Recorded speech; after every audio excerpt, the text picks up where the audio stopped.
We are live from Scout HQ. Oh, hell yeah, Carl.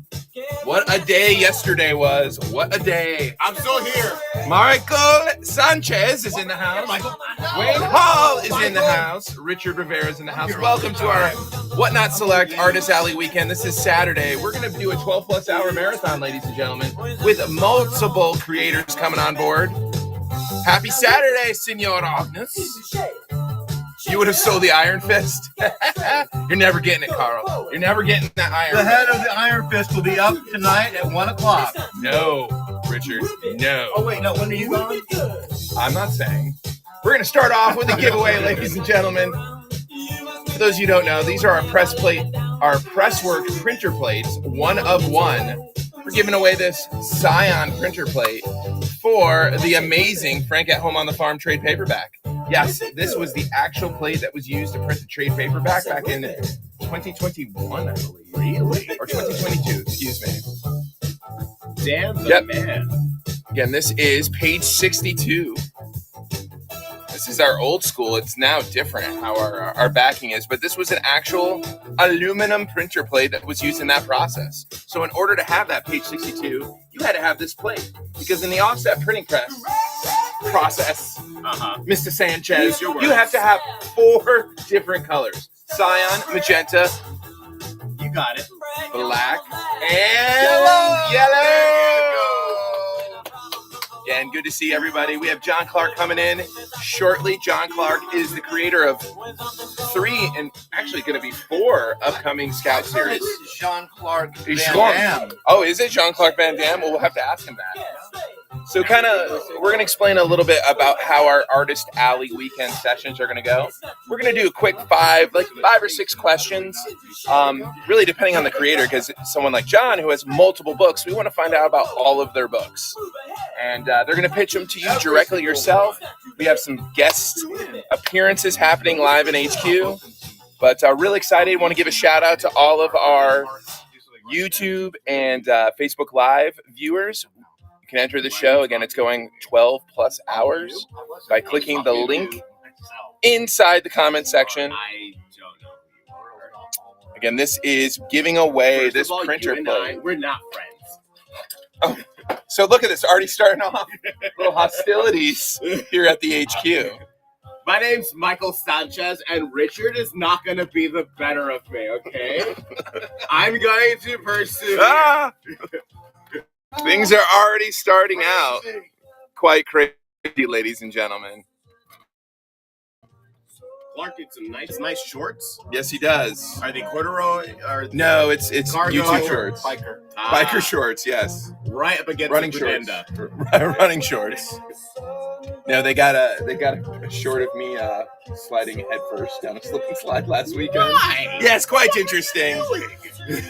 But again, about Artist Alley, yeah, he's been working on them. Exactly, Carl. So every person who's joining, Clark is posting just before they join on YouTube Shorts and also Instagram and TikTok, all the social media. Schizo, what's up? John, no one Kevin, asked you to good do to see ya. So John Clark will be joining us shortly at 12:30, and like I said, this is kind of how we're going to run the Artist Alley. We're going to do 5 or 6 questions and sell those particular books from the artists that are participating. Again, the ones that are in house, we'll be gladly having those signed, and any signed individual comic, not trade, but individual comic, will get a Scout COA. But we're saying if they're not in house, they will not be signed. John Clark's won't be signed. Correct. Signed. If they're in house. Yep. Yeah, we'll let you know when they are. But for the most part, there'll be no fresh signatures. We do have some signed books. Unless you want a forgery, then we still can't do that because we all have horrible penmanship. Especially the Sanchez guy next to me. I write like an angry child grabbing a Crayola. I don't know what happened to me, who hurt me, but I want you to know. And then there's you trauma. nervous eat the Crayola. Which is something to see. Oh God! All right, you guys ready? We're gonna do this first giveaway. John, are you in the chat, my friend? There he is. John, you have the worst signature ever. Do you? Do you spell your whole name or do you do initials, John? Hold that answer because we want to find out live via satellite, via the Whatnot satellites, the interwebs. All right, we about ready? I think we're about ready. Let's draw that giveaway. Good luck, chat. You've got this, chat. I believe in you.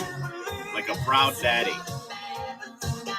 I've never had one of those, And but I'm the sure winner. it feels nice. It is nice. Bratney, 90. Rodney 94, babe. Congratulations and welcome, Bratney, to your new obsession called Presswork printer plates. Very, very cool. All right, John, I'm going to invite you, my friend, to enter the giveaway. Or not the giveaway, to enter the show. So let's turn this bad boy down. Here we go. I'm going to invite you to co-host. This is what you do, guys. You click on the person's name, confirm, but then we're going to have to back up because we got to share that screen with John. It was a great play. I agree, Carl. Bratney, congratulations. Stick around. We'll be here all day. Rodney, you're so good. Joining Do it us again. here in a few short minutes is the writer, creator, and quite extraordinary artist, John Clark from Black Friday Playthings. Something Juicy in the upcoming, I think it's 3 Little Bites. Or did we have a name change on that? Bite-sized. Yes, correct. Why the name change? I don't know. Let's ask him. I'm going to invite you. Here we go. Just confirm, Mr. Clark. Bite size. That's it. I just invited you to co-host, my friend. Jump on board. And make sure you wear your sunglasses at night. Please. It's quite treacherous out there. Gobslayer. Pimp named Slickback. Good to see you. Just in time. Where's the invite? Well, are you on your phone or computer, John? I believe you have to be on a tablet or phone. So I'm inviting you to co-host now. Art by Jeffrey. Good to see you. Fourth Dimension, welcome. You're on your PC. You do have to be on your phone, John. I believe the technicians here at Whatnot have not determined how to do it correctly as far as PC Live. Mogwai, you never invite me to co-host. Sniff, sniff. First of all, stop sniffing stuff. We're out of school. Mogwai, we should ask you. Again, Mogwai, I don't know if you knew this, Richard. Mogwai is in London. No, he lives there, and he always joins our show. The wee hours. There's John. What's up, buddy? Okay, hold on. There we go. Better? Here we go. Let's turn this up. We got to turn it up on our end, my friend. How you been? Good, man. Good. I'm sorry about that little technical snafu there. Oh, no worries. I know they've been talking for a while about trying to get the PC capability. Because remember, it started off as just a normal app and not a really no PC capability. So they've really made improvements, like insane amount of improvements. But welcome, man. This is you're kicking off our Artist Alley weekend. It's myself, James Hake, president. For those of you listening to us, we have Michael Sanchez. I don't know if you ever met him, John. Here, let me introduce you to the crew.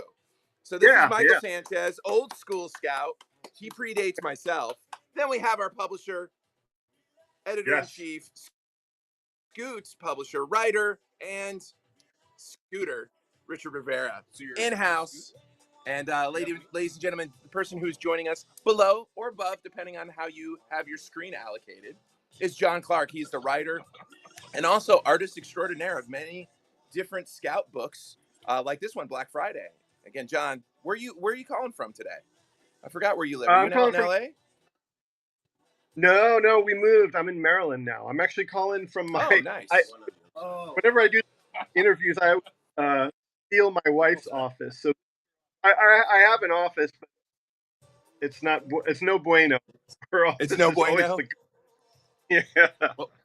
Well, awesome, man. We're gonna start things off by auctioning off this pretty amazing variant cover that we did with CBSN. This is Jason Flowers. I believe it was limited to about 350 copies. So why don't you tell everybody, all those viewers out there, what is Black Friday? That was your first series that you did with us. Tell everybody what Black Friday is all about. Yeah. So basically, it's every Black Friday they have at this superstore. There's kind of something goes kind of amiss, and all this kind of negative energy has built up. So the story of Black Friday is this cleanup crew that's trying to clean up after the crush, and the negative builds up and kind of overflows into something terrible and horrible and demonic and everything. They have to fight to survive. Yeah, it's so awesome. It's 3 issues. Again, the sales were amazing. I believe all 3 issues, or the first 2, went to second printing, and this is actually your art style. You did this cover, right? This was the second printing, very low. So gorgeous, man. Yep, That's a really pretty one. Jesus. Yeah, gorgeous, right? Yeah. And again, the interior artist is Travis Williamson. How long have you been working with Travis? So I worked with him on Black Friday was the first one, and then we did Playthings, which is the second one. And let me show everybody Playthings. Again, I love this cover that you did. It's the first printing of Playthings. Where did it go? Here. Oh, actually, there it is. Voila. So tell everybody what Playthings about. I know there was 5 issues. Again, this is, Yes. dude, it's such a good cover, John. You killed it on this one. Creepy as can be. Thank you. So Playthings is basically there's kind of like a little bit of a starts out as a domestic drama, and this single mother kind of one day this mysterious box arrives, and within the box is that creepy clown, and she starts to suspect that it's alive, and later on that night bad things start to happen, and then it goes to her daughter, and Playthings is the story of her trying to get her back, but bad things happen all over. So cool, man. What was that one? Was it Puppet Master? Because again, it has to deal with puppets. It's like a kind of I think a more realistic Puppet Master approach to it. Again, creepy as can be. I know the 5th issue. We are doing a Scout Legacy. I know we talked about it last time you and I chatted, which is basically taking very popular titles and coming out with Scout Legacy, and of course, it's almost like a fancy way of saying second printing, or third printing in a lot of cases. But we're going to be doing some Whatnot Selects too, because you have some pretty amazing covers that you have yet to use. Who took that one home? 7 of Heart Minions. So I'm going to put a couple other things up. This is the Black Friday trade. Again, another amazing cover that you absolutely killed, man. So where did you get that? Where did you think of Black Friday? Like, where did the idea kind of come from? So I was reading an article online about Walmart, and basically they were saying that they wanted to have dedicated, like employees of Walmart want to have a dedicated police officer in their site, like in most sites, because so many kind of crazy things happen all the time. And so I was just thinking, like, what if all that negative energy built up and like kind of was started some process that nobody really expected. Yeah, man, and it's not as bad anymore thanks to the internet. Those lines that people waiting out line. But man, I remember going to some of them, especially when they had a popular gaming system or some kind of big, release for that season. And man, there was really brings out the worst in society at times. I love this cover too, man. This is your cover 2, the issue number 2, which I believe did sell out. Yeah, I think so. Such a gorgeous cover, man.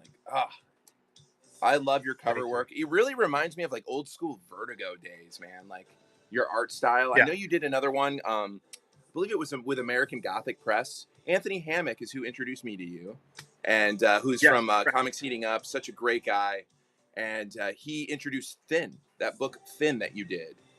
And before you even submitted to it, I was a huge fan of Thin. Like I have the single issues. I have, I believe I have a trade too, right? It just has no, it's almost like a prestige format, I want to say, right? Of the 3 issues. Yeah.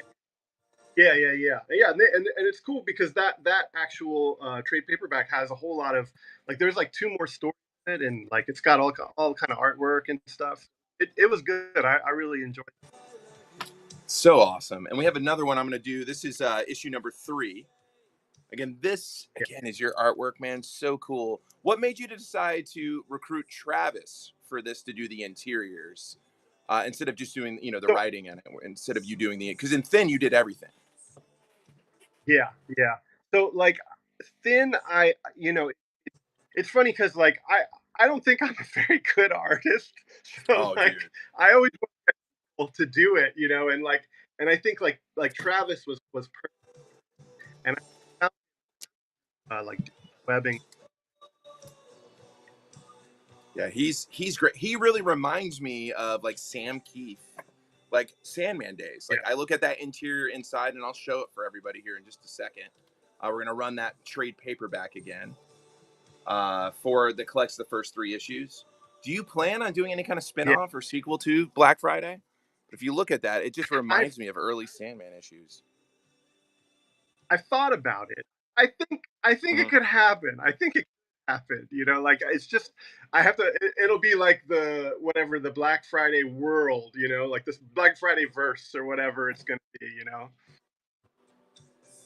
That would be awesome, man. I even if it's just like a one-shot continuation, that would be my suggestion.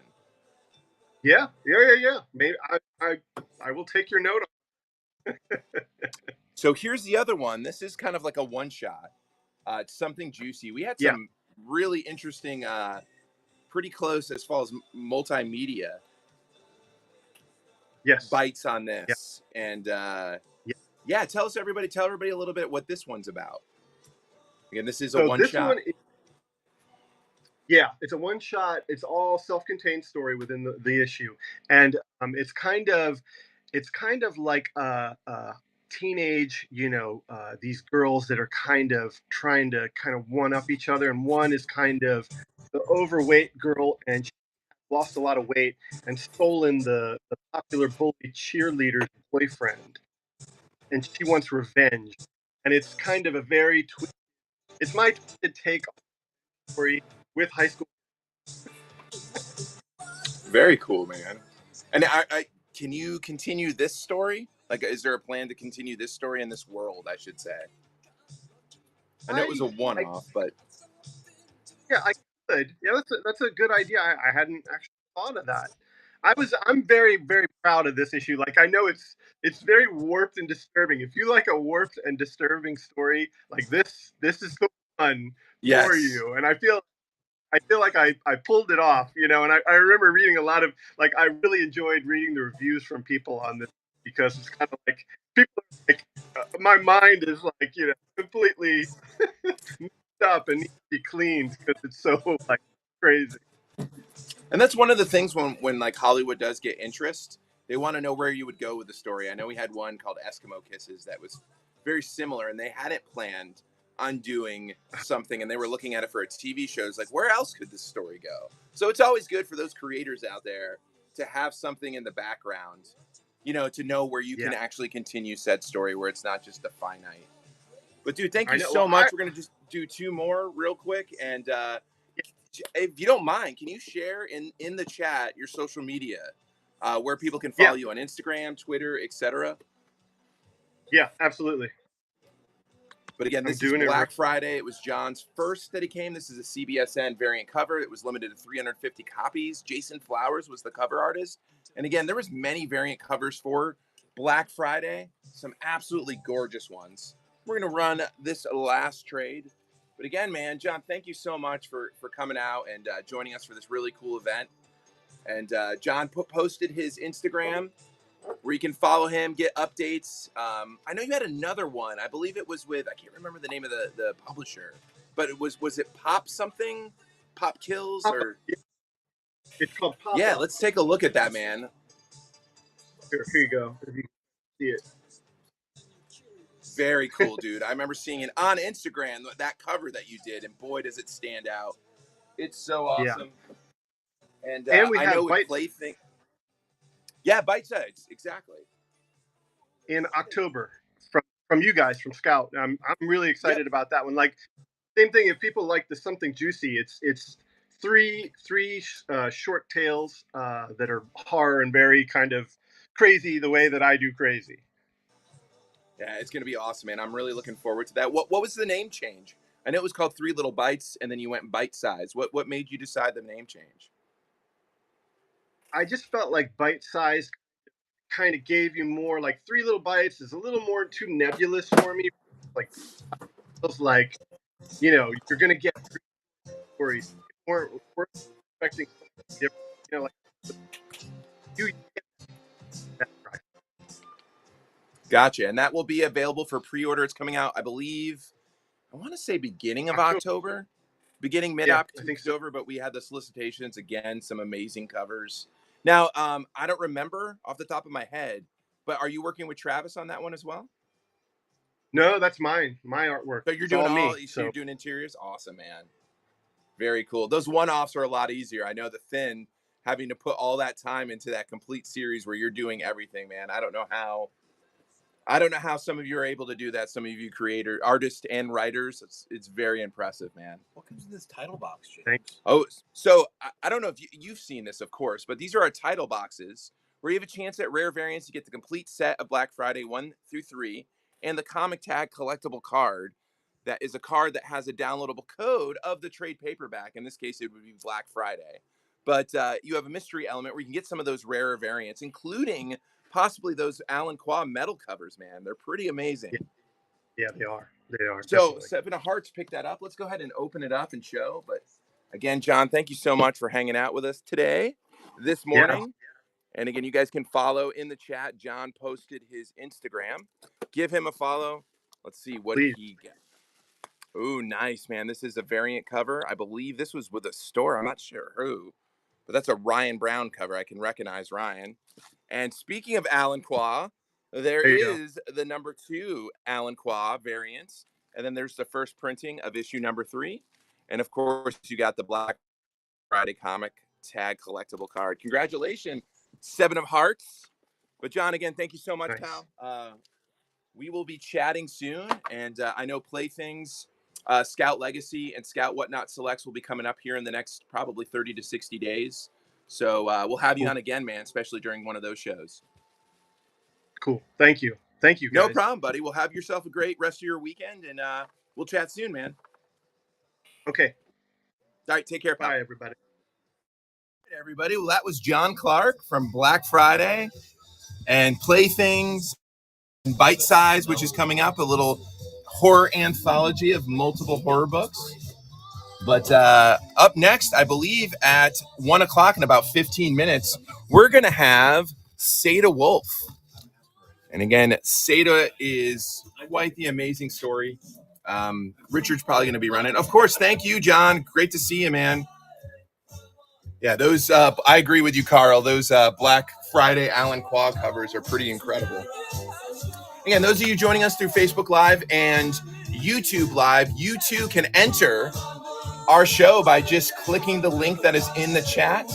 But let's go ahead and start things off with a giveaway. Here's the giveaway, fellas. Right here. Oh. So we are. What's that? This is a printer plate. We're going to run some mystery packs before Seda comes in. Is that a little smaller than the average, James? It is there, little Ricky. Teeny-tiny. So this is a printer plate from the Action Tank trade paperback that was printed in January of 2022. Mike Berry's the man. This, yes, Mike Berry, amazing cartoonist from New Zealand or Australia. Australia. That's your go-to accent, James. I can't believe Arr, pirate. Wow. Wow. pirate. Yes, my English Australian pirate. That would Australian pirate Englishman, refined Englishman, and Scottish. Oh boy. Yes, it's going to be an interesting day. Yes, it is. We are giving away this printer plate. This was one of the actual printer plates that was used to print the Action Tank trade paperback. Again, it has this COA attached to it. The finest of aluminum. And did that particular plate touch every single page that needed that black on that particular one? What page I feel like that is a trick question, but you're absolutely right. What? Page 53. We are giving this bad boy away. Bad boy away. And then we're going to run a couple of these mystery packs that we just released. They're going to be in comic shops worldwide this August. You have a chance at grabbing one of the printer plates, again, yellow, magenta, cyan, or black, of one of our many different issues or trade paperbacks. But we're giving away this Action Tank one right here. And then Seda is going to be coming up next. I do believe we have some signed books from her as well. Hey, Michael, can you check in the other box for Seda? It's Soulstream. Because last year we got to meet Seda out at San Diego Comic-Con. We got a whole bunch of additional books signed. And Seda is quite the amazing story, to tell you the truth. And we won't go into it now. We'll wait until Seda jumps on. And Richard started off as the publisher of Scoot. So he worked very closely with Seda and her mom of releasing not only issue 1, but of the trade paperback as well. But right now, we are giving away this Action Tank printer plate that was used to print page 53 of the trade paperback. Again, Action Tank Volume 2 is coming out by the very incredibly talented Mike Berry. No, nothing there? Okay. All right, everybody. Let's go ahead and draw that winner. Good luck. We're going to run some of these mystery pack here. And then while we're waiting, Sata's going to be coming on at 1 o'clock Eastern time, which is in about 20 minutes, 10 minutes.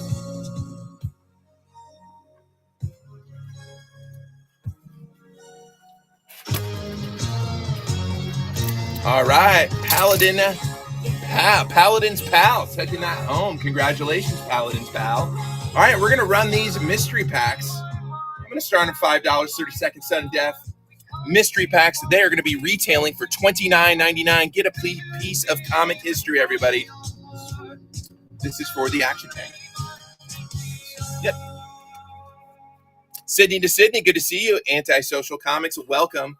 These are one-of-one mystery packs. You can grab one of the printer plates that were used to print some of your favorite Scout comics. And these will be, worldwide? Coming in August? Yeah. Oh, Abu, with an absolute steal. Let's see what you got, buddy. Ooh, it is a magenta plate. It is from, Eternus number 2. There's a QR code on this that gives you the downloadable link. That's a good get. Page 20, magenta. Congratulations, Abu. Put this bad boy in. Is your name A.B. O'Hannon? Is it A.B. O'Hannon or is it Abu? Let us know in the chat. All right, let's keep it going. We're going to do 7. What do you think, Richard? What should we start? 20 seconds. I know. Okay, I know Hammond. Or did you, Boo, not know? Okay, I was about to say, it is Abu. Bo. Abo? Not Boo. Abo. Oh. Boo. Autocorrect. I always thought it was Are there Abo. two I always O's thought it or was. is it a U? I always thought it was Abohannon. Is this not correct? Abo. Mr. Tips?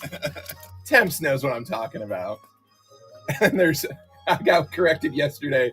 It's Silver Ages Age. No, it's Silver Age Sage. Yeah. And these the S retail is- for $29.99. Everybody, we're doing sudden death, $7 starts for these mystery pack Pressworks one-of-one printer plates just before Seda Wolf comes in. Yes, they are. Abu. Hey, Bo. Let's see what you got, buddy. Oh, snap. I know that's a Count Dante. From Count Dante number 1. It is page 4 black. Very cool, man. JC Barber's actually coming on shortly. He needed that one. Nice. You needed this one? What are the Awesome, odds? man. What are the odds? What are the odds? Congratulations, bud. Dang. All right, here's another Presswork mystery pack. How does it feel?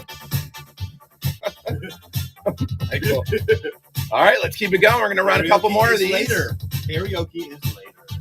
No. Rosalind Canty, good to see you. Bite KI, welcome. These are our one-of-one mystery packs. Well, not the packs itself, but within the pack is one-of-one printer plates. And these are purely unique items that were used to print some of your favorite Scout comics and trade paperbacks. What do you think else we should run, buddy?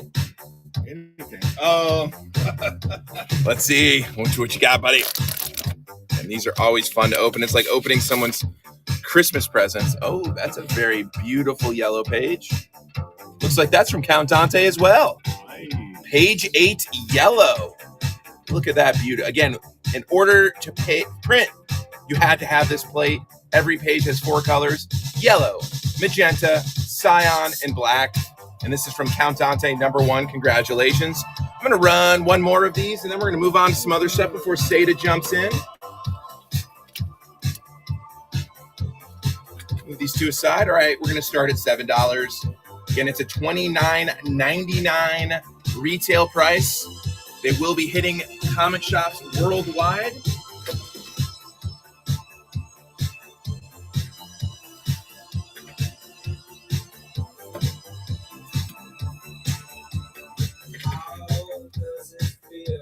My hero, Ashley Riot, good to see you. We're doing some sudden deaths. What I do, 30-second sudden deaths?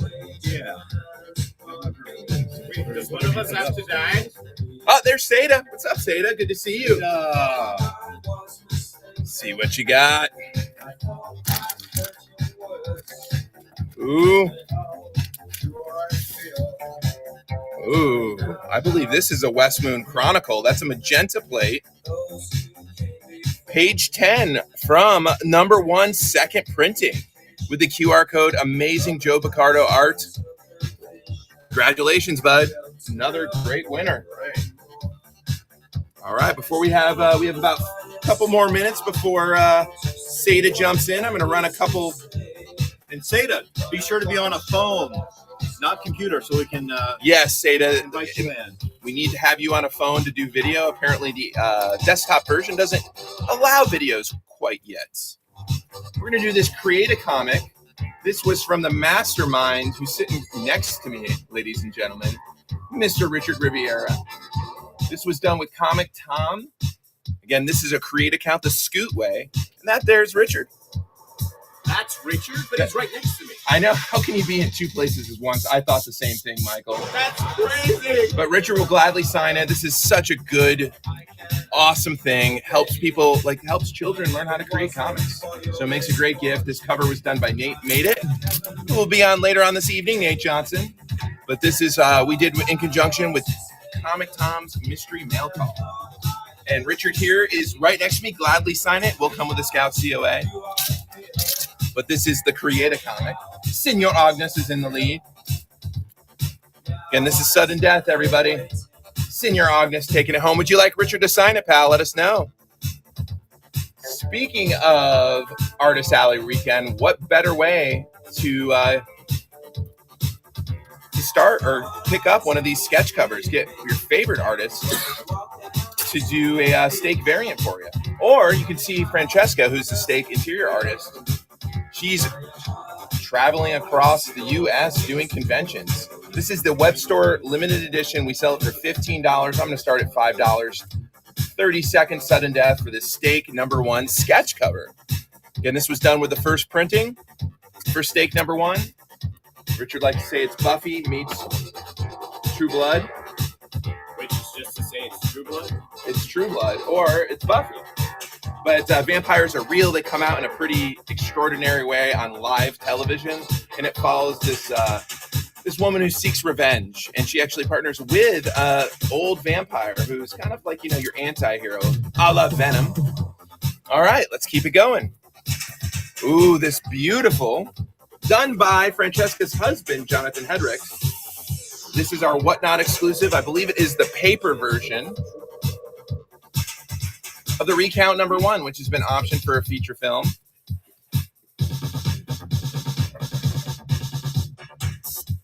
Here we go. We're going to start this bad boy. We sell it for $20 here in the shop. $5. 30-second sudden death.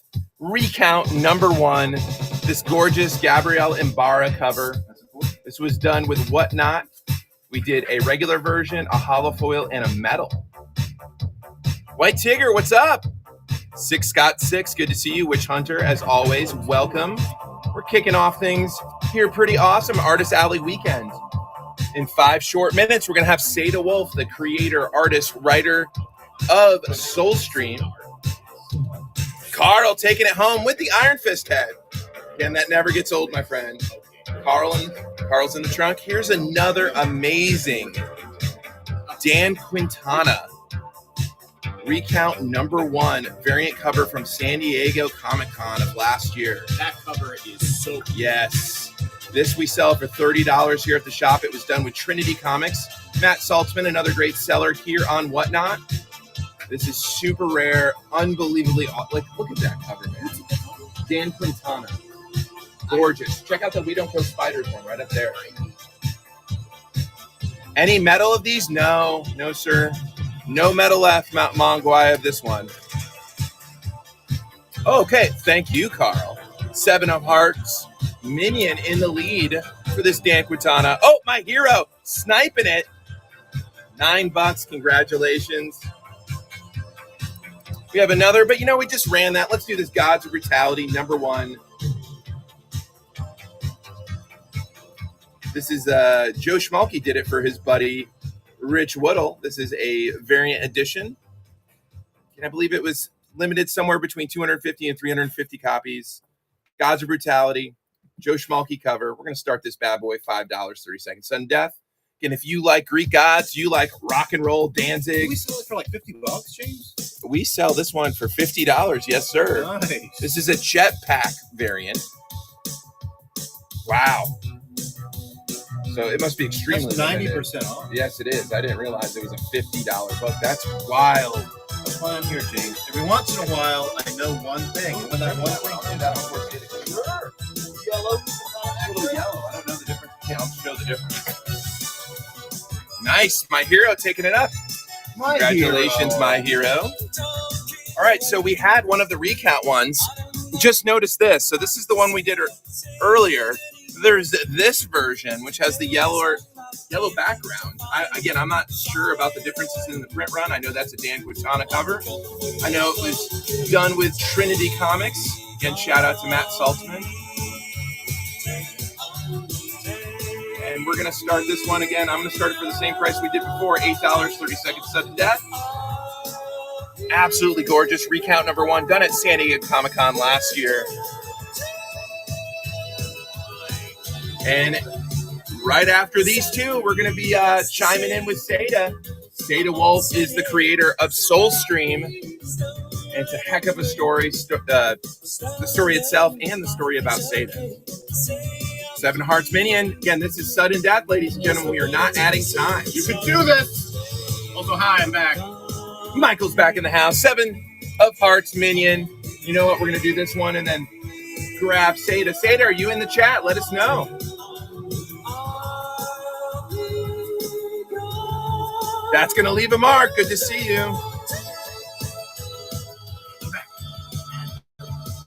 Oh, you want to run point with I Seda? do. She's there. All right. Good to see you, Seda. Hold on 1 second. Once the clock strikes 0 on this bad boy, we will go ahead and get things started.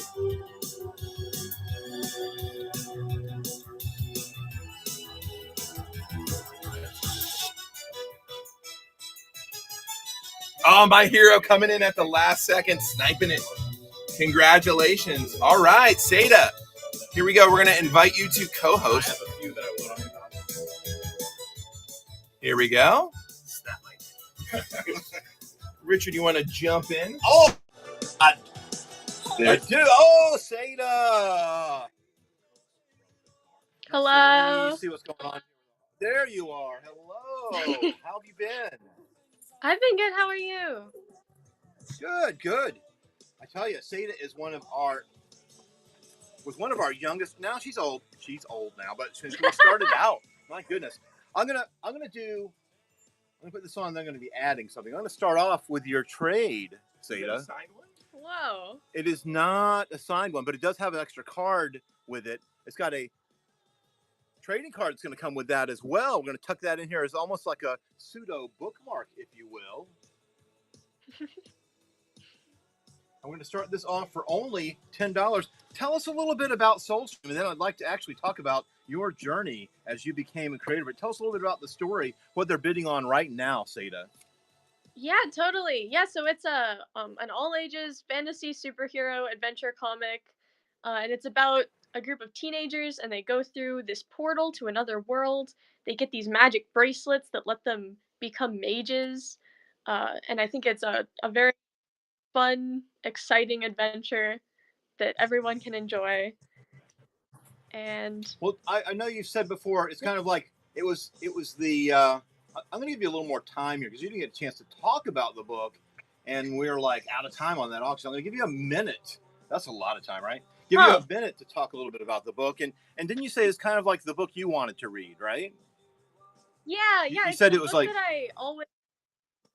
Yeah, it's like as a kid, this is the kind of book that I would have like adored, absolutely. So I wanted to make the kind of book that I really wished existed my whole life.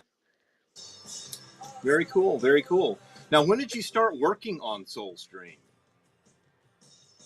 I think it was sometime in 2019, and I was like 15 years old.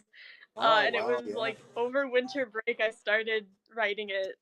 which is why the story begins during a winter break, because that's when I started it. Okay.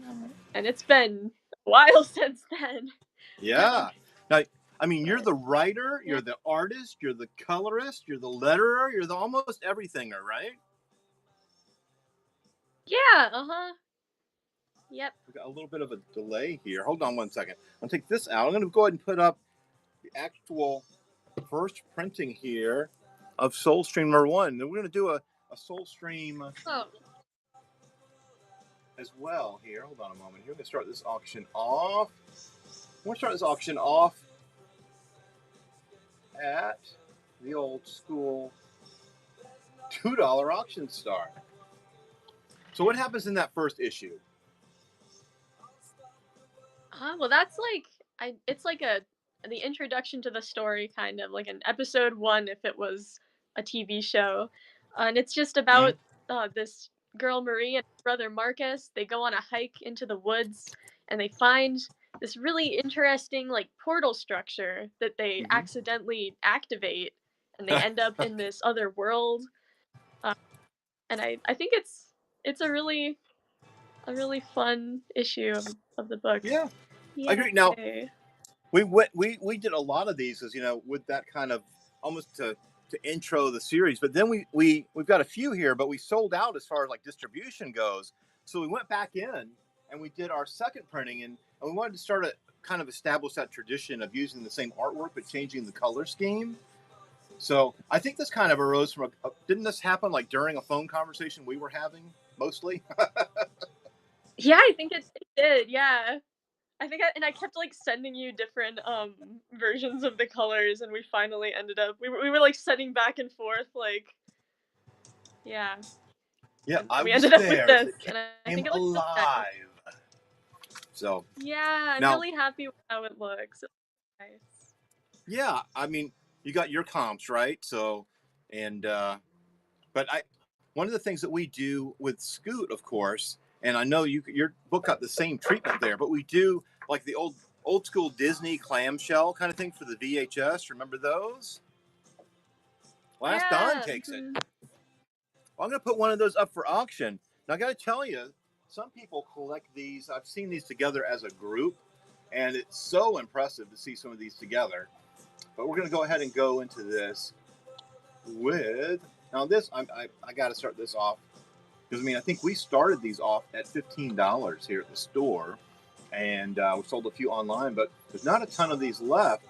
We've got another phone one to bring up right after this as well, because I'm going to bring up.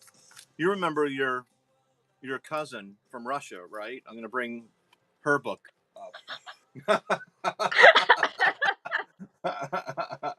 That's coming next. But these are super limited. I believe there's 300 of these. So only 300 of these. And but the old school VHS, we wanted something crisp and clean for the kids. You know what I mean? Not these. I love them. I love those textured worn ones as well. But I got to tell you, these are great. Now, here we go. This is Soulstream, and this has Nate made it art. It is a Dr. Seuss here, but it's by Sadja.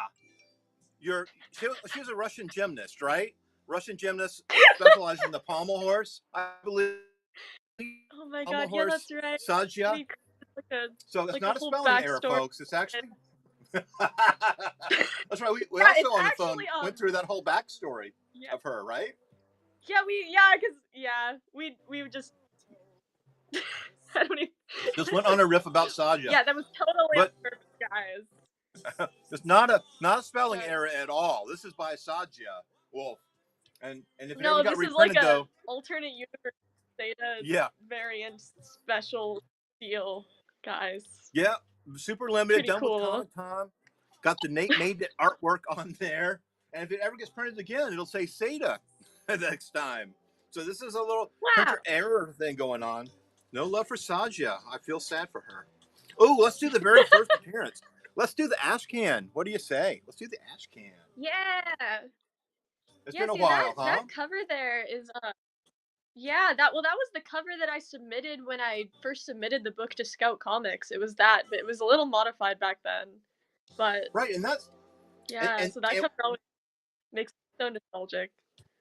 I have to say, you have such a great family as well. Your mom, I haven't met your dad. I've met your dad and the rest of your family, but briefly. But your mom has hung out with us like at Awesome Con and everything, and she was awesome.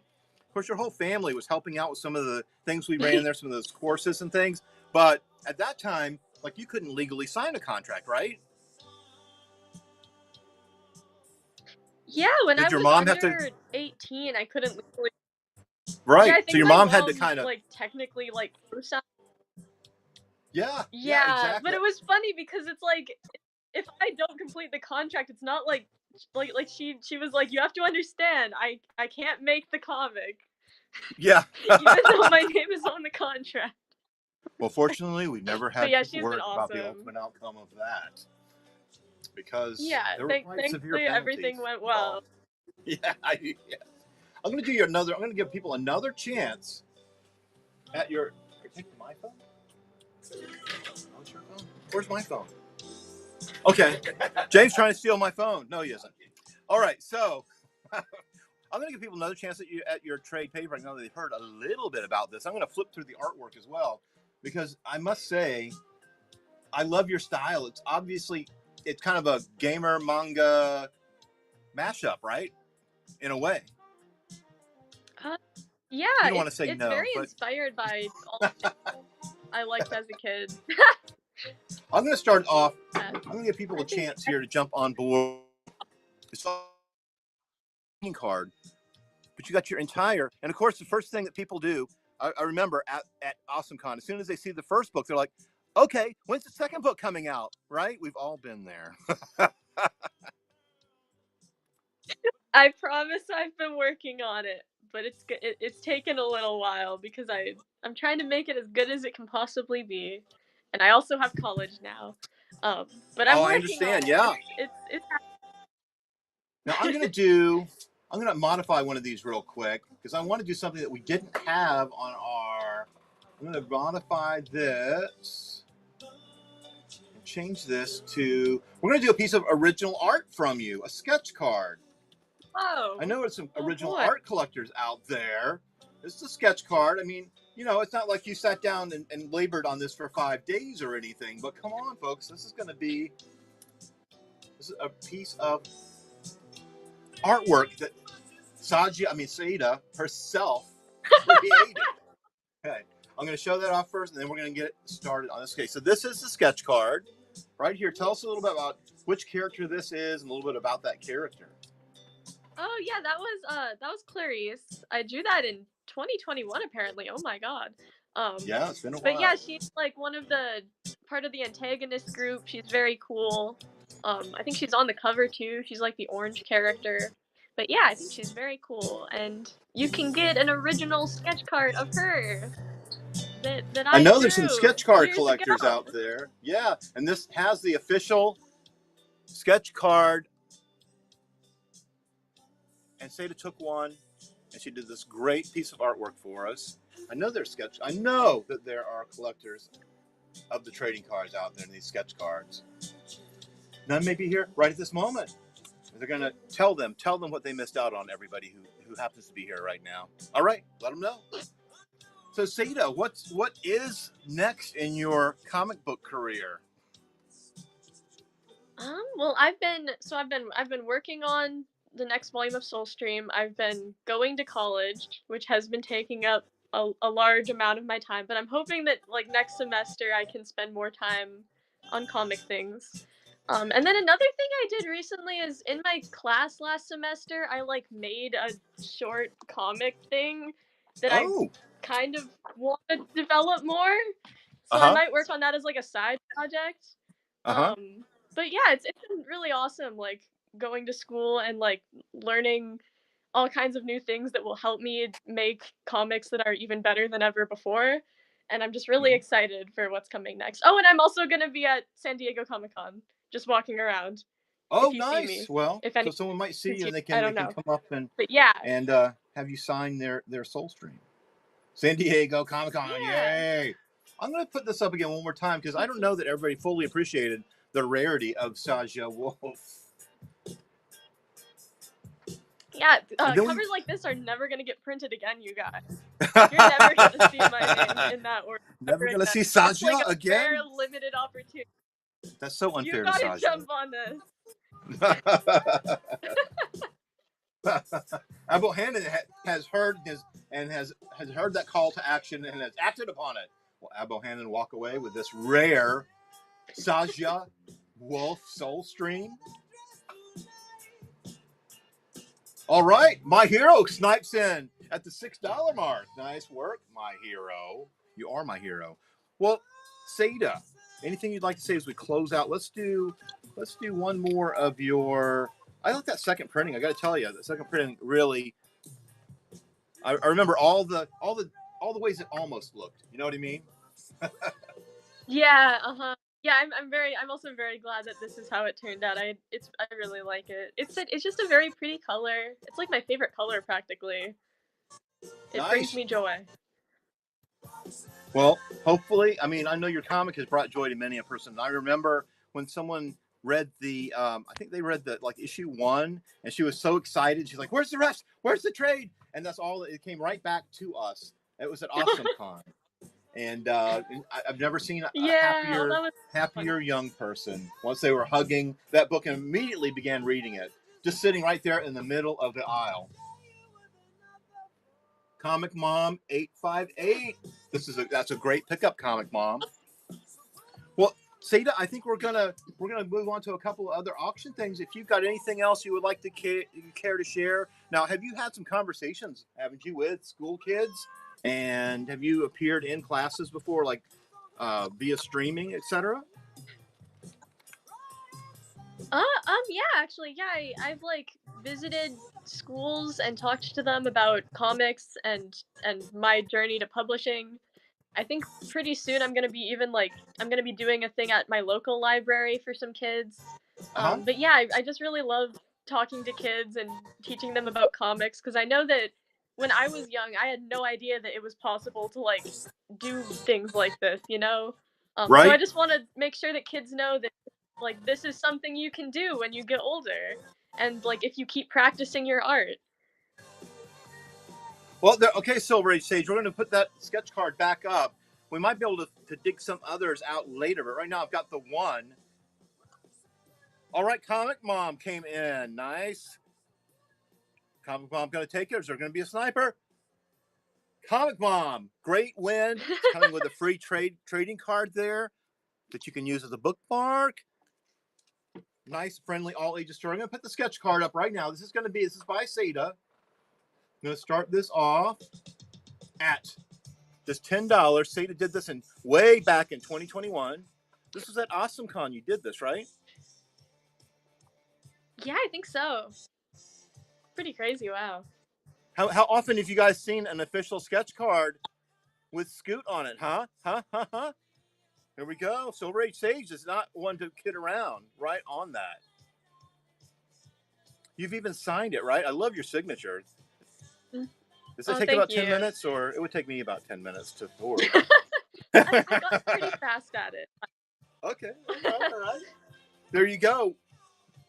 Thank you, Silver Age Sage. And if we get some more a little bit later, we'll bring them in. But it's been wonderful talking to you, Seda. As always, I miss our calls. It's been great talking to you too.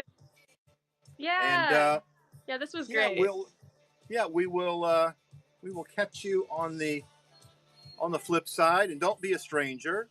Hold on a moment here. One thing I don't. Oh, here we go. That's how you do it. You press it, it's done. All right. Sorry for that abrupt ending, Seda.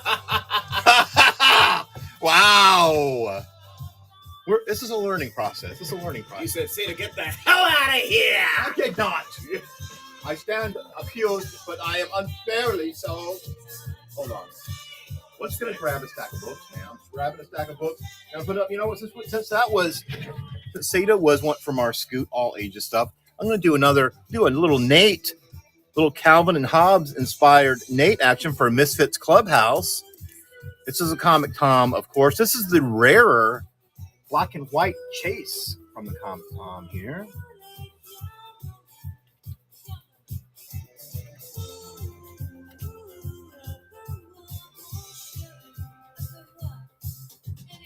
All right, we got the generic cover here. We're going to start this auction off. Thank you, Seda. We're so happy to have you on. We're going to have to do this more often. Yeah, definitely drop your social handles.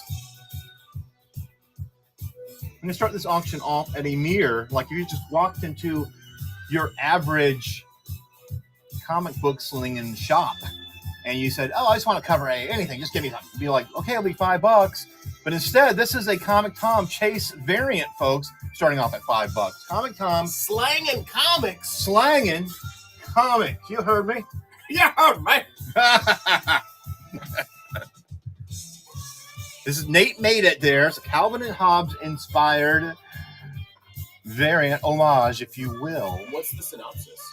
Of Misfits? Yeah. Misfits is basically a group of friends who get together and their imagination may actually be altering reality. But it's just I like kids, that. you know, like a clothes basket becomes a pirate ship.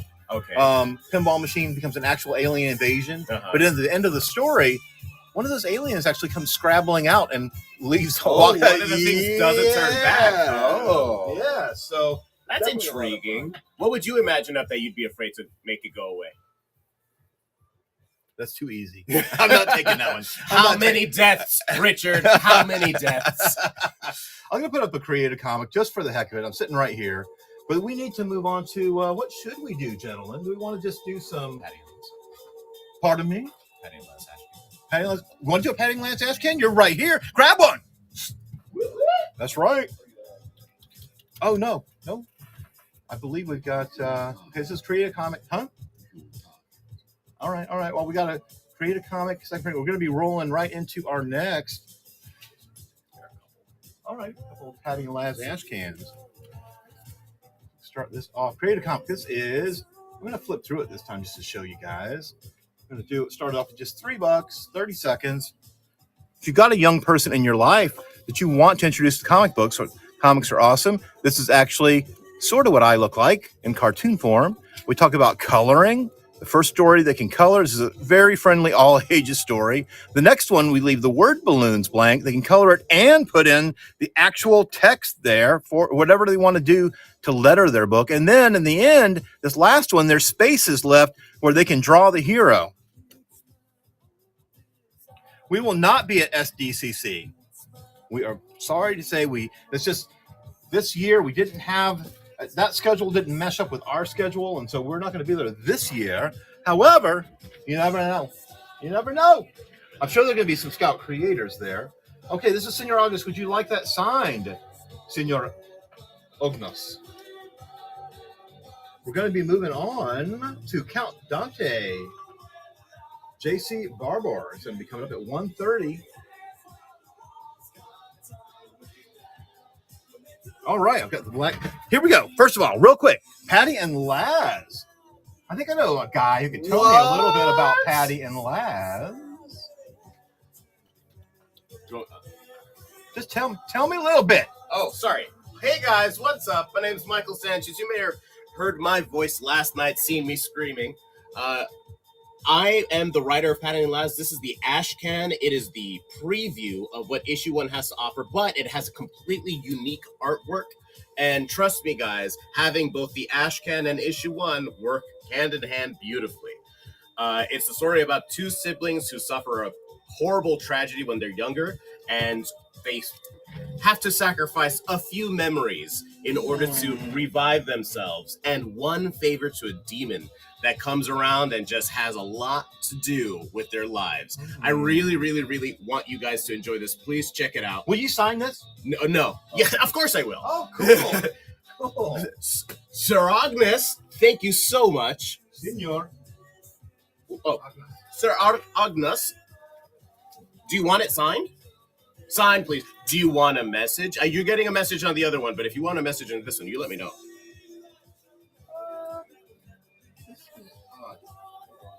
Oh, I see. Okay. That I'm gonna do one more, and you guys know. Now you know. I will be writing my signature and a message, or I'll be offering. If you don't want a message, you let me know. But that'll be coming on later. He's kidding. He's going to put a message on anyway. What? I know you. All right, here we go. One more, and then we're gonna move on. Here we go. Here we go.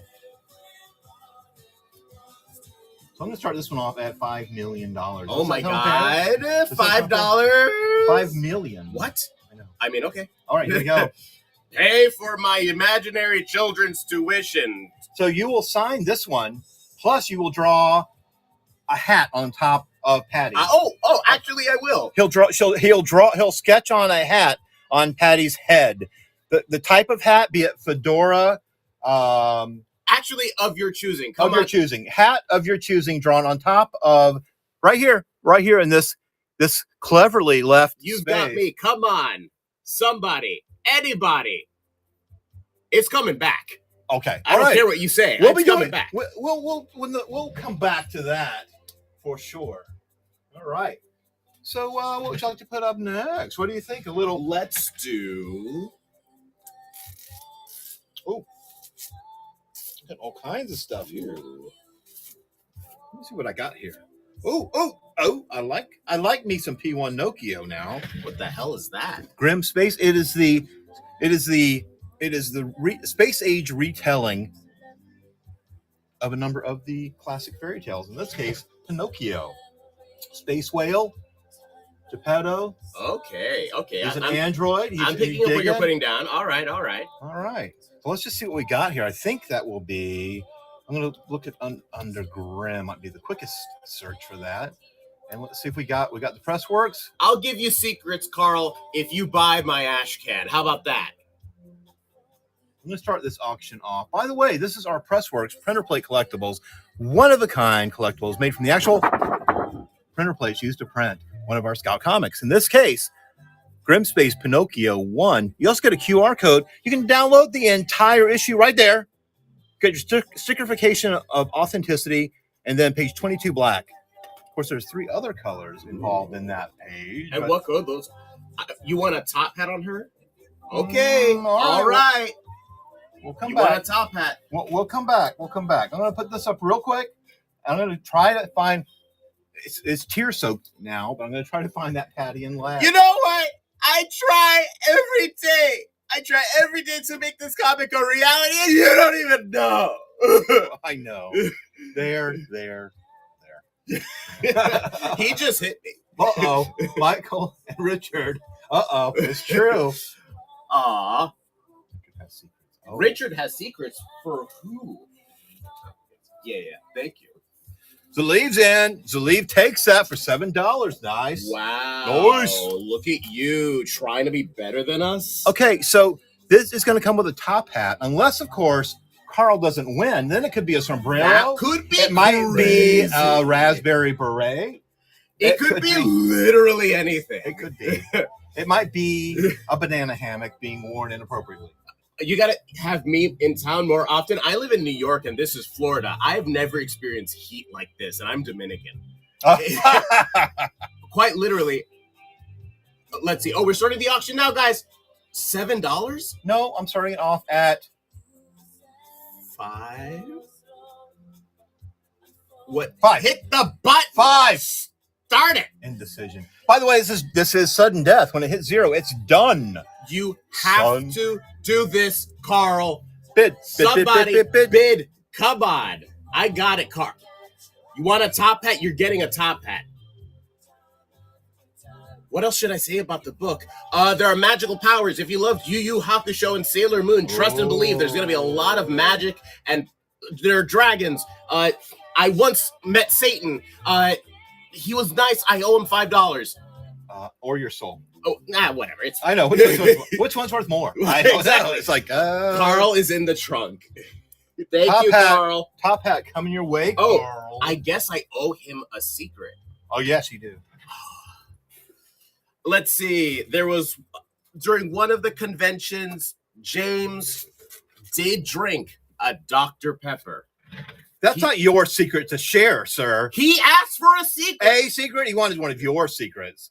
And if anyone who knows James knows, he hates Dr. Pepper. And I remember distinctly that we forced him to drink one, and he didn't hate it. So he's a poser. Oh, my gosh. Poser. Oh, more stories like that soon. if you guys buy another Patty and Laz later, I guess I'll just start giving trade secrets away, stock options. Oh, nice. So, Carl, you still want a top hat, a message, and a signature, right?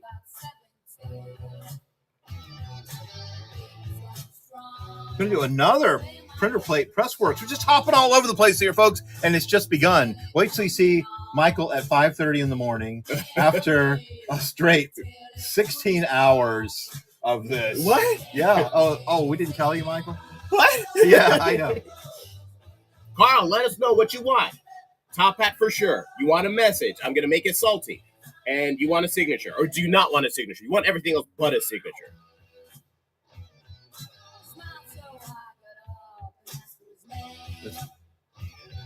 All right, get this out. Get this. He wants all of it. He Top wants it hat, all. Message, signature, drop of my blood. I got it. Not much. I am a diabetic, so I kind of need it. But still.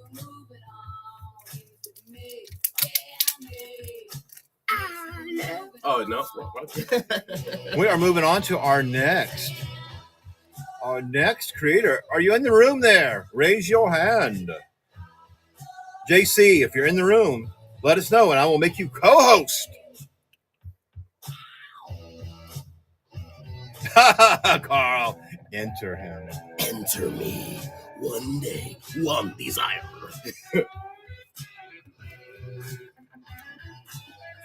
First of all, you don't know what you're talking about, Tyler. I have no secrets. I am an open book, and I am insane. Everyone knows this about me. They brought me here in a straitjacket. Don't you mess with me. Gross, Carl. This is a family channel. Look at your life. Look at your choices. All Let's see. What do we got next? We're looking for JC. JC. No, I see. JC. JC, I'm gonna even if you have a message, I'm gonna try to bring you in. I'm gonna try to. Here we go. I'm inviting you to co-host. JC, this is you. Here we go. I can't do a gremlin voice, but I can do the Wild Thornberry's little kid voice. Okay. Listen, I'm a man of many talents, okay? Flex that stash. James just left. I like how, did you like how he can hold his nose and blow really hard and his mustache unfurls and comes back in, springs back and forth?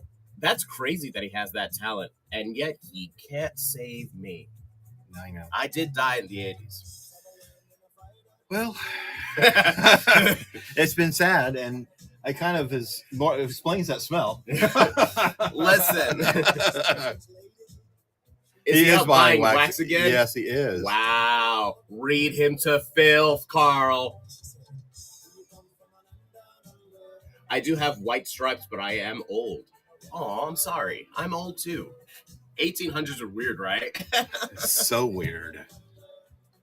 You guys are lucky. So what do we got next? What's going on? Well, we're waiting for JC to jump on here. JC, we need you to join.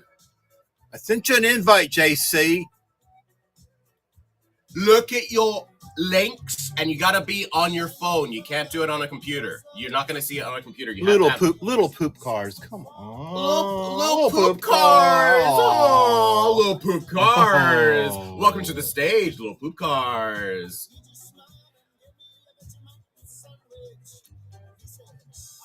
More like Gloop from the Hercule. Oh, I like Gloop. I see. I also think Herculoids. Yeah. I don't remember Herculoids. Was this before my time? Yeah, maybe. What year did it come out? I was born in 88. Yeah. So way before your my time. Okay. Yeah. But that doesn't mean anything. It doesn't mean anything. That's right. There's nothing now. There's no excuse. There is never an excuse now. I read Heimdall, but I actually read Hemorrhoids first. I wonder. Sorry, Heimdall. I think I've got hemorrhoids on the brain. All right, I'm going to try one more time. Jesse, if you're still here, I'm going to try to confirm. JC, you got to be on your mobile device. It's not going to do it on a computer. You got to do it from your phone or your iPad or something. All right? Not something. Something. Something. Something. Mm-hmm. All right. But you gotta Well- give us a sign of life too. Right now, we're getting nothing from you. Are you there? Is anybody out there? Is anybody else alive out there? Something. Having some problem with my phone. Okay. Well, Okay, JC, we hear your excuses, JC. we're just going to show off some of the great covers you got here for your issue 1. Look at that. Look at that. Well, he's gonna talk about it, but I have not checked out Count Dante yet. What's it about? Here. Check it out. Count Dante actually was a real live, breathing human person. Oh, I'm sorry. Look, that's right. We got the fun equalizer here. All kinds of fun stuff. This is great. All right. Let me see here because it lets me if I can. Feeble Knievel. That is hilarious. Oh my god. You guys, you don't know how much fun I'm having reading this, and it's my first time. All right? You never have fun. It's pretty rare. Time. I was gonna say it's pretty rare.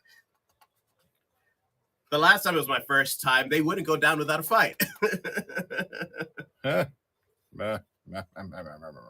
Oh, I just realized what that could have sounded like. I was beating someone to death. Again. Listen, it was the Bronx, all right? It was wrong. You did what you had to do, right? Yes. All right, let's see here. Why are we having difficulties? Well, we're not having difficulties. He's having difficulties. I don't care about that. Aloha Comics, what's up? How you doing? Do you know when the legendary Mr. Ista press works will be auctioned off? I do know. You do? But it's secret. No, I'll be doing. We'll be having those a little bit later today, Zaleev.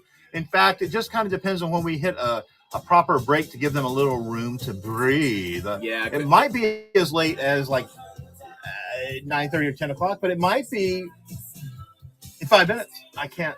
They're currently soaking in acid, right? They are. Okay, so they're gonna need some time to cure.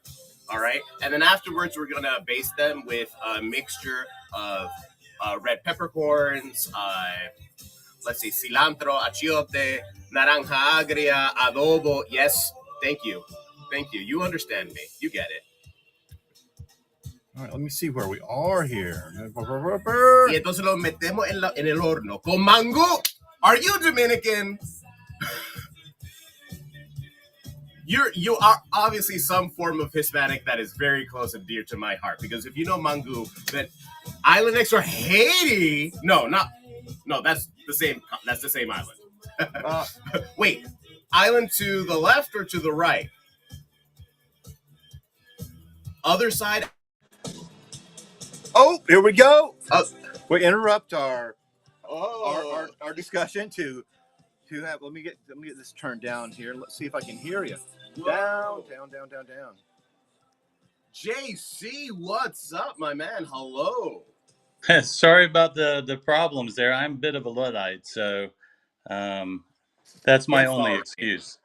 It just means you actually like your family instead of your technology. Instead of your app. Yes.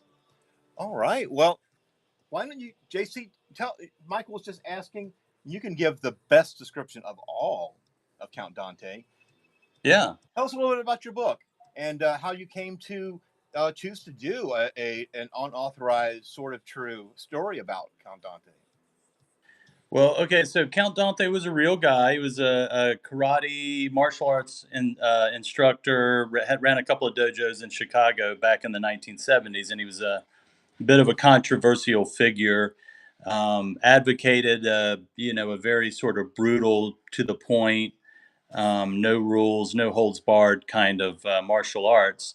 And for a little bit, he became popular and was in the, there are some classic black belt magazines and stuff of that nature where they interviewed him, and he became a little bit of a star for about 5 minutes. But the background on him, and if you ever go down the rabbit hole on it, you'll get sucked in, because he got involved. There's rumors that he got involved with the mob.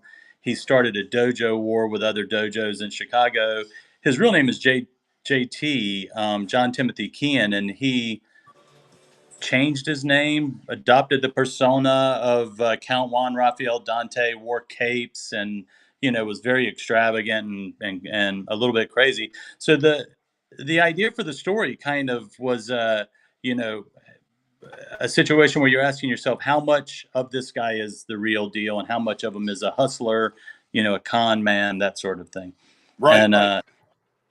we got I'm the gonna jump in. idea, honestly. Wes, the illustrator, Right.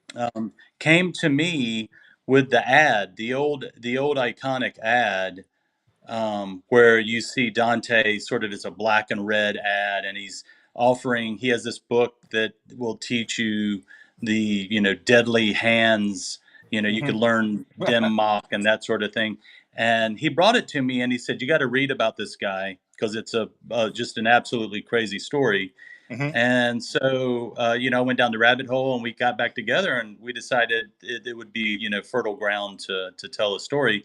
Yeah. And the goal of which was to tell sort of a story that was only loosely based on the real story. You could do a completely real story of this guy and it would be fascinating, but we kind of wanted to lean into Well, yeah, some of you his got more extravagant and more elaborate mythology about himself. cool. Well, let me tell you, I'm going to throw this up here while you continue to talk about this story and how it came together. Now we've got, this is from a Marvel Special Edition 15.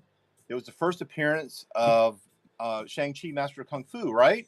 And Wes did an Yep. absolutely amazing job here. It was Gemini, which is Jim Starlin and Al Milgrom. And this homage cover is so on point. I got to tell you, it's one of my favorite homages that I've seen in quite some time. I know that somehow I think a retailer got some uh, by accident from our Yeah. printer, and I know they sold one like immediately for like $30, right? Something like that. Yeah. That's what we understand. I'm gonna go ahead and start this one off for 10. But look at this, and then tell us a little bit more about Content, because basically you want to put more of a flair, more of an interesting comic book spin on the story. If I'm not reading too much into what you're saying.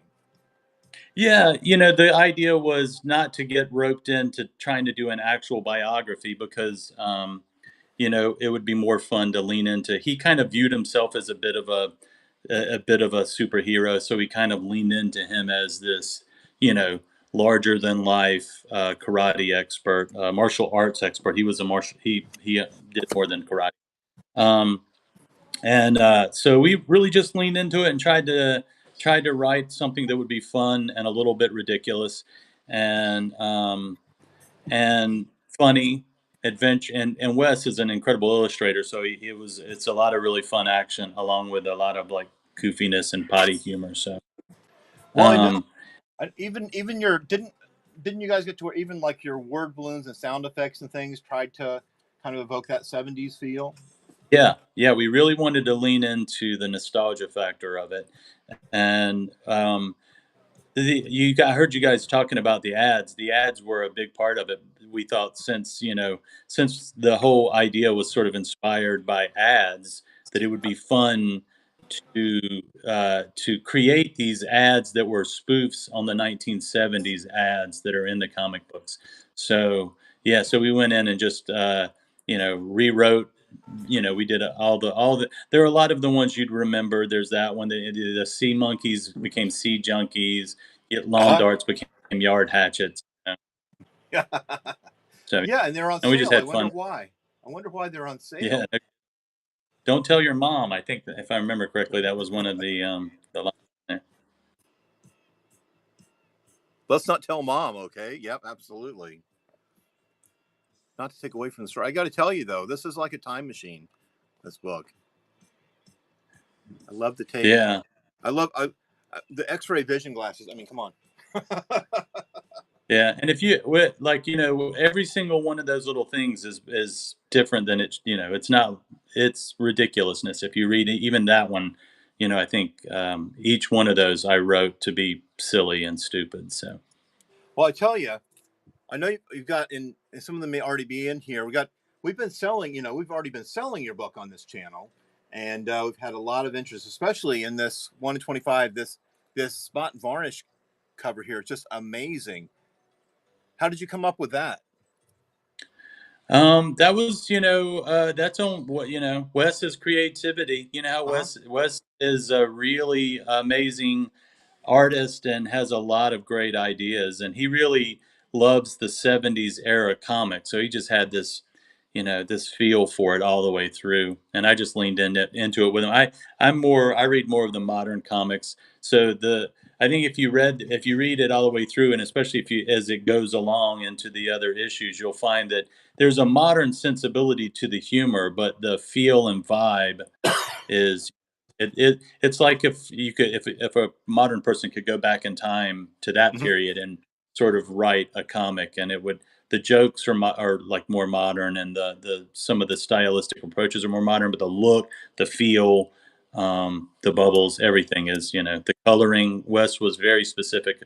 Paula did a great job, but Wes, sort of rode herd on that and was like very demanding in how it looked so that it would maintain this sort of nostalgic feel. By the way, uh, um, holler out to Wes, who's not with us today, but he is taking care of a newborn that was born yesterday. Oh, So oh, wow! Congratulations.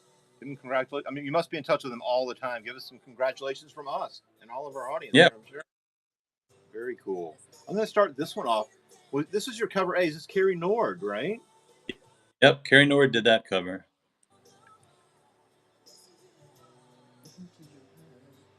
Very nice. So what's next? Does Count Dante have more adventures, or what is your Yeah, where do you go from here?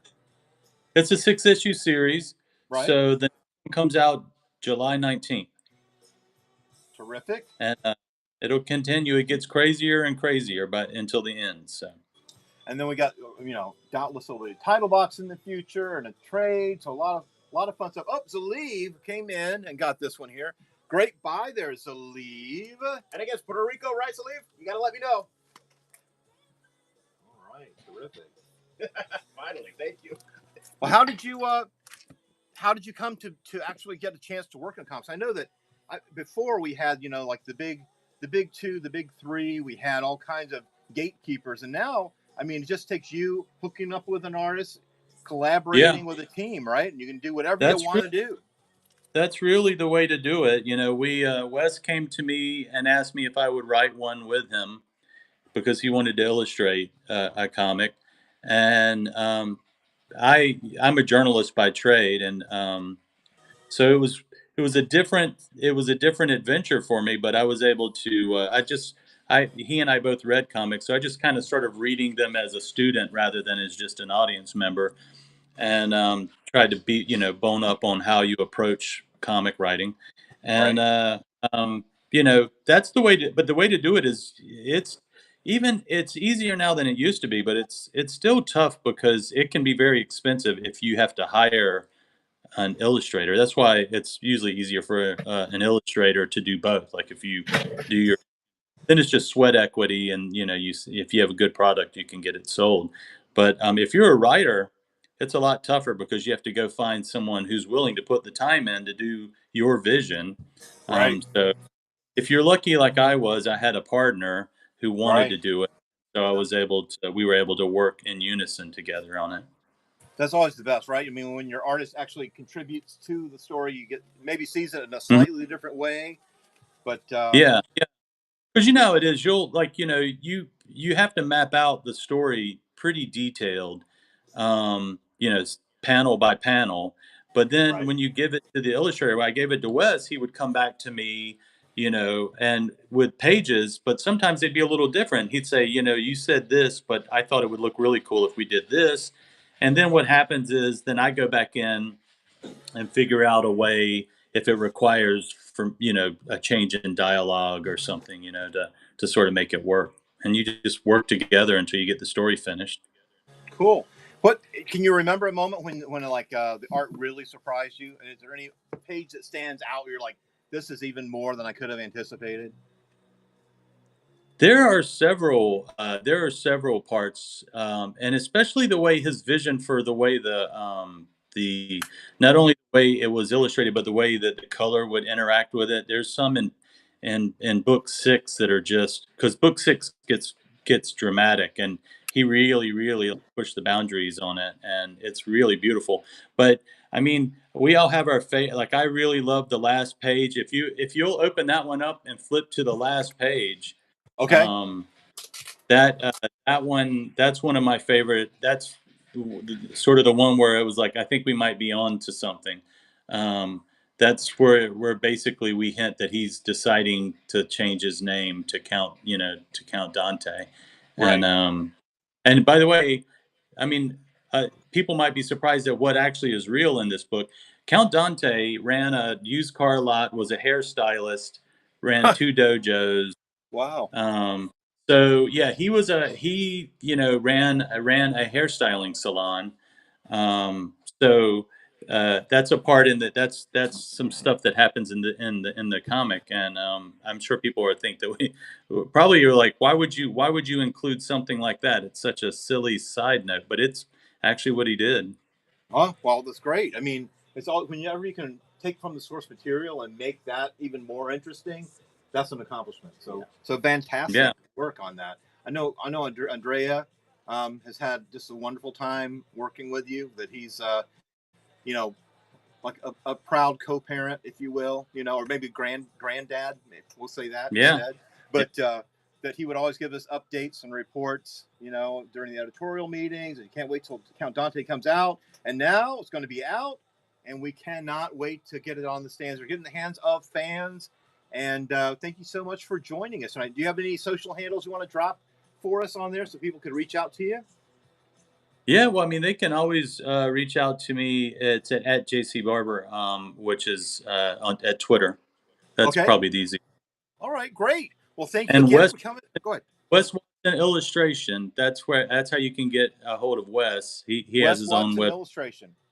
Yeah. Okay, perfect. All right. Well, if you want to hang around a little while, I mean, we're gonna go ahead and go solo stream here just to go back and forth because we've got another. You know how it is. We didn't give ourselves 1 minute in between here, so we're gonna start setting up for the next guest. But we really appreciate having you here. We'll have to have you back.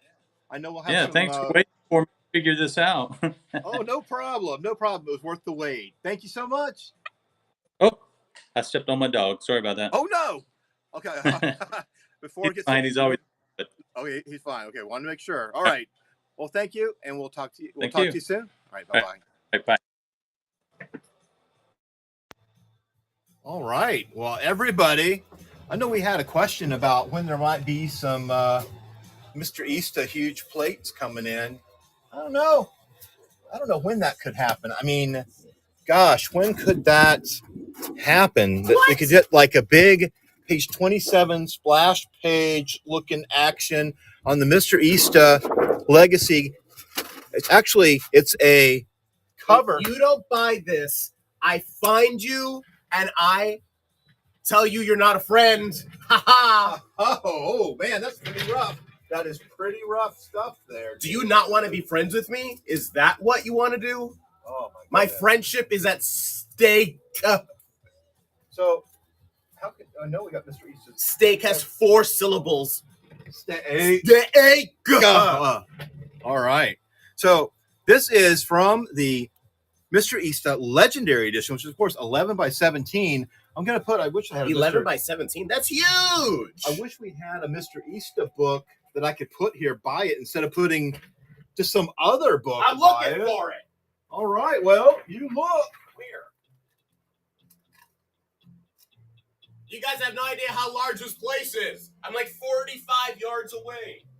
Hold on. Throw me that one. Okay. Thank you. I barely caught it in time. This is the second printing of Mr. Easta 1. Look at that. Look at this. Big. Imagine that. And the thing is, you can get those prefabricated frames and just pop one in. Look how big it is against the other thing. Massive. Massive. And this is page 27, which is some of the extra back matter. So this is actually a cover image, but it's page 27 of the Legendary. But it's a cover image going up Right now, I think it's listed. Let me make sure. I might Well, have to it was add gonna it. go up right now, but I might have he to didn't press add the it. button, and now you have to wait. Till the next solar eclipse. That's crazy how you failed like that. I know. I don't even know who you are anymore. I'm looking at you, and I don't even see Richard. You just see failure. I see failure. I'm blinded by the Mom? failure. Oh. All right. I'm going to do this, even though we know it's 11 by 17. I'm just doing it as a 101 printer plate, single page. We know that it's an 11 by 17. Don't see the 11 by 17 listed here. I'm going to start this auction off. Remember, this is a cover image. It is a page, but it is a cover image, if you will. And I can't start that off at less, and even that's crazy. 11 by 17, starting off at just $50. $50 for a cover image. Buying this, Page you 27. have to put it into a frame. Do not have this willy-nilly. It is aluminum, right? Aluminium, but you should absolutely frame this. This is a one of a kind, or however many there are of this. Well, there's of the black, there's only one. Okay, well then there you go. In the whole multiverse, actually. What? I know, right? It's not alive somewhere else. I mean, I did see The Flash last night, and Yeah. the multiverse is real, y'all. Salute! Woo! Oh That my God, is a steal right there. Oh my goodness. Thank you so much. So Abe is still your friend, right? He's my friend now. Oh, you've got one. You got to treat them right. Keep this one. No. Okay, do I have to give them money? Yes. Oh. Probably monthly payments of no less than $500, and Okay, you know it'll that's be a lot of money. It is, but you know what? You want a friend, don't you? I mean, okay. I'm gonna do this. Brugal. I'm gonna do this yeller right here. Ooh, Another splash. A splash. That's pretty. It'll save every one of us. If you don't get this, it sucks to suck, I guess. Wow. Indecent proposal indeed. What am I supposed to do with myself with this thing on here? Well, it's so big. are you gonna? Oh my God. I hate to see it go, right? I mean, I want someone to have this. I want them to want it. And I want. Oh, look on the you back. to want me. It's got a little transfer there. You can also download if you don't already have several digital downloads of Mr. Easton #1. This thing is sexy.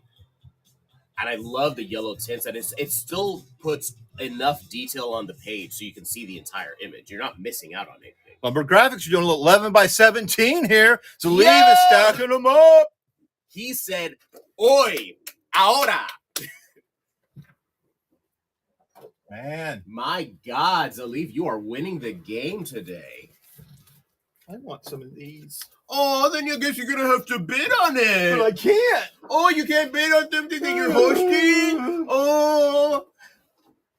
Okay, I'm going to go for some magenta. Ooh. Now this one has a lot of bleed on it, which I actually really, really love. I love that roller kind of transfer thing going on Yeah. there. Holy shnikes. This is page 23 of issue what? It's a legendary. Oh, it's a legendary. Issue 1, legendary edition. That's nuts. It is. It is so crazy. So crazy. Oh. Start the auction. What are you doing? Why are you making me wait? Because I need to say, Now you're just dropping issue 1 in front of it? Alexa, play 70s rock. 70s. Yeah, she It chastises. said, She's still going to go, but she just has to let us know. Like a scolding mother. it said You know, 70s yeah. rock. Who even are you? You've heard of them, I think. Maybe every once in a while. Ooh, wow, you are killing it. Jeez. So, shall we just do a bulk price here and just quit playing this game? One more and I tap out. All right. But you don't know what we have coming up. You don't know.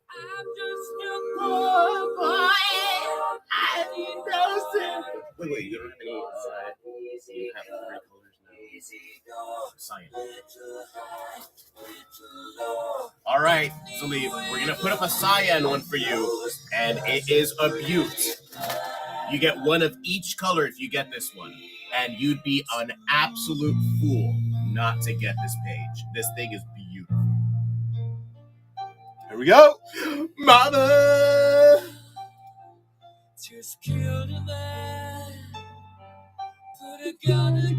Oh yeah, the King Jira is amazing. Ooh. And I Do we have it? in non-auction form, yeah, I've got about 7 or 8 of them. Oh, suddenly he's got things. Oh, he bought things. Oh, No. oh, it's so hot. Mama. Ooh, there it is. Salim. You said today's the day I get what I want. You're your own personal. Oh! We're almost time to start the next one. Oh my God. We have been doing this, and we got lost. We're losing track of time. I knew this would happen, Michael. Oh my God. What am I Who's next? supposed to do? Who's next? What time is it? It is. Let's get with Wayne. He's like in this remote. Is he like joining the party? He's like over there on his own island. You want to? Wayne Island, come closer. Participate. You can bring your stool. Down my spine. We're going to be today and tomorrow, folks. If you just stumbled upon this and don't know what you've stumbled upon, well, we're going to be having Artist Alley with all kinds of crazy scout creators. Oh, nice. We've got our next one starting up. A little person I met a little while ago, I suppose, whatever. Tyler is joining us in a few moments. We just have to send him the invite, Richard. We'll do it. Also, can we point the camera at me for this? And I'll post books. I know the person that wants to. I'll do it. Oh, I'm sorry. Please.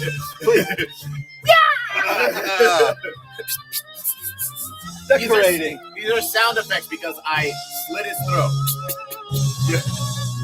All right, let's see. Tyler, you here? Speak up in the chat, and we shall make you co-host. Thunderbolts and lightning, very, very frightening me. Galileo, I'm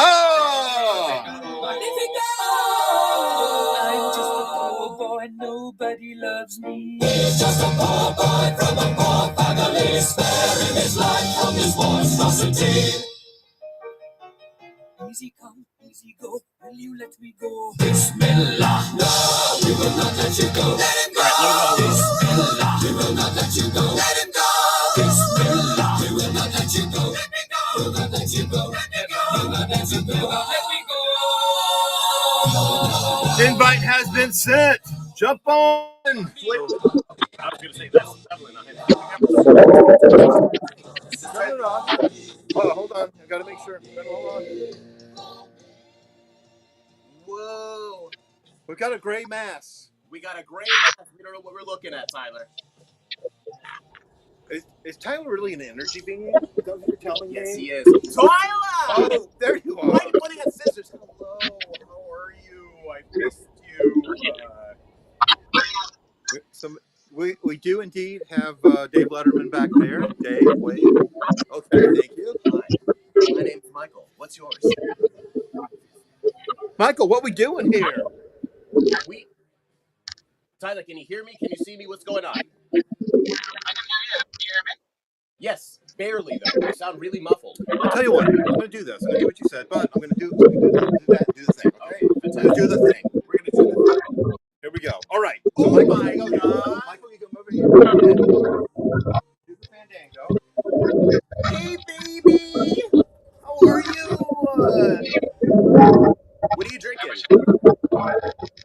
drinking. You're drinking drink, is what you are. That's drank. That's purple drink. Okay, so I can't hear you. How's everyone doing? We can't hear. We can barely hear you. You sound like you're a robot. Which are you a robot?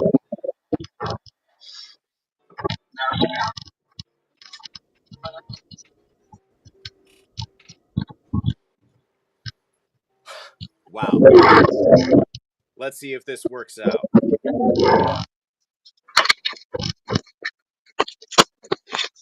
start off with an hand. What? It's like the first appearance locked in. What? All right, guys. Hold on. Let's How about now? Beautiful. We good? Much better. So, Tyler, we've known each other for a little while. You have an amazing series called Oswald and the Star Chaser. We have your ashcan in hand. Everybody, look at this fantastic. Look at the beauty. Look at the majesty. Tyler, can you please talk about this book? I would like to do nothing more except for talk about you, but we can do it later. We'll do it later. Okay. Here we go. Oh yeah, I did. I'll tell that at the end. So Carl, don't let this hatred. Here, Richard. Anyway, continue. Sorry. I have 20 seconds to. So it's a really fun space fantasy epic. It's like if Star Wars met the Venture Bros from Adult Swim. So very humor driven, not just quips, but consistent comedy beats. So this is very fun. And you got here we go. You got protagonist Oswald Bretters, this headstrong young knight who wants. Zleev. Thank you. Yeah. You can load up a next one, but I'll keep talking because I love talking. Yeah. So you got Oswald Bretters. Yeah. So Oswald is because I don't assume everyone knows my book, even though you should. Mm-hmm. So he's this headstrong young knight who wants to save his galaxy called the Starlands, which got usurped. The long-standing king got usurped by this businessman, conniving businessman called Feck. And number one opens. It opens by him walking into a bar. Yeah. Put it up and I'll keep talking. Yeah. So it opens up and he's like, I need heroes to help me save the Starlands. Like, will anyone help me? And everyone's just like, like a lot of people, like some of them don't realize there's a new king. Some of them just like don't care, but also really cares. Like when Michael goes to a bar. I haven't been to a bar in a very long time because the sadness comes in too quick. But one character does care, like out of everyone, this huge mercenary called the Star Chaser. And she is really great. Ooh. So, guys, please check out this book. This kind of gave me vibes of, do you remember the show Big Guy and Rusty? Mm-hmm. Big Guy and Rusty came out in like the early 2000s, and it was I'm not going to go into the story of that, but it's such a fun story, and this gave me the vibe. The stories are not that similar. Funko Pop Punk. Funko Pop Punk. Funko Pop Punk. I like that name. Thank you. That is a really cool name. So what we've been doing typically, before we go into the next session, we've been doing your stuff straight and then popping off and doing other auctions. But I kind of want to keep you as a co-host for a little bit longer. So do you mind, we're going to be interspersing your stuff throughout other ones? Is that okay? Yeah, for how long? I mean, like 30 minutes. I'm not doing anything. Oh, okay, yeah, that's good. 30 minutes, absolutely. Hour, 3 hours, let's go. 24 minutes. You have 24 minutes left. All right? Okay. Plenty of time. That's an episode of Sailor Moon. Ashcan that we did. And now we're doing, what do we call this? Issue 1! So issue 1 for me has such... So the thing the story's amazing. Oh my god! The story's amazing. But I would say that the lettering, which you also had you did the lettering for this thing, and it's beautiful stuff. If anyone doesn't know, my story, Patty and Laz, is being lettered by Tyler. So if you want to get a piece of that pie, then absolutely check out Oswald and the Star Chaser, because both stories have amazing. Not the Ashcan. Not the Ashcan. He didn't do the Ashcan. Issue 1. Thank you, Funko Pop Punk. You have good taste.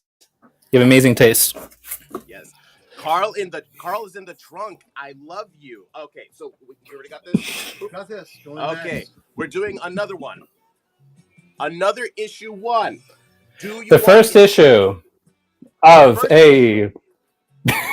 you talk. No, I'm sorry. I'm high off. It's the first issue. I am high off of the stuff. It's the first issue of a 6-issue mini-series. Right now, issue 2 came out. 3 is coming out in a couple weeks, and it's just going through the year. Yeah. Number 1, very exclusive. Very exclusive. Oh, such a good issue. Can we just take a second to look at the cover art of this stuff? This was beautifully done. The composition, I love even the sides, the borders of this thing. I would love this. I'm gonna have to download this as well so I can print the cover myself. It's not gonna be as good quality, but I need this on my wall. It's so pretty. And anyone who picks this up should absolutely frame a copy and then put another copy on something. Like, I don't know, you do you. Carl is in the truck. Oh, Carl. The Carl's here to help save the Starland. He's here to help Oswald Bretters. There we go. I love this panel. So cool. The sense of movement, the sense of motion, the art is so on point. The story's great too. I do hope that I get to continue working with you on, let's say, a continuation of it at some point or whatever. But yeah, I'm so proud of what you've done already in this issue. It's incredible. And now we have the variant cover of #1. Ooh, who did the cover? Who did the cover for this guy? Stefano Cardicelli. He's done a lot of Scout covers and Scout series as well, you know. Yeah. And this was the 1 in 10 retailer incentive, so it's pretty tough to get.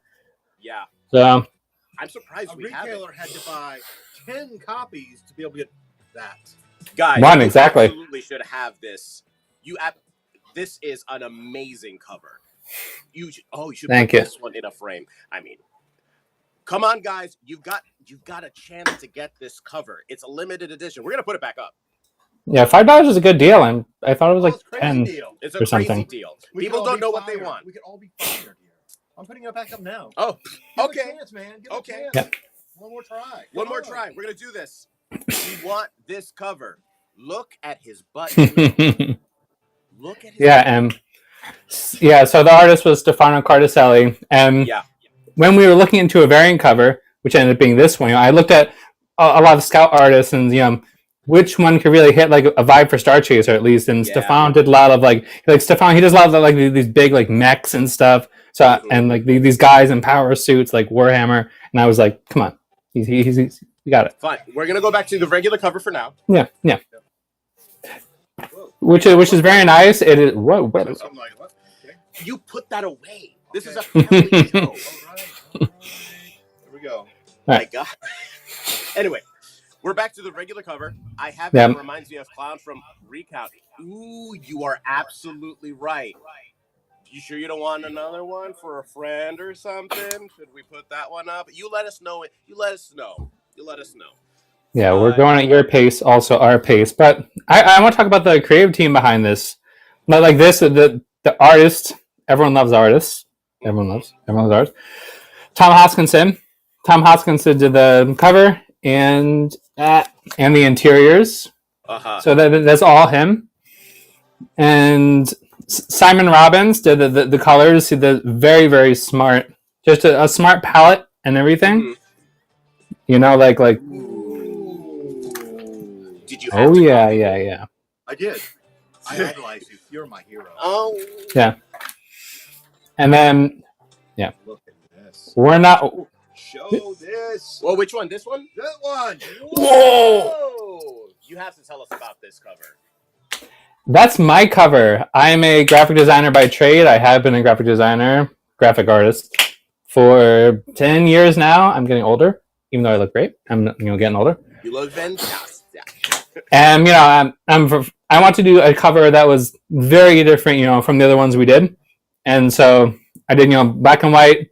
And that's the web store exclusive. You can only get this on Scout Comics web store. I think it's like $15. Yeah. So this is an awesome, very awesome deal. And it took inspiration. No. Carl, put in the comments. I don't think you couldn't have this one. We're gonna do this. Unless he does. You want to know why there's a buff-looking Santa Claus in HQ? Are we talking about Richard? No, Santa.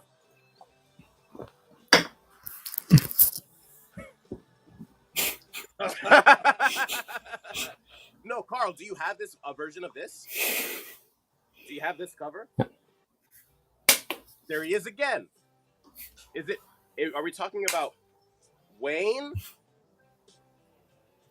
You do not, and it sounds like you should, because this is amazing. And I don't know about you, but this is a very cool cover. And it's a wraparound cover, actually. Oh, is it? It goes. Open this? Open it. Maybe. Well, does Carl give you permission if he's going to get this? Okay, you said open it. That's good. That means it's yours. That means when we put Yeah. it up for $5, you gotta get it. Let's see. Ooh. I actually have the original art. The original art is on my wall that I did, and I made this one. It was the cool thing about this cover is that it was completely by hand. Carl, That's cool. you made a great. Completely by hand. It was like DIY, just like they did in the '70s for like punk album covers. It was Whoa. just cutting like that here. Show the front again. Like like yeah, this is not a digital recreation. Like I actually hand cut every single character, every letter, and like collaged it. And I think that's what really makes this one. You went full kidnapper for this? Yeah. Oh yeah. That's so high. Nike style for sure. Zalif, why are you not getting this? I don't see you bidding. You like it so much, you're commenting on it. Get a copy of it. Do we have? Because we got to put. Do you? Making Do you? Hold on, let's see. We've got one more. Yeah. I feel it's Carl just touched the hell. Carl just touched the hell out of it. I'm sorry. Okay. We have one more. We had one at $5. Zalif, Ooh. you want it? Because it sounds like you should have it. You like a 90s style. All right, like a pizza pie. I'm taking this thing off the wall. That's fine. I'll bid, but you have to The full original. Oh, Okay. look at this. Okay, Look at see, this. see? Oh See, yeah. see? Okay. Oh yeah. I mean, it was actually this big. Like here I am. That's It was this big. crazy. It's a very unique cover. Okay. Pero tú lo vas a comprar. Okay. That's huge. It is. Pero, Zalif, okay. If you're going to do it, okay. Thank you so much. Okay. That's as much as I can do. That original is super cool. That is, oh, sir, I feel like every person that comments secretly wants to buy the crap out of every single one. One of these yet, right? Oh, wait a minute. Hold on. Don't start the auction yet. I'm not. We need somebody to say in the comments that they want one of these. Because this is beautiful. This is an amazing artist. This is a one-of-a-kind, well, as many copies as we have. But you know what I mean. You're not going to find this anywhere else. Not one that's been held by Michael. If you want, By Michael. He will sign this. He will sign this for you. Wait, say it again? I'm starting it. You started it, It's like that. but I didn't give you permission. I know. I didn't say so. That makes it so You guys. What's up? Michael Sanchez will sign my comic. Oh, there you go. Oh, you want me to sign your comic? Do you want me to sign as you? Yes. Okay. All I gotta do is look at a TV Mars. This is a one-of-a-kind Michael Sanchez signed as Tyler Villano Marion cover. I haven't even said my name yet. Wait, Zalif is winning. Zalif, do you sign the one I bought? Okay. Hold on. Give me Carl's one as well. Just write MS sign for Carl's. For that one, yeah. Let's see. And for this one, this is for Zalif, also signed by MS. And again, I'm writing. You tell me how you want me to sign it. That's the one thing. I'll pretend it's him. You don't have to pretend it's him. I'm here too. I'm amazing. No, but is a Scout exclusive signature. Michael signing as Tyler, and I'll show you how to do it. Okay, thank you. That's what I need. I need to know how to formulate forgery. Is the hand turkey completely out of the question? You put it on the back, on the inside. What are we doing next? Okay. Let's do this one next. Let's do. Are we doing? Let's do number 2. You know, there's more than one issue. If you have an issue 1 that you just Ooh. and you don't have an issue 2, who are you? You're just gonna get the beginning of a story. You're not going to continue it. You're not going to be like, I want to know what happens. Yeah, there's 2. Yeah, here we go. Issue 2. There's 2 really awesome things I want to talk about. Issue 2. The first one is that there was actually a whole year between issue 1 and 2 because we made the first one and then we pitched it places. Yeah. So, and I think that really reflects in all the art. And we had a new colorist, Rebecca Good, and her colors are just stupendous. Look at this thing. My camera sucks, but you can even tell how nice it is. And also, at the end of ooh, Sir Agnes. who won that? Who won that? Sir Agnes. Nice. Thank you so much. Snatches it out of my hand because he thinks I he's someone. appreciate you. Continue. Sign, please. You want me to sign for Tyler? Am I doing this? All right. Wait. Did you?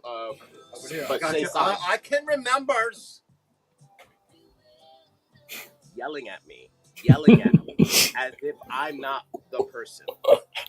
I believe you yelled first. First of all, issue 2 again because we need to spread this love.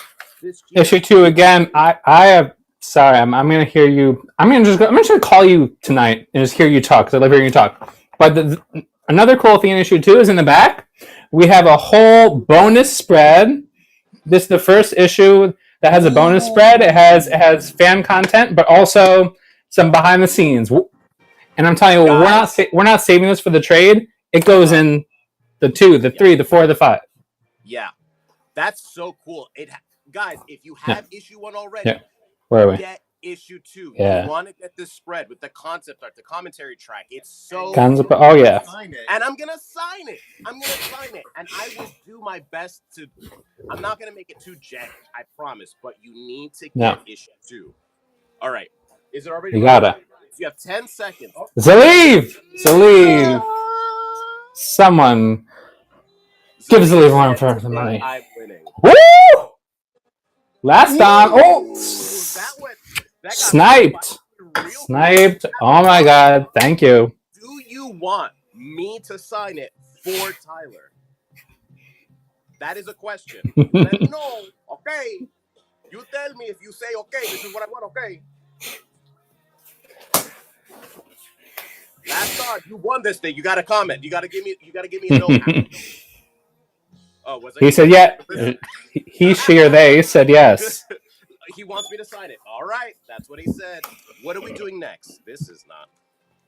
I don't know. That's what I'm saying. Hold on. Do we? What else do we have in this pile? That is not your book. That is paper. Just paper. Sign, please. You got it. All right. We've got a few left, and that's it. And we need to get rid of them. They're stinking up the place. All right. Too many. Too many. All right, we're gonna do this covered. Right. This is the number 1. The big.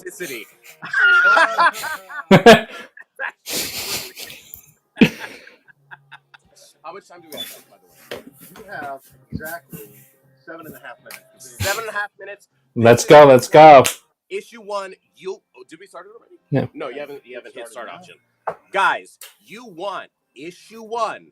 And if you don't get issue 1, I'm going to take it as an affront to my legacy and my house, the House of Sanchez. Okay?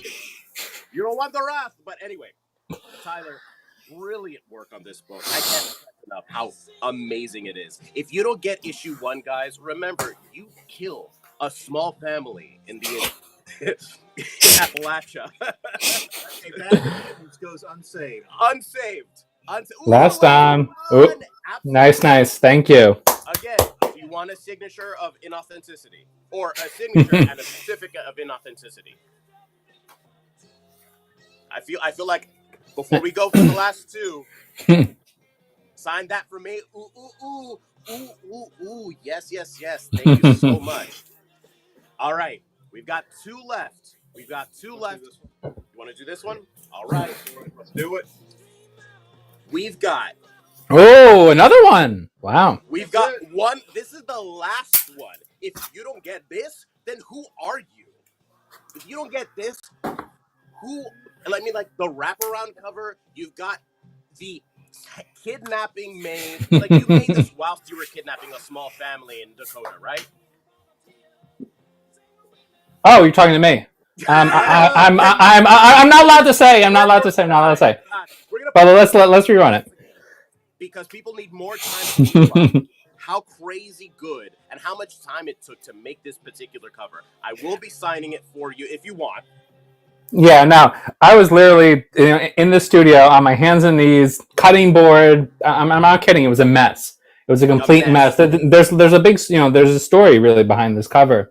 And also because I wanted to make a cover that I could you could throw on like that you could see in the back of a music venue, like with all like the cruddy stuff and like years worth of stickers. Like this is there, This is there. Last Dawn, you sly fox, coming at the last second. Y'all are killing me with this last second stuff. You're waiting for the last 3 seconds so that nobody comes in. I know what strategy. It's strategy. But you don't understand what it does to my heart, because it's just making sign it big and bold. Put big and bold as the note. You don't Bold and brash. The heart murmur that I'm experiencing right now, y'all are waiting till the last second. It's effective, but also ow. Yeah. There's a reason that I'm giving my signature. I'm loaning my signature to Michael because one, he is an amazing, beautiful human being, but two, he is editing my upcoming series called Moonflowers. I know Michael loves talking about himself, so he's in his comic and my comic. So then he's not going to ask me, so I have to say it now. I'm making a new comic called Moonflowers. This scout, this beautiful scout angel is editing it, so we're really tight. Plus, I'm lettering his comic, which is coming up or was up or will be up again. Patty and Laz. When we show off Patty and Laz again, I'm gonna want to have you on so we can talk about it. I would love to talk about it, but still. Yeah. But anyway, we have wait. Oh, come on. I completely forgot that we were doing this. Wait. Oh, that one. Yeah. We have this one last. So this auction. Stefano Cardacelli. I completely forgot that we were just talking about me for a bit. That's happened. Sorry, we're talking about me. I guess my priorities are straight, but I'm not. All right, it's back. Show this beautiful thing. I'm going to talk about the co-creator of this series, literally the person who pitched this to me, because I haven't even mentioned him once yet, because never gave me a chance. Love you, though. Tommy Kulik is my best friend. He co-created and script writes the series, and I do some co-writing, and I co-create with him. Like, this is both of our creation. And we met on an online role-playing game, if you can believe that. Like, some people meet at cons, some were, childhood friends. We met on an MMORPG. And Wondertron. Purchase from you. Thank you so much. Who are you? Tell us about yourself in the comments. I feel like I know you. I feel like I've met you before in my dreams. Wondertron, do you want this signed by me for Tyler? Ha. Ha. That's all he says. He says, ha. He just says, don't sign it. Signed, yes. By me. Signed, yes. For Tyler with a certificate of inauthenticity. I feel like this is actually a successful thing that we've done here. It is. It's the official world first, scout first signature of inauthenticity. Yes. The first ever, world first appearance. I didn't realize this was happening, but the marketing potentials alone are crazy. Bam, bam. I work in marketing. I'm sorry. That's just how it goes. Continue on with this signature of inauthenticity. I mean, we have this guy who loves to doodle, me who likes to write just rotted messages on the covers that I send out. James will lose it. Ask Richard if Wayne Security, in case I show up. Wait, are you actually nearby? You can't like do that to me. If you guys, he's on his way. He doxed you. He's you're on Google Maps. Actually, would be amazing. That would be. Oh my god, what's it called when like gamers send like a bunch of like the SWAT team? Is it just no? No, that's swatting. Swatting. It's just swatting. Could you imagine if that happened live right now? Please don't do that. 20 minutes away. 20 minutes away. Please don't do that. Again. But I'm right in the middle of Hedrick. Right in the middle of Hedrick. This is happening. Not Tyler. Not to pause you. Is there something supposed to be coming up new? In just a couple minutes. Oh my God, Tyler! It never stops. It never stops. I'm so sorry that we only have a few minutes left, but you are a joy. You are a pleasure, and you are an amazing graphic designer, an amazing letterer. I enjoy working with you, and guys, he and I have amazing stuff coming up. Oh yeah. Not just Patty and Laz, not just Star Chaser. Where's the little thing that I had with? Anyway. What's going on over there? What's going on over there? So I want you guys to follow us on our social medias. Oh, that's right. Social medias. I don't know if this is backwards, but mine is simply Patty No. Laz. And mine. This is Instagram. Volano Marin on Instagram. And I have two more things to say, by the way. Before and I'll do a little baton pass. I know who's coming up. First of all, to everyone who bid and won my comic, thank you so much. Not especially, but everyone the same. But Saragnus said my name. Thanks, Tyler. Well, thank you. Thank you so much. Also for the signature of inauthenticity, I'm going to show you. You do a T, Uh-huh. a V, Uh-huh. and then MARZ, like that. TV Mars. Could And you then take a you got screenshot this. of that and send that to me? Oh, no, I'll send it to you. I just need to do it live with witnesses, or 17 witnesses. Oh, good. Oh, okay, yes. Patty Yeah. Laz, PATTYANDLAZ for mine, and Velano Maron. Marin. I don't know why I'm giving everything a Spanish accent. I'm sorry. Everyone does that. Okay, And Velano Maron. Marin. God damn it. Anyway, but Mariner. All right. Marin, take a screenshot, follow us. We've got good, big announcements coming up throughout the year, not just about our personal work, but about personal endeavors that we might be pursuing together. Marin. Oh, yeah, right, I put it from the Oswald the 9.5. And mine is, hold on, Yeah. Patty and Laz. Destruct sequence has begun. 10, 9. 8. Okay, we know who's coming up next. Jonathan Hedrick is coming up next. He does a lot of cool stuff. He's in Florida with me. We're going to collab because that's what Florida people do. Oh my God! Love you, Michael. Love you. I do. All right, thanks so much, everyone. Oh no. Jonathan Hedrick! Hedrick is in chat. Hedrick, you're up next. I'm baton passing like it's a Pokemon game. Let's go. Wait, just can't we just switch the thing? Gotta remove. Oh, okay. Okay, then we click him. We're gonna switch. Since you're taking over. We're actually gonna have Wayne come over. Okay, hold on. We're gonna. Wait, No, get out of the way. Get out of the way. Go. Come up, Santa. That's what you were called. Buff Santa, apparently. No idea. All right. Let's see here, folks.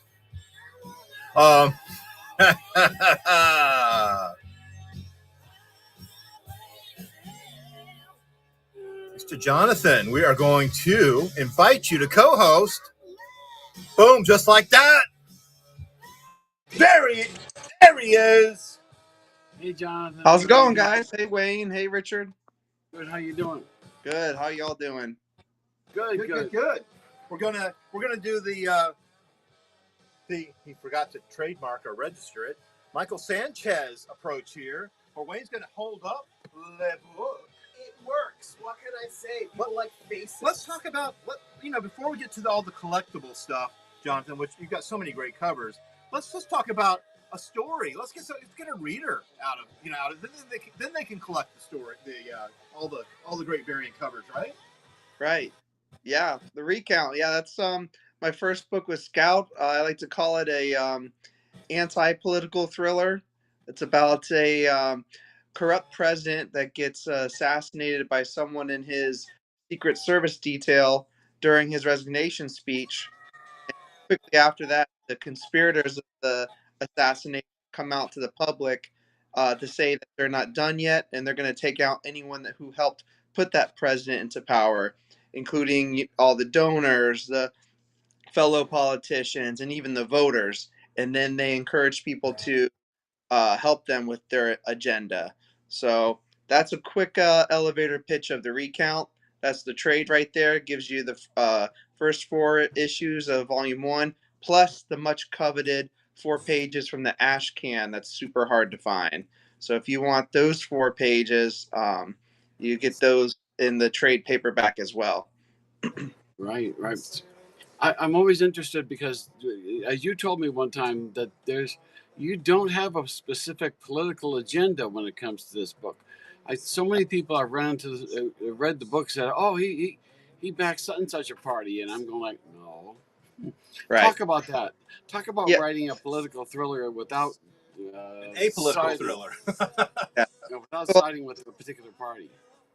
Well, I'm personally registered no party affiliated, so I think that helped me keep in between the lines, for lack of better terms, when writing this story. And when I was writing it, there was one political candidate in office, and then when it came out, there was a different political candidate in office, and I got to see both fans of both sides come at me in different ways, with assuming what I thought, which is a happy accident. It's interesting to me as someone who wrote this with no agenda. To get the different readers' perspectives from it. And like I said, I've got compliments and complaints from both sides. But for those that can remove themselves from what's happening in our real world and read it with with unbiased opinion, I think they'll see that there's no attempt to try to sway anyone to any political party whatsoever. It is grounded fictional storytelling. It's really good too, I have to say. Thank you. Probably one of your better known stories, although I like them all. This Thank one you. is probably the one people associate you with. It seems to me the most. Yes. And well deserved, I have to say. Thank you.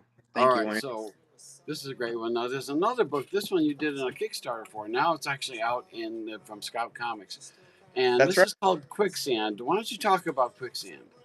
Yeah, Quicksand is a sci-fi thriller about this hole near the Egyptian pyramids that mysteriously opens in the desert, and all these monsters come crawling out and attack the city of Giza, and then as quickly as they arrive, they disappear. Shortly after that, the leaders from around the world say, we can't let that happen again. So they send a team of experts down into that hole to do some research. But that team just disappears. They never come back. So we start our story a year afterwards with following the wife of the team leader of Canary One that went down. And she wants to get her answers. She's going to do that, get her answers by any means necessary. Even if that means forming her own team.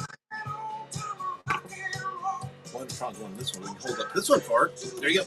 All right. What's the difference? Wondertron won this one. Oh, That's the difference. all right. So we have another copy of this right here for you to get. One of the things I love about this book is that you have a very strong female lead character, which always gets me. Most comics have male leads, and they're super heroic. This is a very different character. Do you want to talk about her? Yeah. So character Stephanie Noon is a military expert who's no longer affiliated with the military, but more contract outside. So she has her own dark secret. Her sent into that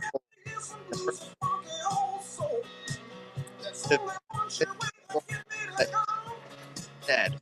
So she has skill to find out why. Very masculine driven is the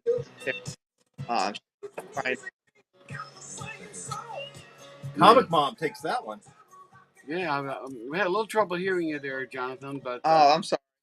That's all right. Sometimes the internet has fun with us. Yeah. This is another cover. Tell about this cover. What makes this cover very different? So that is the cover artist. There is Gabriel Ibarra Nunez, who people may recognize from the Recount. He did the main covers of Recount as well as issues 1 through 3. So very stunning cover right there, very dynamic, and it really represents the story. Again, that's Stephanie Noon, the main character, featured on that cover, and it really shows just really gives the concept of this storytelling. It's a strong female character that's going to get her answers no matter what it takes. So how many issues are going to be Quicksand in the first series? 5 total. Yep. Do you have plans for any more after that? Yeah, I'm slowly brainstorming a second volume. It's not the front of my brain, but if it comes at me organically, I definitely would like to do another one. Okay. Yeah. Alrighty, and is where are we? Is that one set? Have we sold this one here? We're winding down on this one. We've got just a few seconds left on this Okay. auction. So if you want to pick up this great cover Yeah, this is at a an chance. incredible price, this is your chance. This is great to do it. So it's a really fascinating book with a lot of interesting science and science fiction involved with it. Yeah, it's what I like to call a grounded sci-fi thriller. It's sci-fi, but not in outer space like we tend to think sci-fi usually is. All right. Well, let's talk about another one. This is also near and dear to All our right, hearts. here's another book that you did that I really enjoy. It's called Thank you. Space Cadet. Talk about this one. Yeah, so Space Cadet is an all-ages story that I wrote, loosely based off of my own experience growing up near the Space Center and being fascinated with the possibility of going to outer space. And in this story, it's a one-shot, beautifully drawn and painted by Stefano Cardoselli. And it tells a story about this young child who dreams of going to the moon one day. And then one night they wish really hard and wake up on the surface of the moon, and a friendly astronaut gives them a tour and teaches them about, if you go to school, if you work really hard and you keep dreaming, then this can happen to you as well. So it's a beautiful, nighttime story, fairy tale, much like, Good Night Moon and some of those other classics. Very proud of this all ages story. And that's a gorgeous VHS cover, if anyone is wondering. Right, these are one of the are some of the rarest versions of it. So this is be a Yeah. great pickup for if somebody wants to get this. This again is all ages, which is particularly good for younger readers. So this is a great book. Yeah. Do you have any plans to follow up with this one? Nothing immediate. But yeah, I would love to do another one with, Space Cadet Goes to Mars, or, something along those lines someday. That would be great. Okay. All right. Next one is we talked about Recount, and they talked about the Recount preamble, and we actually have this one out as a separate version. Talk about the preamble and how this relates to the Recount series. Yeah, so the preamble is a 36-page prequel, takes place before Volume 1. And it gives a little more meat and potatoes, or more background on the cult leader that organized the events in Volume 1, and kind of gives him some more backstory, some more mythos of his reasoning to go and organize such a heinous act. I like to compare it a lot to the Joaquin Phoenix Joker movie. It's an origin story for, in comparison, and that's a really cool homage to Killer Clowns from Outer Space. That cover right there. So is it the same art team as the regular Recount? No, Ruben Gill was the interior artist.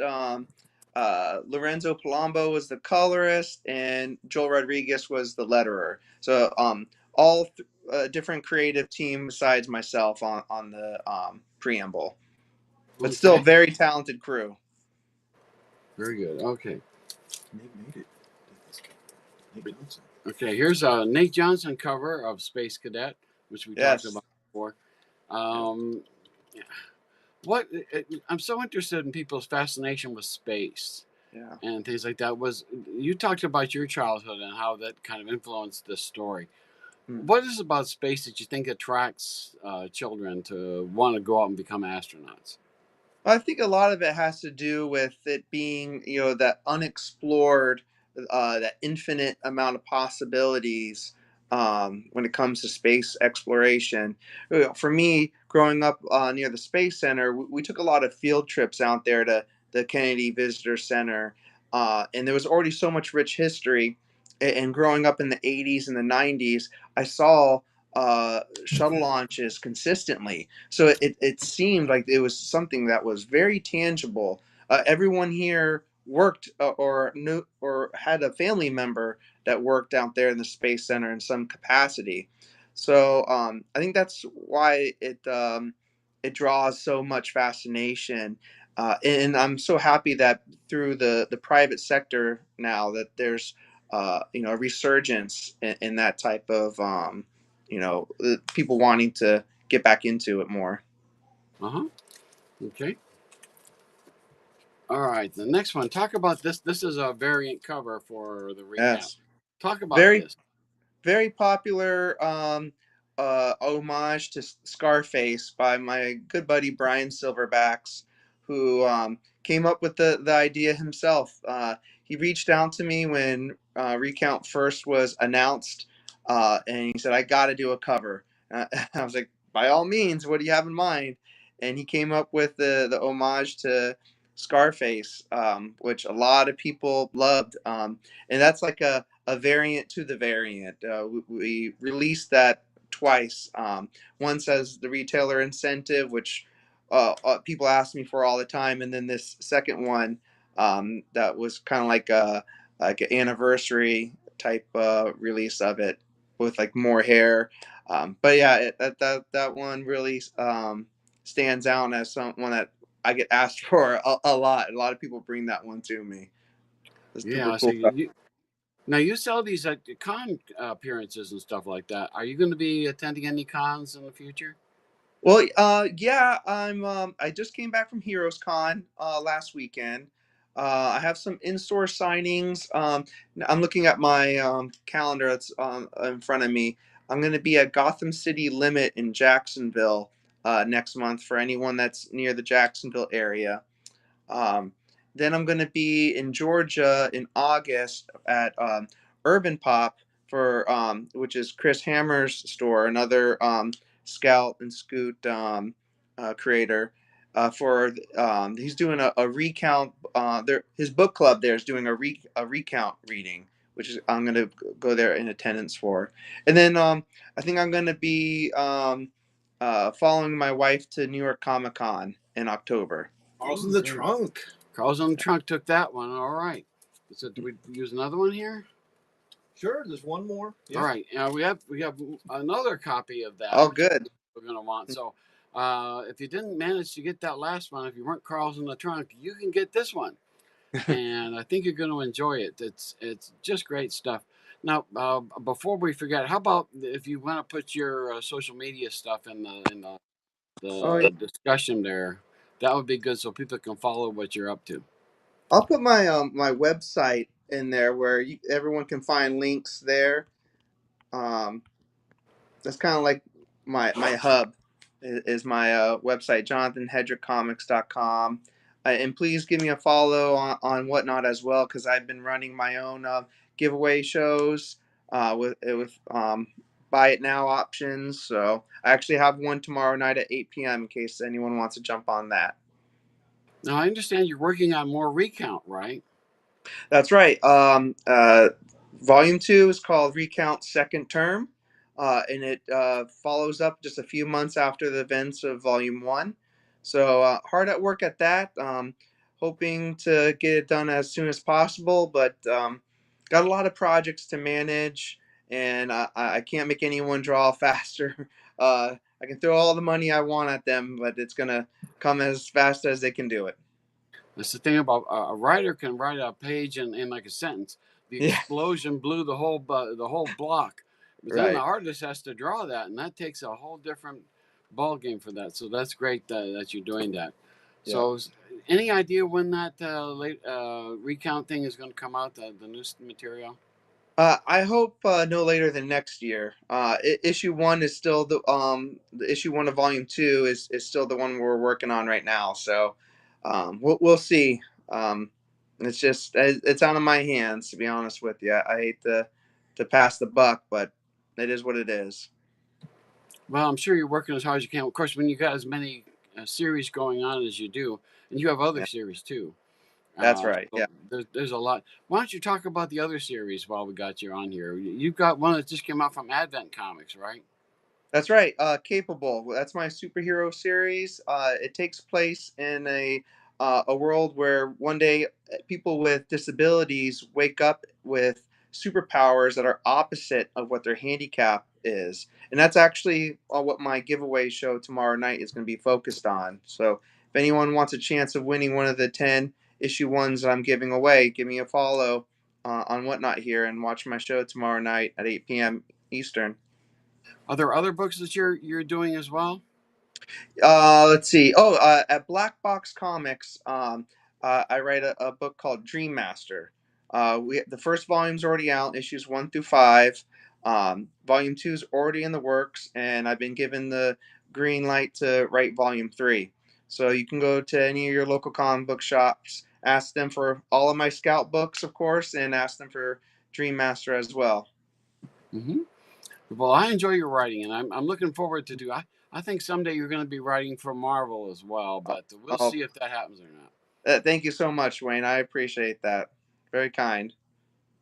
Okay. We're coming to the end here. Well, I think we got to get set up for the next here, but it's been great having you on, Jonathan. Oh, yeah. Thank you all so much. Thank you, everyone who bid on any of the items. And, yeah, give me a follow. Thanks again, Wayne. Thanks again, Richard. Good seeing you guys. Take care. Hope to see you soon in person. Yes. Adios. Adios. All right, folks. Well, that was great. We've got a few minutes in between here in this nonstop marathon. I'm going to take up the seat where Wayne is sitting right now, and we're going to do a few other auctions here. But coming up next will be, let's see, you got Bob McKeon. Bob McKeon's coming up next. Very nice. We got a stack of stuff for Bob McKeon, but right now, since we got right in front of us here, I'm going to do a little Mr. Easter.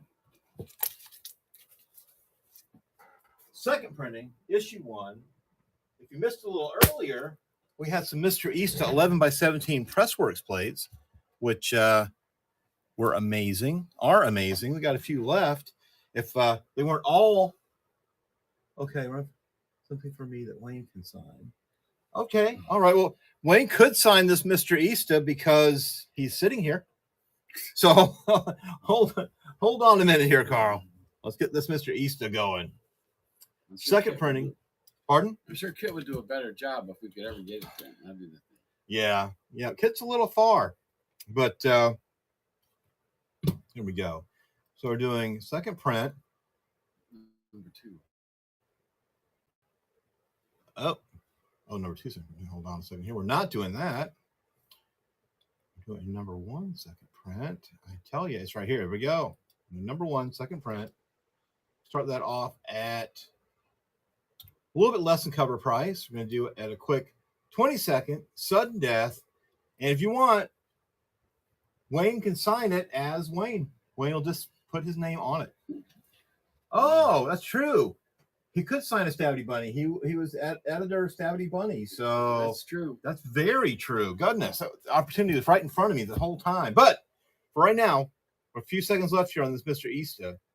I'm going to put in a little bit longer one here so I can go grab an appropriate. Okay, I'm going to do this Dead Fellows.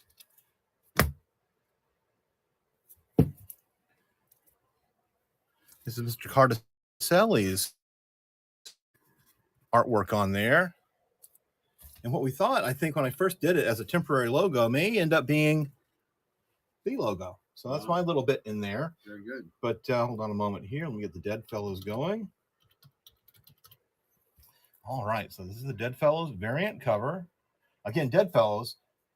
A young man means to end it all. He's recently moved into a new apartment, but he doesn't know it's already occupied by 3 ghosts that are trapped there. They do not want another forever roommate. So they intervene to try to stop him from killing himself. It's a mix of horror. It's a mix of comedy. Now, talking about Dead Fellows who wrote this, or the Mr. Easter that just ran away here? Cody Hamilton is the writer of Dead Fellows. Of course, art by Mr. Barallo. Yep. On Dead Fellows, that is Cody Hamilton. I'm going to start this auction off. Now, this is a variant cover, so I'm just going to start it off at what it would never be, $5, which would just be the cover price for a non-variant. This is one of our web stores here. Great book, and I should have put more time on it because I wanted to go grab something that we could both sign together. You've only signed like one time at a convention one time, like somebody asked for it, right? Right. they wanted to know what would make a book that was unique. And so what was unique was the fact that I had never signed it. Schizo Collector won that one. I'm going to put up one more Deadfellows. I'm going to put a minute on it so that I could run about like the proverbial chicken and get this going. All right, here we go. I'm going to put this Deadfellows up. Dun, dun, dun, dun. This is the secret VHS variant. Occasionally, we will take, we will add to the print run without saying anything about it to the cover A's. We'll add a VHS variant. So something you can sometimes find in your stores when a Scout #1 comes out. You never know. You never know.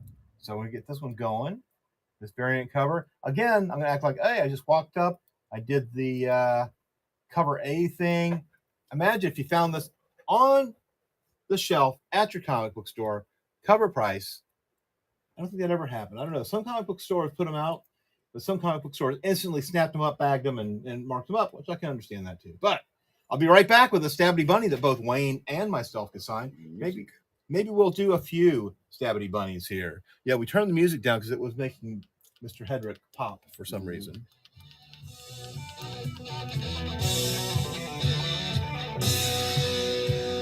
Oh, look at this. Look how far behind the chat was. All right, I'll be right back. In the meantime, Wayne, I'll talk about Scout Comics in general. Scout Comics is a terrific, largely indie publisher. Only an indie publisher that creates and is looking for new and different kinds of storytelling. And so we get all kinds of interesting stories like, and Schizo Collector, congratulations on winning that one. All right. I grabbed a couple of Stabbity Bunnies. Let me bring them over.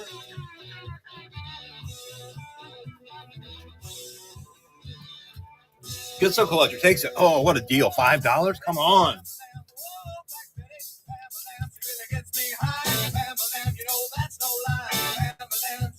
Here is the issue 1 that we did for the Kickstarter.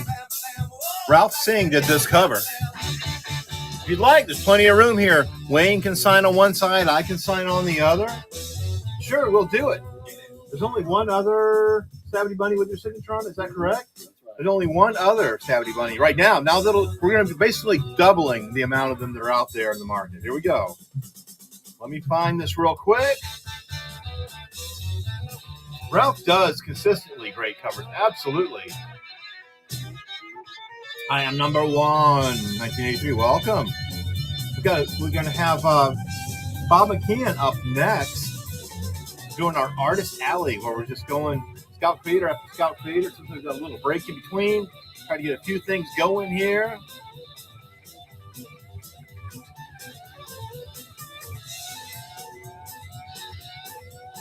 All right. Well, eventually. There we go. Nope. Let's do it as a variant cover.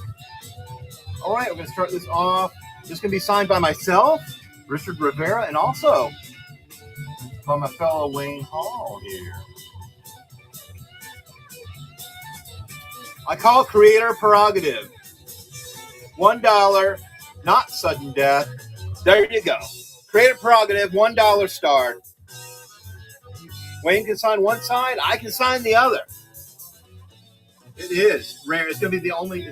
There's only right now. It's only one in existence. This would double. This would double the number of them in existence. Carl's in the trunks coming in.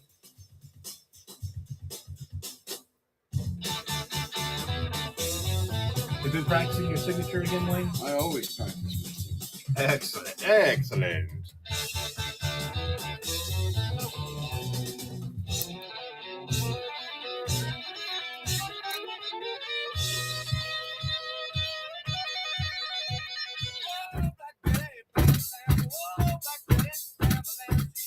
Last Don 77 takes it. I'm assuming you want it double signed there, Last Don. Let us know. We'll do another. Oh, the Chris Hamer Emmett Story variant cover. All right, let's put this one up. Sometimes people think that Wayne is the other person in this story. One character looks like me. You're looking more and more like Wally, though. I'll say that. Let's see here. Emmett story coming right up, and then we've got just a few. We got this will probably be it, and we got to get set up for Mr. McKeon here. Alexa, play 80s pop. Sorry, Amazon Music stopped. Okay, I'm scolded. Because there hasn't I been know. any I activity know. on the It's device. horrible. Here's a station Thank for you. Thank 80s pop on Amazon Music. Creative prerogative, $1. Chris Hamer, extraordinary artist and human being.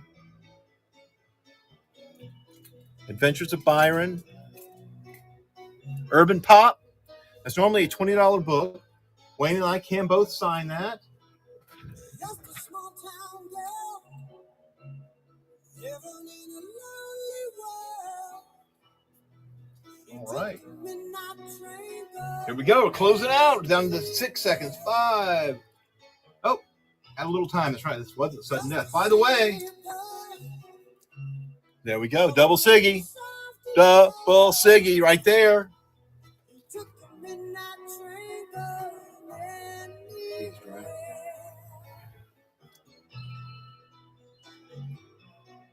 Maybe let's just Why'd you love it last on? That's got the perfect space for it, you know? Really, that's like negative space there with the white background. Perfect for it. We might have to bust out some gold or something on this one, Wayne. Might have to bust out a gold pen on this one. Carl's in the trunk, takes it. Congratulations, Carl. We're going to do that one later because we're going to probably go in for the gold paint if we can find it on that one. See, that would look hot on that cover. We might try another one of these later because they do sign up so well. Might do another one later. All right. So let's get set up. Let's get set up for Mr. McKeon here. Let's see what we got. I know we're all set up here. HT folks were so great. We're going to do a little Bush Leaguers action here. What a good time for it, you know? Baseball. Time. I think it's time. I'm going to put up the classic issue 1 cover here.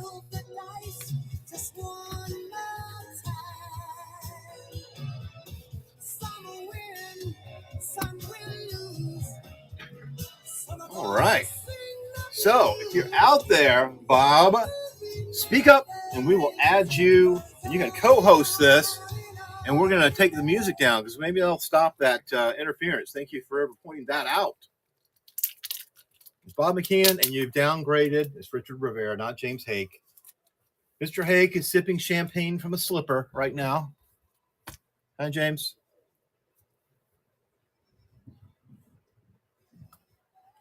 Let me see here. Did I miss you? Ah, Mr. Roboto. It's Bob. I got you, Bob. I got you. You should see an invite any moment now. Are you hearing the thunder and lightning outside? I am. I thought it was your burritos. It's my fat butt. Oh, hello there. Hello. Oh, sorry. That's all right. That's all right. Welcome, welcome, welcome. We're gonna be talking Thank a little you. Bush Leaguers here. I love the 18 plus sticker. I might need to get a copy of that for myself. Those cost some extra money. That's an extra nickel. That's another nickel we got to add on there. But okay, we can't just. But it's you. We'll give away a sticker. I'll shake sure. Just one time. Do it. Let's do it. Break all your own promises. Fool. Thank you. All right. This is about Bob now. Get out of the spotlight. Turning the spotlight back over to Bob now. Okay, Bob, tell us a little Bush bit. Leaguers 18 plus. Hello. Tell us a little bit about that. Yeah, that sticker really does draw the eye, doesn't it? It really does. I think it's a major selling point. I mean, listen, it's not so bad, people. It's going to be okay. Yes. Oh, there you go. The safe for work version. This is a variant cover. Who's this guy? Looks kind of familiar. That's true. That's Theodore Roosevelt, who's a character in our graphic novel Bush Leaguers. We like to call it Bad News Bears meets Gangs of New York. Wow. It's like it's a story about a down and out baseball team set in the turn of the century New York, turn of the 19th century, and their quest for greatness Fantastic. or lack thereof. they're yeah, as they go for that. Now you've mixed a lot of humor, obviously a lot of humor, and you've got a tell us a little bit about this. I won't say gentleman, but this mustachioed figure here. Well, that's one of our characters. Her name is Skip Lapwhistle. She's a former sweatshop seamstress, excuse me, who is disguised as a man and playing on the team. And she's really the one person on this team of sort of ne'er-do-wells who really gives a damn. And so when they're on the ropes, to mix metaphors, she is the one who tries to pull them all together.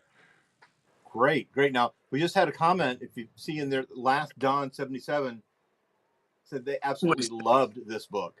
Oh, great. Thanks, Last Dawn.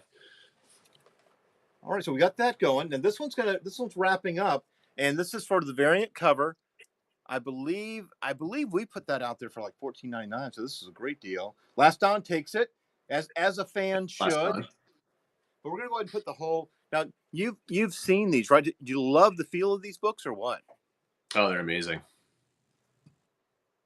Tell us a little bit about what got you down this path. I mean, where did Bush Leaguers? Where did the germ of the idea come from? How did you go about developing it, getting your art team, etc.? Because everybody's creative journey here has been different. For sure. I mean, this was just sort of sparked from a conversation that a friend and I were having. I think I don't even know what we were talking about. We may have been talking about the.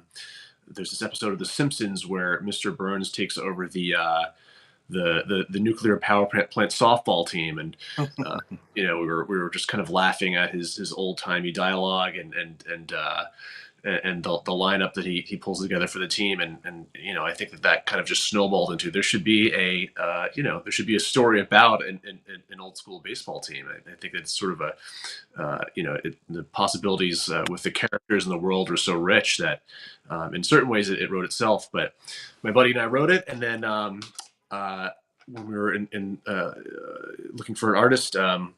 Really just kind of went down was looking at kind of what was out there in terms of other comics and graphic novels that took place in a period setting. I think that sort of attention to the period details was what really was going to make the book and the art.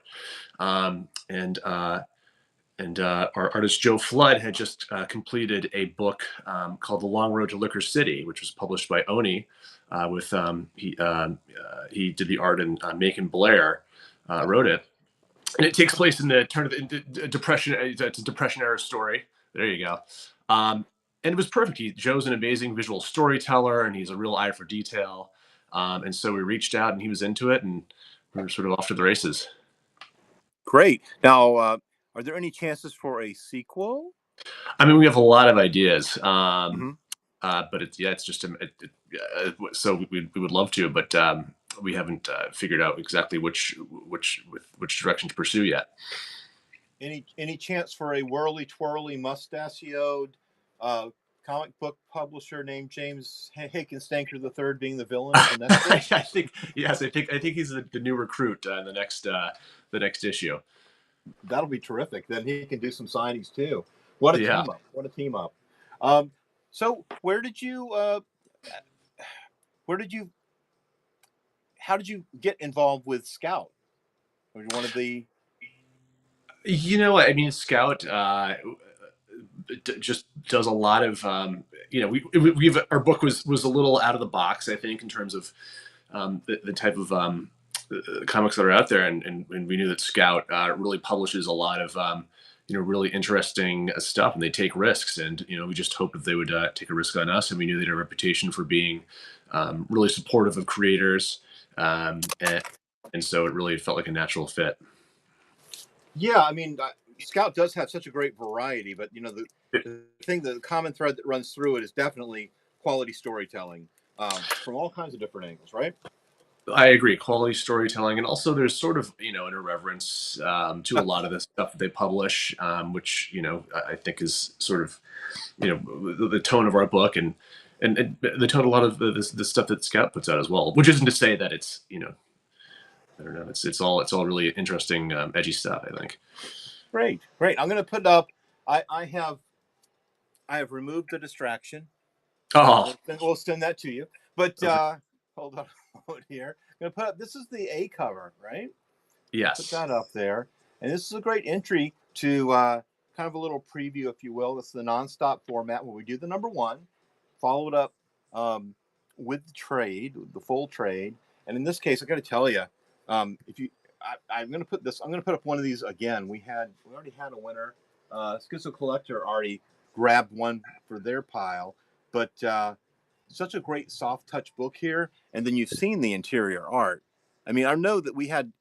You've seen some of the press works we had too, as well, right? Mm-hmm. Oh yeah. And those were very well received. I mean, the story, the artwork, press works, of course. The artwork's taking a little more center stage on that, but everything is so clean. It's just so well done. There's not one single page that I could point out where the quality level drops at all. So it starts top notch and it just stays right at that level the entire time. What are your other plans for comic book creation? Well, I have another. It's something completely different. It's an adaptation of Frankenstein. I'm a big lover of the original book, and during COVID, I was just looking for something to do, and kind of thought, I don't think there's been an adaptation that truly does justice to the source novel. So I kind of wrote an adaptation of that. That's in production right now.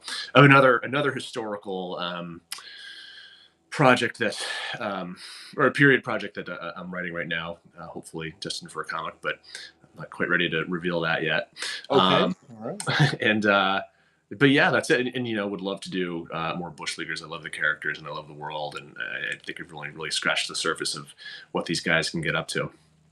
Yeah, I mean, as a foundational book, this is great, and then I could see easily going on and on for another. I mean, what, 4 or 5? I don't want to buy you a lot of work here, or spend your money on art, but yeah, that's the problem. I could easily see a nice. I'd love to see at one point. I'd love to get to where we've got like a end cap at Target or something. You've got all your various ones striped in. That would be fantastic. So we've got with stuff, you never know. It's true. Yeah, I mean there are some. We have a bunch of kind of the potential kind of directions outlined, but we don't have an ending yet. That is that's a good thought. But yeah, I agree. It would be. It would love to see more of these. Now, I've been asked this question before, and it's like with we love all our children the same. Do you have a character that maybe kind of you gravitate towards for whatever reason within Bush Leaguers? Who would be the one that is either the easiest to write for you, or maybe you have a little bit of yourself tucked away in there, a little bit more than a little bit of yourself? That's funny. I mean, I think that since the sort of the Mr. Burns from The Simpsons kind of old-timey take at being a baseball team manager in that episode of The Simpsons was sort of the inspiration for all of this, that Vanderklam, the senile team owner, is really is kind of the character whose lines just seem to roll off the tongue. And in fact, if you go to Twitter at Real Vanderklam, I've been tweeting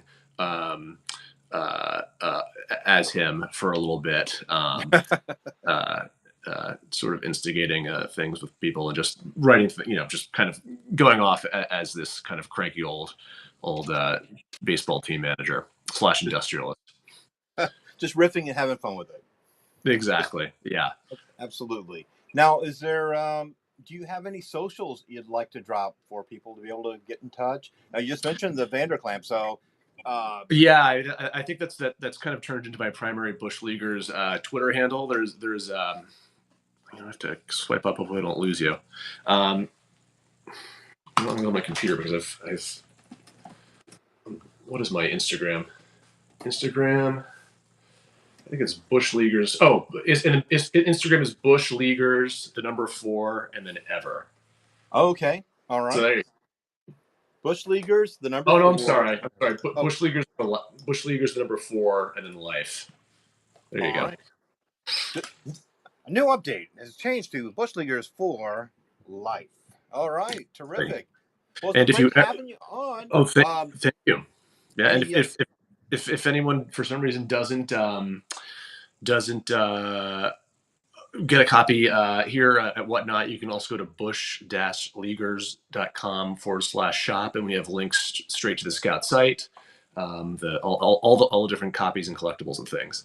Now, do we have, and if we don't, then we definitely need to start talking to you about it. Do we have merch for you? Do we have a few shirts and things, or? We should know. I was supposed to speak to someone about that, and it slipped my inbox. All right. Well, breaking news. Bush Leaguers merch on the way. Perfect. Watch your scoutcomics.com Bush Leaguers collection, where you'll soon see T-shirts, maybe laptop covers, coffee mugs, mustache wax holder, holders. Who knows? Sleeves. But it's been great talking to you, Bob, and enjoy the rest of your Saturday. Maybe hang out, out there. We're gonna take it over and do a few individual options now in between as we set up for our next guest, Felipe Pan. But really Awesome. appreciate you, Thank Bob, you. and Appreciate you. enjoyed Thank your you. work. Thank everyone who joined and bid. Really appreciate it. All right. Thank you. Bye-bye. Bye. All right. Get the hell out of my seat. Thank you. Sorry. There we go. You sit. Oh, my God. Are we still live? Yes, we are. My God. Hey, everybody. Michael's back. I know you were waiting for me. We had a few people tearfully requesting you return. And I was Really? like, he's busy. I was busy eating a sandwich. I have what they call diabetes. I need you to all come back. That was cool having the authority. Yeah. Author. Oh, I don't know how to read. Right. Got it. That says author. Yeah. I am stupid. Dyslexic, apparently, as well. Apparently. At least. Riddled with diabetes. Ooh. Ashcan? Oh, yes. Ashcan segue. Let's get the Whoa. Oh, sorry. Let's get that Bush Leaguers. Hand me that one. This one over here. My little Tyrannosaurus Rex arm won't reach. So I actually want to show off a little bit of the inside. Do it. Wait, I have one that's open already. There you go. Yeah.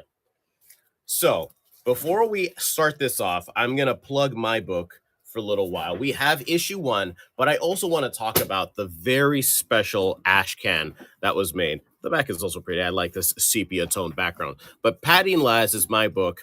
It's about a brother and sister who suffer through a horrible tragedy and sell 5 of their memories and 1 favor to a demon.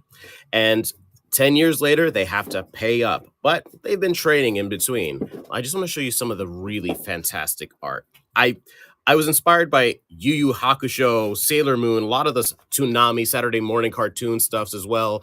I mean, look at how beautiful this artwork is. I really enjoy the perspective.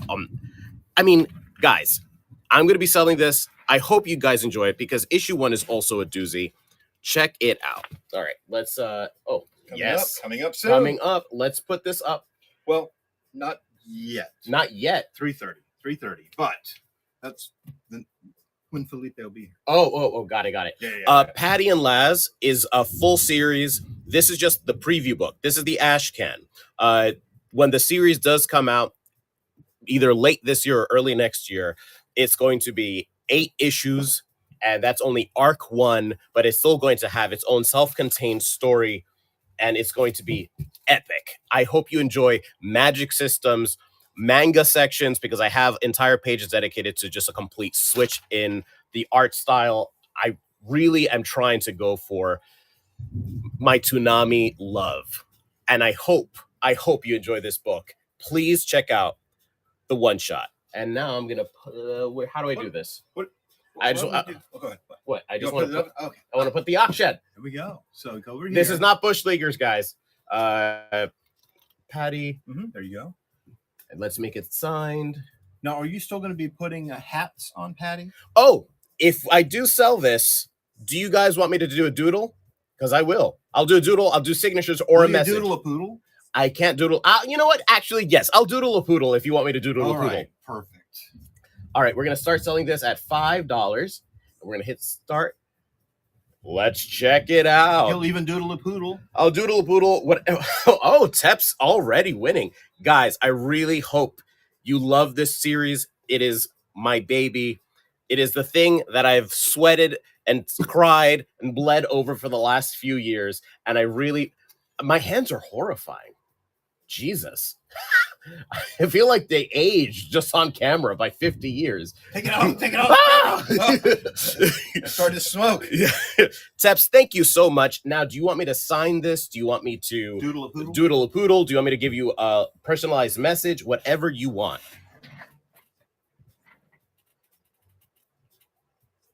Come on, you gotta let me know. Signature.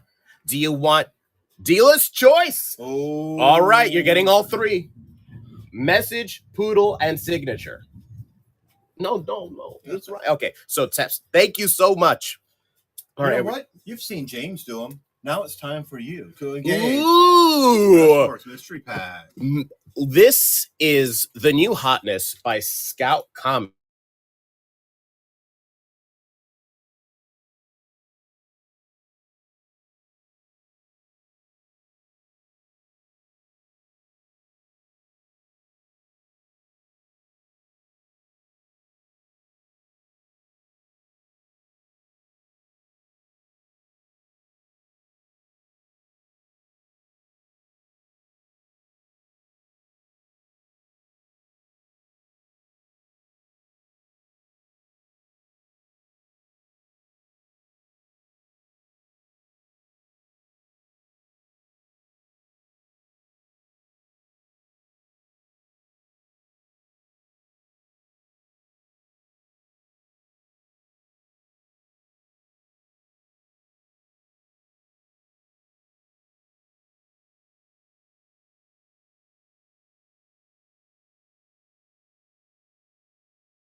Are we back? Are we back? Can you guys see us? Can you hear us? Are we back? Are you there? Papa, can you hear me? Oh, right. There we go. There you go. Okay, so you have poor connection. We know this. This is not going to be easy. We're going to attempt to hook up with Felipe Pan.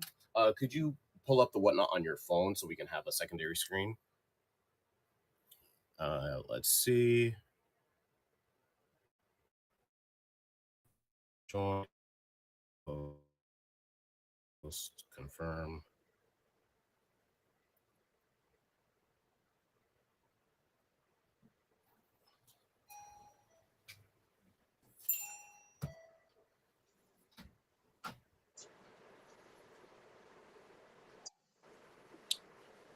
Felipe, I don't know if you can hear us. Yeah, can hear you loud and clear. Can you hear me?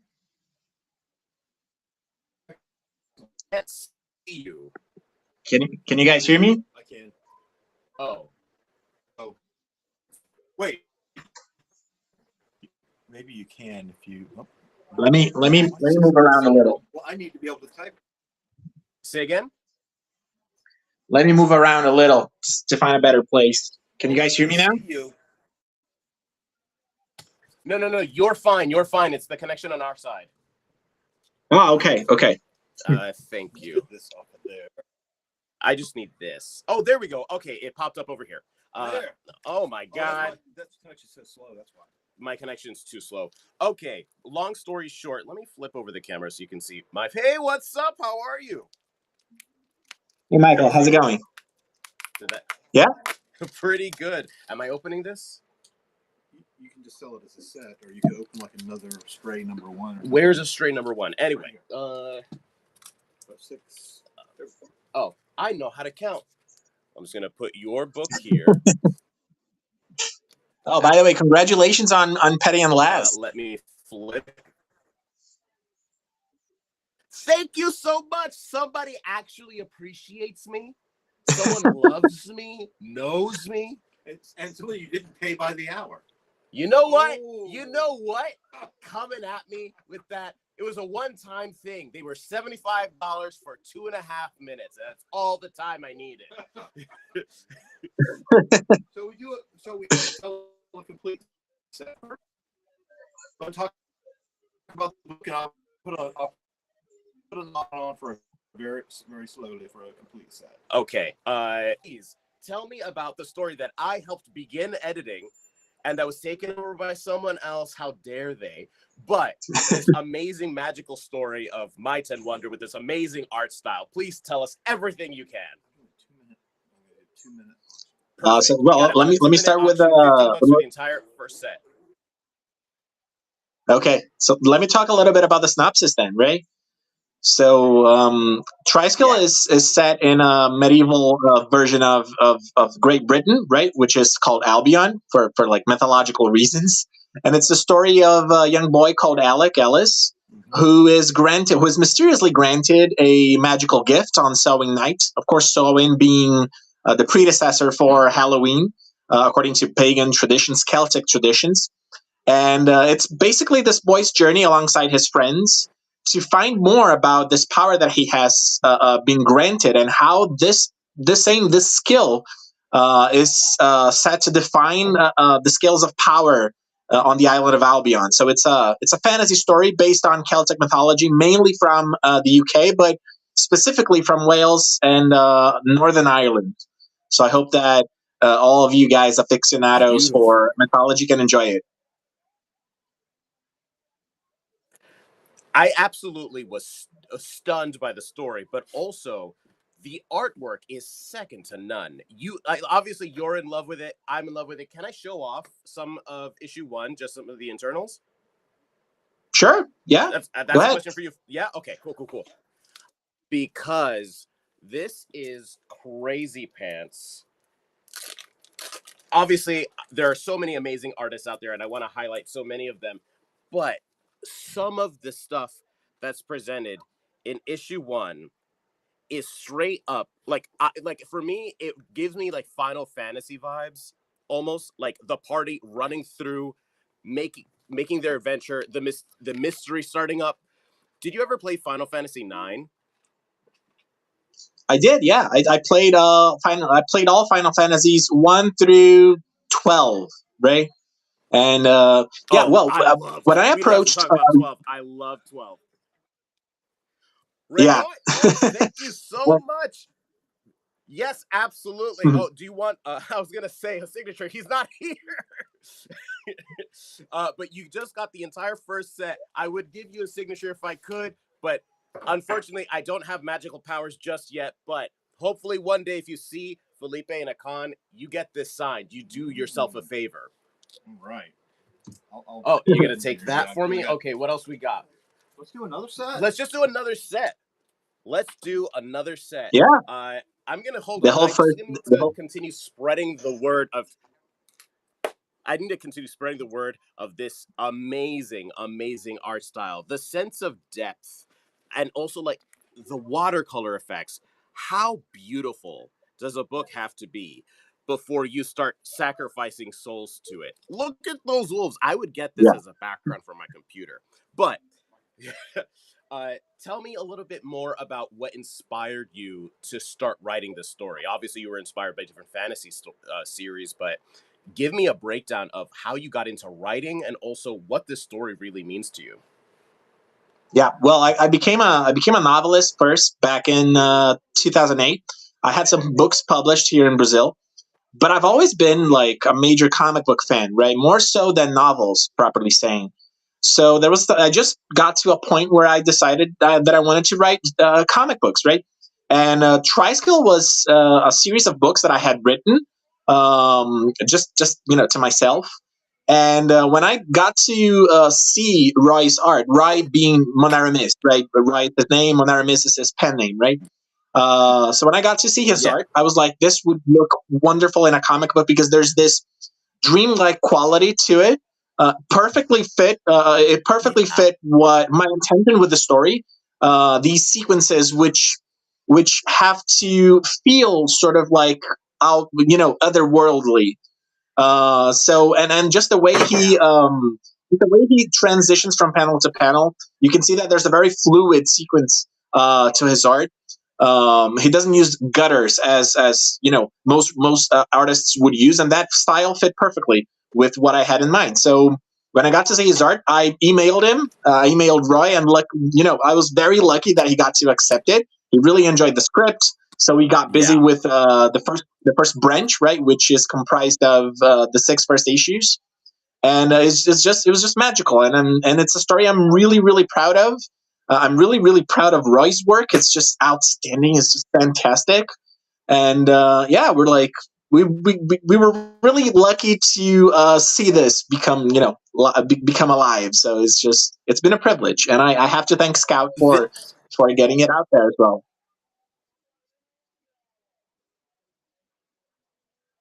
I think you froze. This is one of the best things I've seen come across my desk for a very long time. I absolutely adore this story, and I'm so lucky that it came across my desk and I helped edit the very beginnings of it. And things didn't work out the way that I wanted to in that respect, because I would have lorded over you and told you to give me more of this story immediately, and I would have strangled you for it. But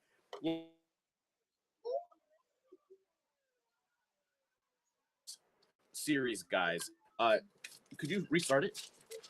Yeah. You got okay. We're gonna restart the auction for you guys because you absolutely should check out this book. I am insane. We all know this, and this kept my attention the entire time.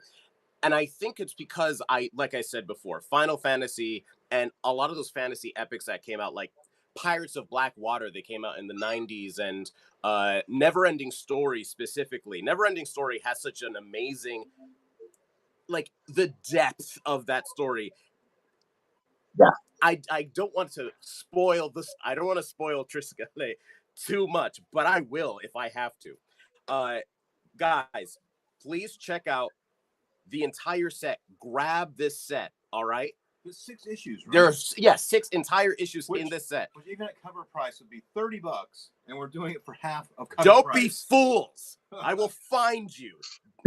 Tep's coming in with the And this win. and can I add something to it as well? Yeah.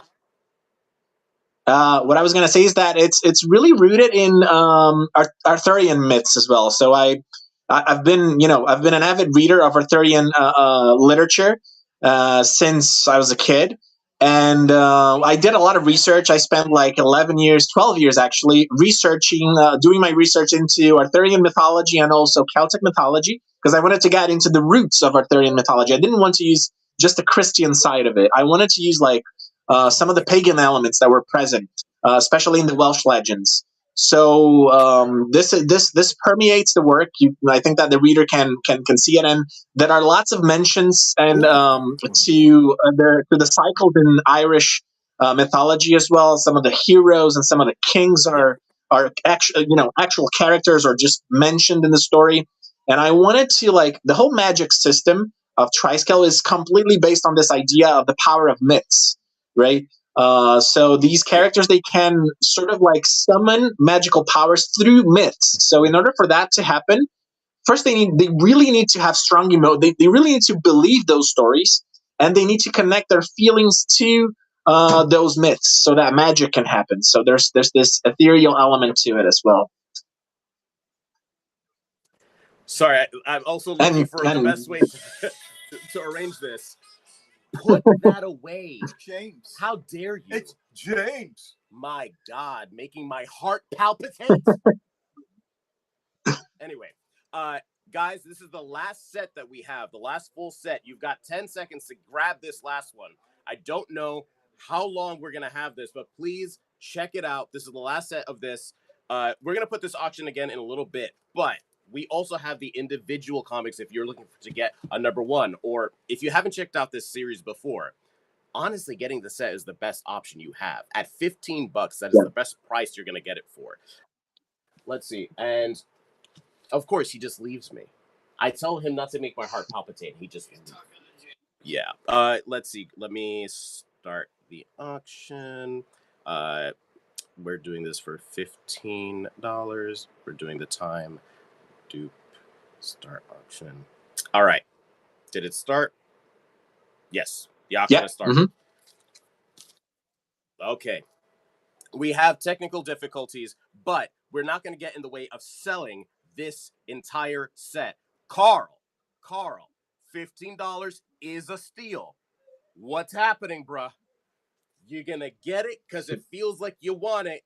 Every time you comment, it makes me feel like you said, I feel like this is the one I want. Are you just waiting for the very end of this thing to give me a heart attack? Because I'll have a heart attack on camera. I'll do it. Felipe, I hope you know that this very much is my style. Come on, Carl. Not yet. What are you waiting for? What are you waiting for? Because I know you want the full set. Carl has all the medals graded. So you're already a fan, and you're thinking this doesn't count as a good gift? Sounds like a good gift to me. What else can we say? What else do you have? What else are you working on right now, Felipe? I'm writing the scripts for the second branch, right? I have to say that the first branch has a conclusion, right?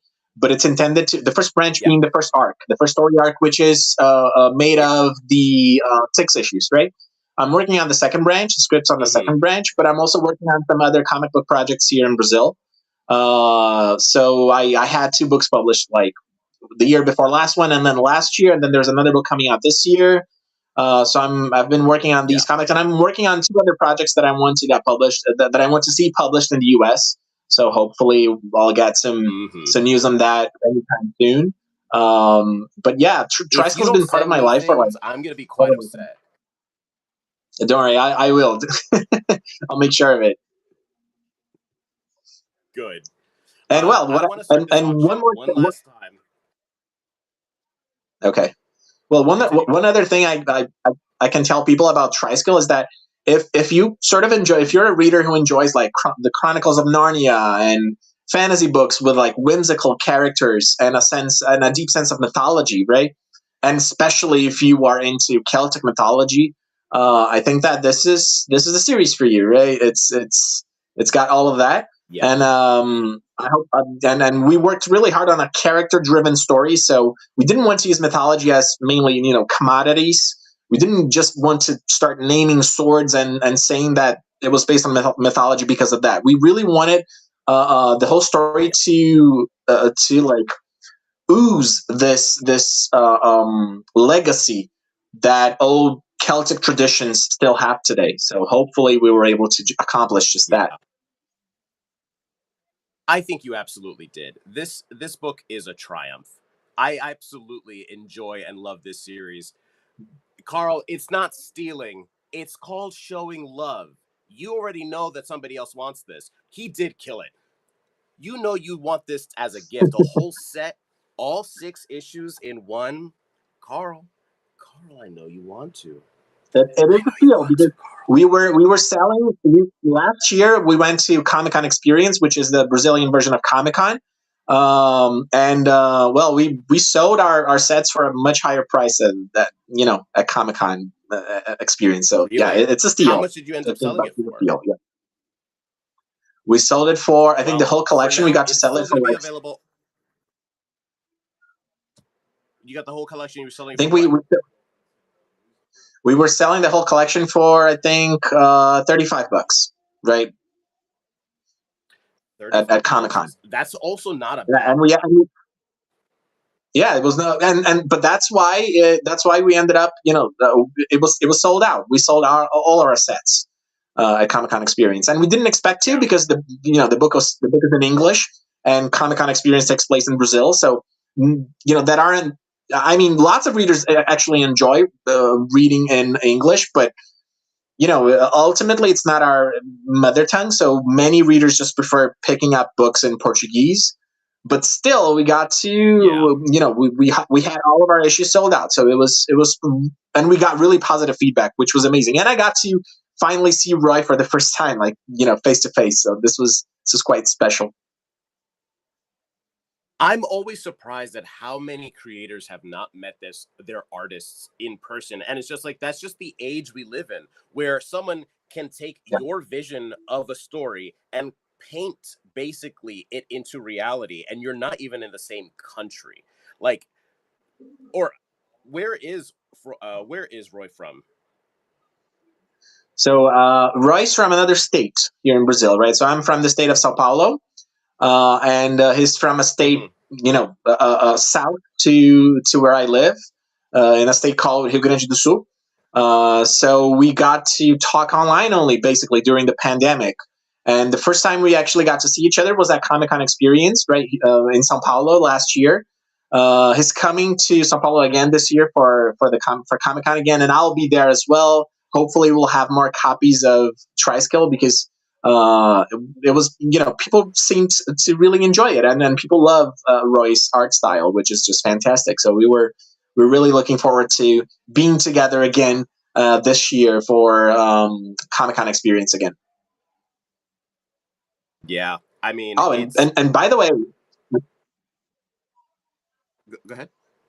Oh, I was just gonna add that, by the way, if anybody is curious about visiting Brazil or visiting Sao Paulo, which is a gigantic city, Comic-Con Experience has become one of the leading pop culture events in the world, right?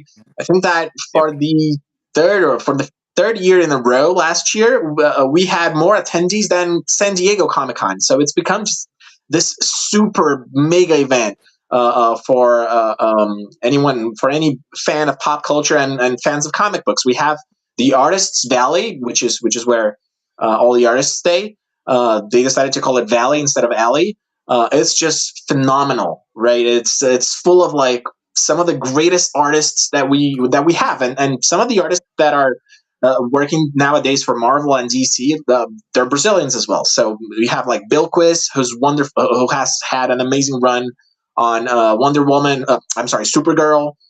We have Ivan Reis, who's this just genius DC doing Green Lantern and Batman and all these other types of work. We have some Brazilian artists who are just insanely talented, all there at Comic-Con Experience. So if anyone's ever down to coming to Brazil in December, just make sure you pop by the event, because it's just remarkable.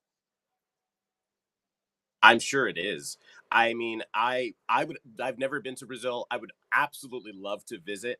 I've also never been to Florida. This is my first time in Florida, and the one thing that I didn't expect was how hot it was and how humid it is. And I hear Brazil might be just even hotter.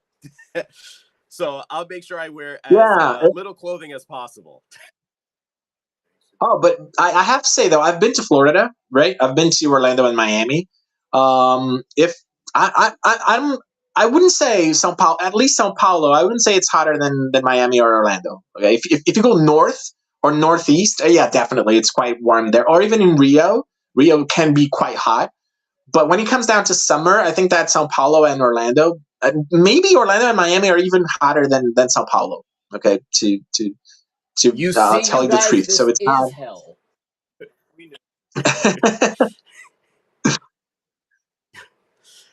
I'm not saying that I'm currently burning alive, but I'm melting.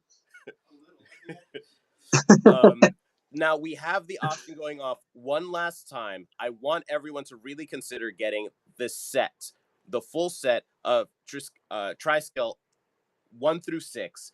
It is a full completed journey. He is going to continue it with another arc, but you need to, yes, Carl, all 6. What you think this is? You need to I would just get it. Get friends and get another one. Come on. You know you want it. And yes, Teps, you did get it. I don't know why I know why it's bugging out so much, because we had a storm and an accident outside of our HQ that kind of knocked out our internet a little bit. Like there's a car that's flipped over on its side right outside our door. And it's actually quite insane how fast that happened. But guys, you got 30 seconds left to check out issues 1 through 6 in a complete set for the low price of $15, and obviously shipping. But that's like half cover price. Are you crazy? That's half cover price. If you haven't checked out this story, please do. Please do. It is one of my first babies that I was working out with Scout. I absolutely love this. I begged to work on this, and then life didn't allow me to continue.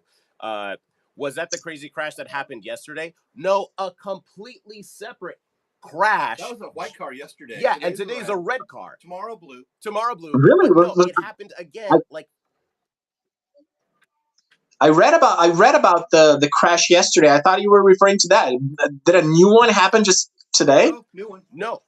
Brand new, fresh. Yes, when our internet crashed earlier, it's because another red van hit the tree that had our internet line, and it's currently on its side. And there were a bunch of police and all that stuff a few minutes ago. Yeah. People be crazy in Florida. I don't know what's happening. So crazy. It's the Hellmouth. No wonder. Yes. I'm gonna when we go to Colin, who's here. Oh, I'm gonna do it from here and just focus on both of you. You don't have to yell at me. I'm not. Yeah, I'm just a human being, and you can treat me with respect. What? You see, you're questioning it. What? Bad juju. Indeed it is. Guys, okay, this is still available, but thank you so much for tuning in. Felipe, you are an absolute legend. I can't wait to read more of the stuff that you have to offer. You are one of my favorite writers, and I just wanted to let you know that. I feel like I tell you that all the time whenever we talk online, but I really love your stuff. Thank you. Thank you, Michael, and thank you for having me, everyone at Scout. Thank you for having me here, and thanks everyone for tuning in. Hope to do this again anytime soon. Absolutely. All right. We're going to let you go, but you've been amazing. Lots of love. All right. But I need help because I don't know how to work this. How do I stop this? How do I stop this? Quit yelling at me. I'm not yelling at you. I'm letting you know what needs to be done. Give me a little respect. Bye. All right. Bye. Okay. So how do we set this up? What we're going to do, I'm going to be over there. I'm going to take the iPad over there and point it at both of you guys, and then I'll have this phone where I'll put stuff up. All right, I'm just gonna unplug this from power just for now because That's for a little while. okay. All right, here we are. Now, Colin, you'd be so nice as to join us over here. I'll frame you guys a little better in a moment. Better. How's your lighting? Makeup! My God, makeup quickly on the Sanchez guy. Come a little closer. I know it's scary. Little. I look good, but mentally ill. Is that right? Probably appropriate. Okay. Okay. Where's your book? Where?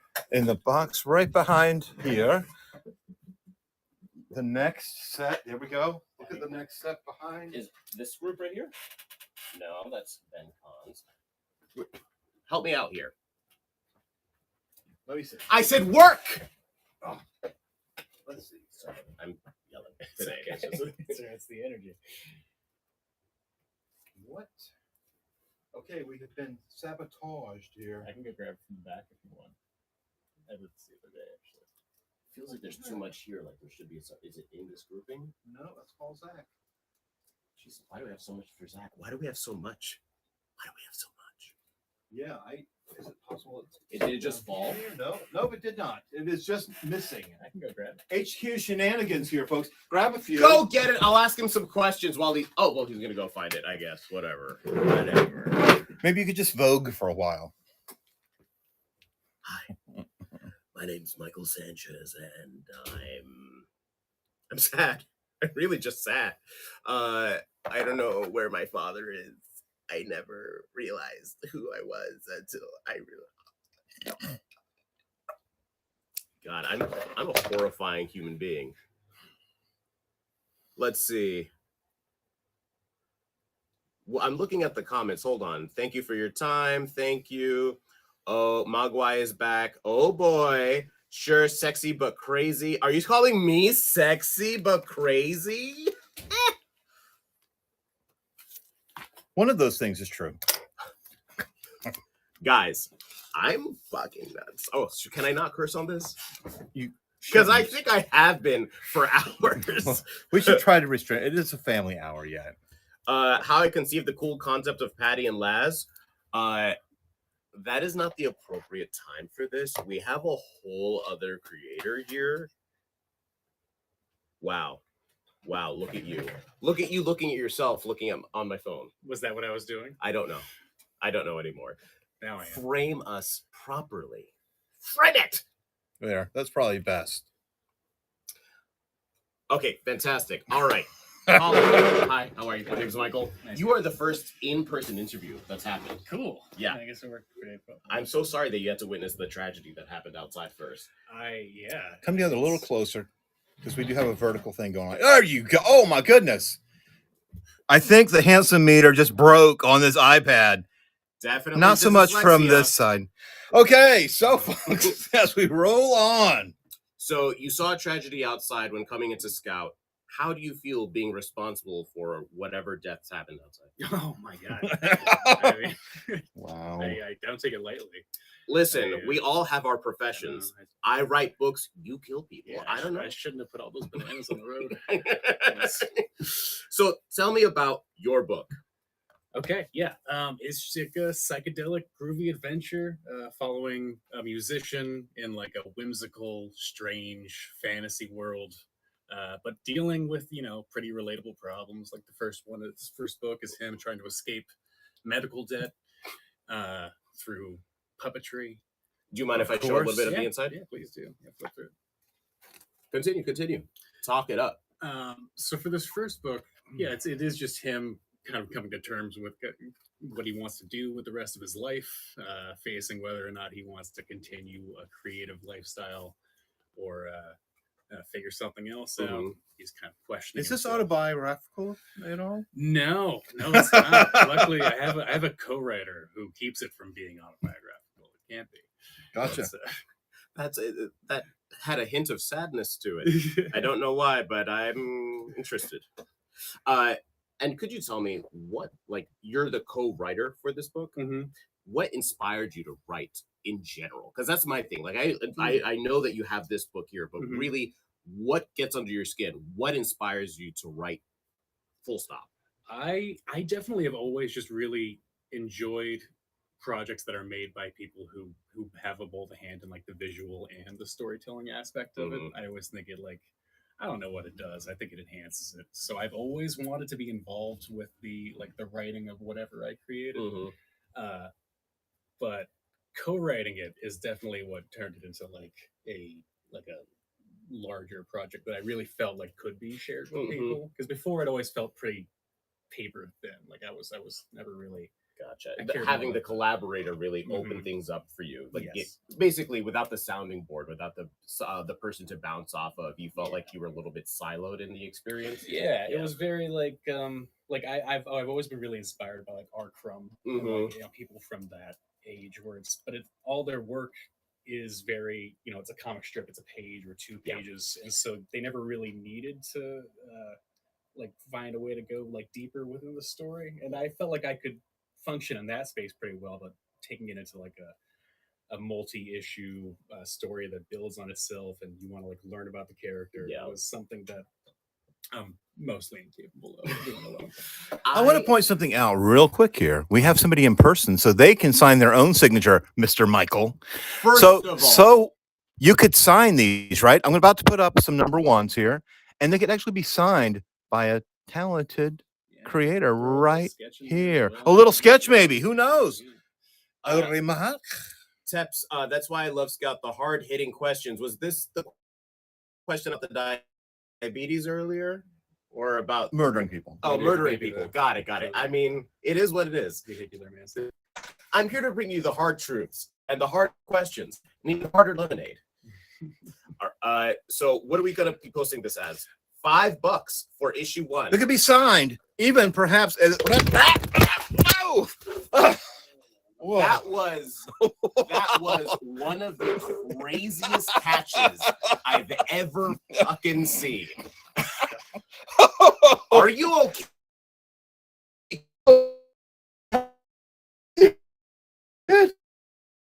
Another one. Okay, here we go. Oh, right. This would be the second. Yeah. Let's see. I'm just waiting for it to catch up. What happened? Well, I think we're just waiting for the. Hold on. Did it disconnect from? Did a car just hit Richard? We can only hope. Wondertron, actually. Wait, can you guys still? Oh yeah. Okay, you can still hear us. You can still see us. Give us a thumbs up. Yes, we can. Okay, all right. I just heard my own echo. A bit of motion sickness, but yes, you guys stayed with us this entire time through these trying times. All right, a little glitchy, but better. We are running off of a hotspot off of horrible 5G because a car hit our internet. Like, have you ever had an abstract get hit by a car? That's what happened to us. But back to the matter of hand. So who was the one that run this? Wondertron. Thank you so much. You're going to give us a signature, right? Yeah, absolutely. Do you want a little personalized message to go with it? Sketch, maybe. A little sketch? You're offering sketches? Yeah, a little sketch. That's crazy. Save it for the next one. Okay. Here we go. Wondertron, what do you whatever happened to Richard just made me hug my kids and tell them I love them. Yes, please. So Wondertron wants the whole shebang from you. Okay. Let me write down your name. Who's handling the names and the signature things? Is it you? Him. I'm loading 2 devices over here. I'm trying to work. We need to get here. some bags and boards too. Yeah, absolutely. All right. Well, we already had the next. Why don't you tell me the auction's still happening? You got eyes. Anyway, guys, please check out this story. It sounds like a psychedelic mess of wonderment and self-exploration. I mean, having this guy go through his own musical career. I mean, I'm assuming that's what's happening here. The art style in this is wild. I'm just gonna make sure people can see this, assuming that the feed can check it out. It has such a beautiful color palette as well. Come on, internet, don't be a piece of garbage. It's running. It's running? All right. So I found 3 bags of boards. and boards. All right, I this can make some more later. Okay. it says the auction hasn't started. Well, one end. One ended. Oh. So it's waiting for another to start. Okay, gotcha. Just hold your horses. Do you want to sign these later? Want to sign them now? How are we going to do it? Inside them. Just right now, just have put down their name and we'll say signed, Well, and then we'll work And we out only have that. 3 bags, so why don't we just start putting names on it? They're all identical. You know what I mean? Let's get multiple names going, and that way we can Yelling run at me past like there. that helps no one. It helps me. It helps me. Guys, let's keep it going. We're gonna start this auction up again. We're gonna put it down for $5 for issue 1. Right? This is issue 1, or is This is issue 1. this is issue 1? Okay. Oh, it's a little bit light for me because of the blindness and the diabetes. It's just a consistent issue. Has it started yet? No, because it's still glitching, but it'll come We back. do apologize for the technical difficulties. We were hit by a bus. We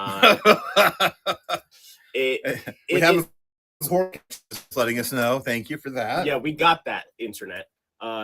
We really hope this thing is working. Again, just continuously give us a thumbs up whether or not you can see us, if you can hear us, specifically if you can hear us, because I want to know that my voice. We have success. We have started another. We have started another. Guys, please check it out. Give us more of the spiel. Tell us more about the story. Tell us more about how it is you came about your artist. Oh, that's me. Oh, you are the artist and the co-creator? Yes. Yeah.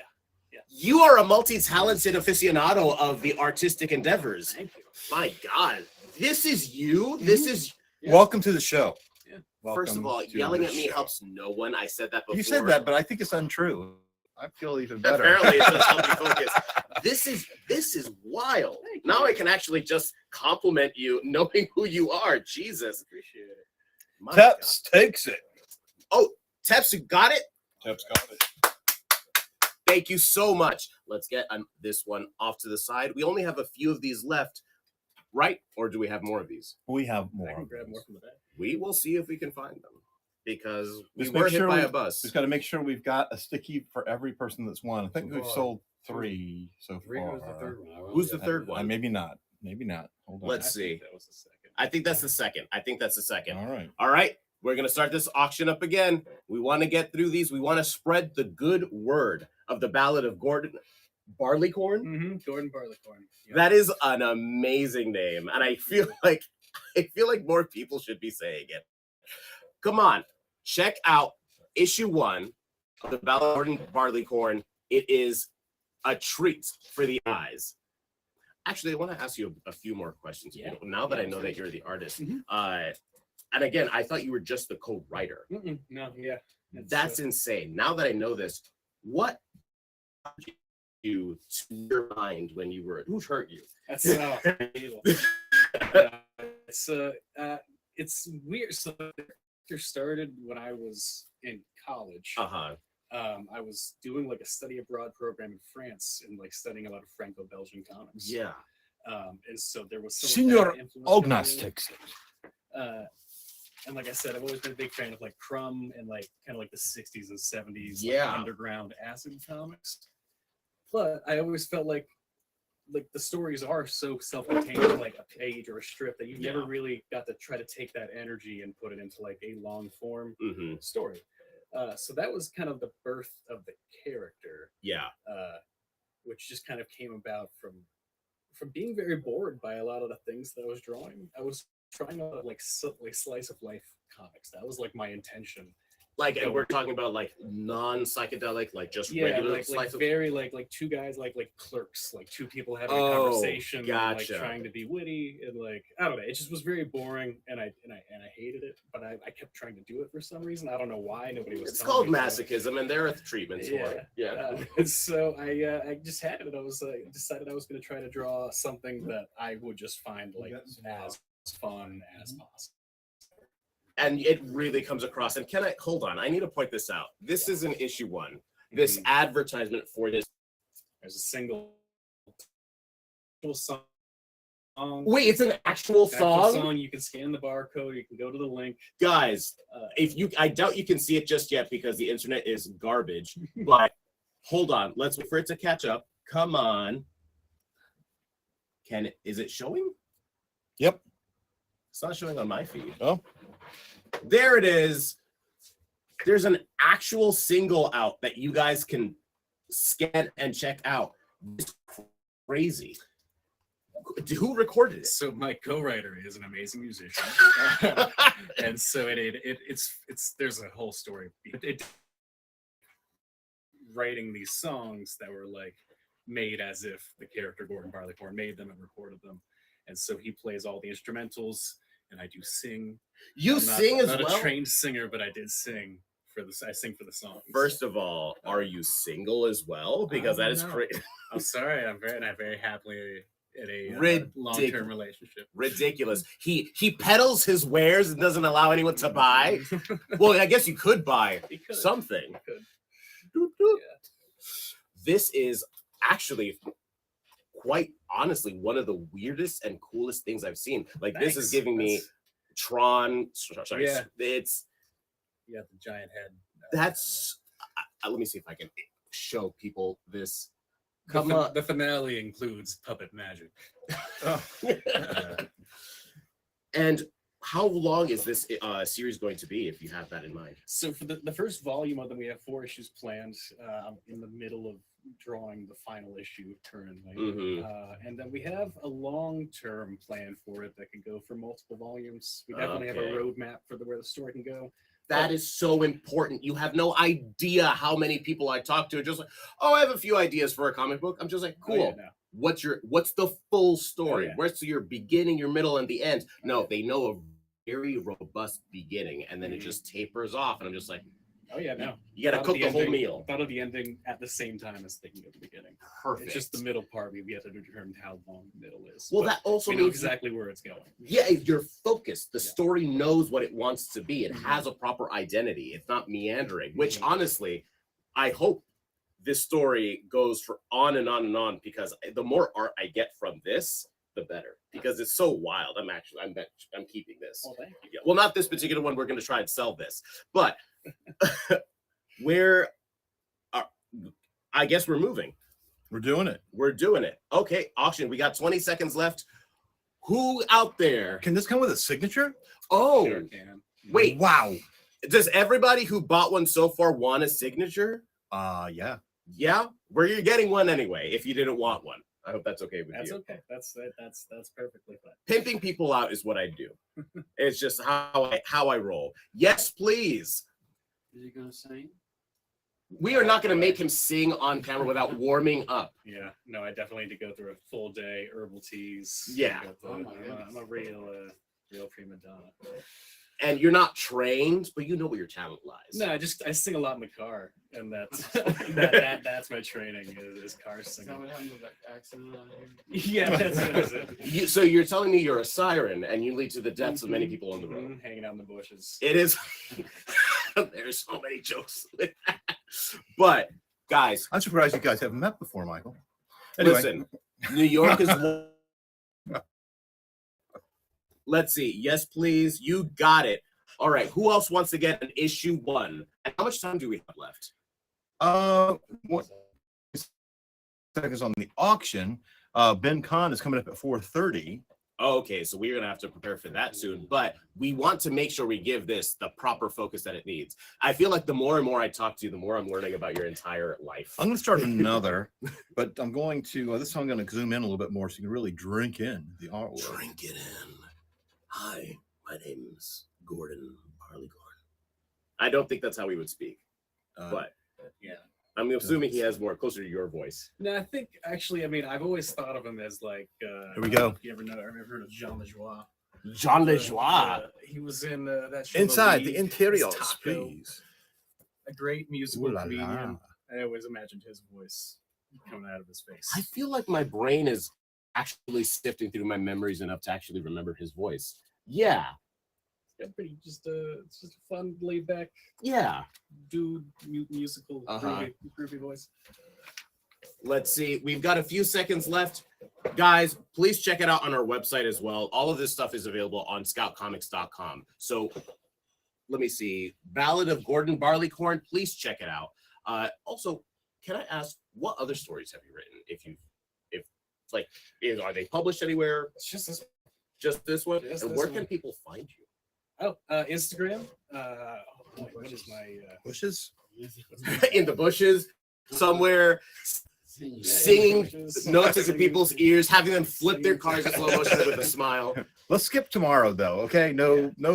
We'd blue rather car. have We'll see. internet. We'll see. If you don't mind. No promises. So what's your handle? It's at McHugh. It's kind of actually saying it out loud. Let's write it down. I'll write it down. Let me get a piece of paper or something so we can show it on camera. Not that piece of paper, you dunce. And then you got a pen somewhere. Thank you. Appreciate it. Because I really Quality want folks- productions, quality hosts. And what are you then?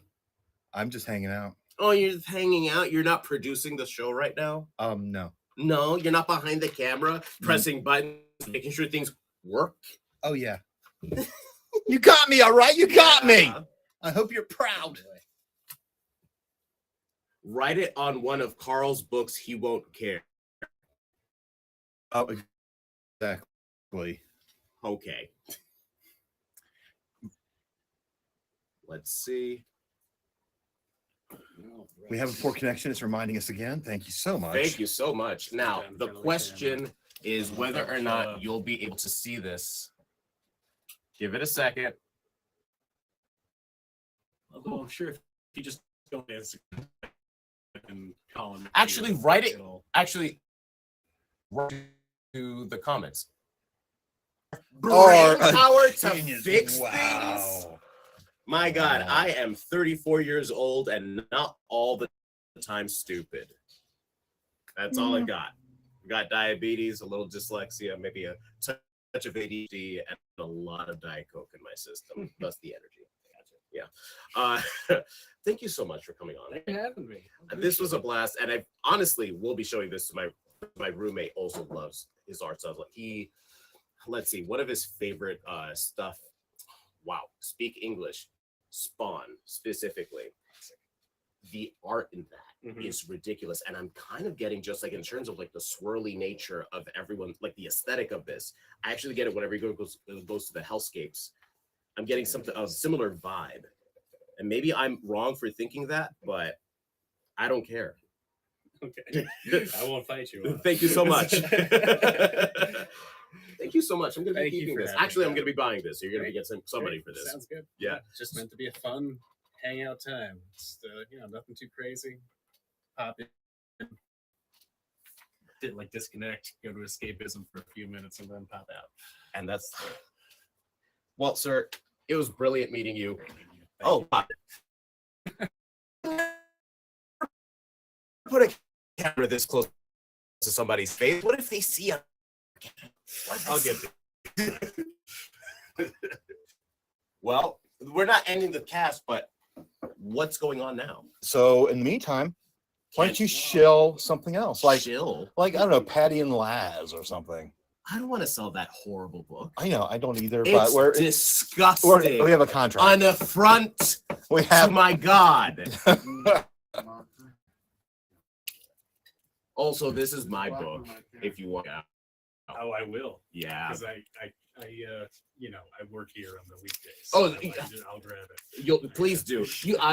It's not just the preview book, which this is. We have my issue 1 now for the I what? think I saw it out. Yeah, I think I was packing it the other day. So I will definitely. Thank you. Read it. What should I talk about? This book sucks. I know, but you know what? You have a way about you that you can make them forget it, and they'll want the book anyway. Oh God, here's this tripe. It's called Patty and Laz. It's about a brother and sister who will go to any lengths to make sure they make it through the next day. One or both of them may or may not have sold 5 of their memories after a horrible tragedy, and now they have to pay the price 10 years later because they also signed over a single favor to the devil or a devil or demon. So they've also been training you, so they want to basically not follow through with what they've agreed to do.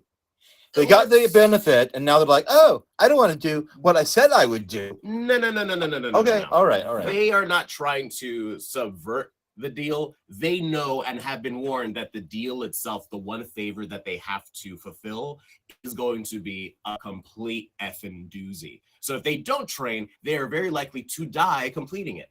I see. And the series, A Life Story, is it my life story? Is that me and my sister Michelle? My name is Michael and my sister's name is Michelle. Yes. But yeah, basically these characters are us. I am not the main character because I'm the main character in this world. And I want you guys to really check out the preview book when you get the chance. Wait, is the auction not going?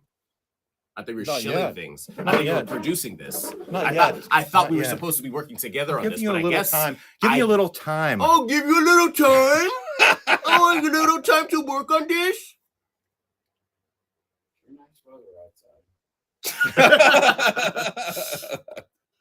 Well, let's see here. How do you spell Patty again? He was getting you to talk. He wasn't getting me to talk. He don't know me. But now we. But also, look at how good this looks. This is the preview book. And the main issue 1 is also going to be a recreation and a remixing. Both work in tandem. 1. But will you sign it? I'll consider it if someone buys it. Carl, you want this signed? You want me to actually sign it? You would like a message or something? I mean, like, I guess if that's what you want, I guess. I have poor connection. Duh. Because we were hit by a car. Oh, Wondertron. Because Mr. Gordon Barleycorn over here was singing in a bush. Beat the shit out of me. Wondertron. Oh, wait. Wondertron won? Carl, you didn't win this? Are we going to have to do this again? I think we will, but do we have more of them? We had better. Just close your eyes and sniff the air. No? Wait. I don't know what I'm doing. I just grabbed Post-its. Okay. You do that. I'm going to put this back in. Whoa. And Wondertron. Wondertron, do you want... Oh, you do. Sign, please. Do you have the preview book, Carl? I'm also calling you Carl, but I feel like you're representing Carl because you've mentioned Carl in the third person a few times, and I don't know what's going on. I'm scared. Oh, my Lord. You know what we didn't do that we can do right now? Why? What is this? Ash cans, baby. Or did you do ash cans? Was that ash can you're doing or number 1? That was we were doing the number 1. You can do ash cans. Oh, we have the ash can for the Ballad of Gordon Barleycorn. But I need a signed one. Then I guess you're gonna have to buy a Patty and Laz ash can because that's I don't know where your other one is. If you want me to sign one, you have to gonna buy one in this auction. But for now, we're putting up the ash can, not issue 1, the ash can that came up before, and is what's original? Any original art in the ash can? There's a 4-page story that is not anywhere else. Yes. Oh, shnikes. Original art. I'm not going to open this up, but I feel like my brain immediately said, rip it open, see what happens. But I'm not going to take that away from you. Let's see. Wondertron. Oh, ho, ho.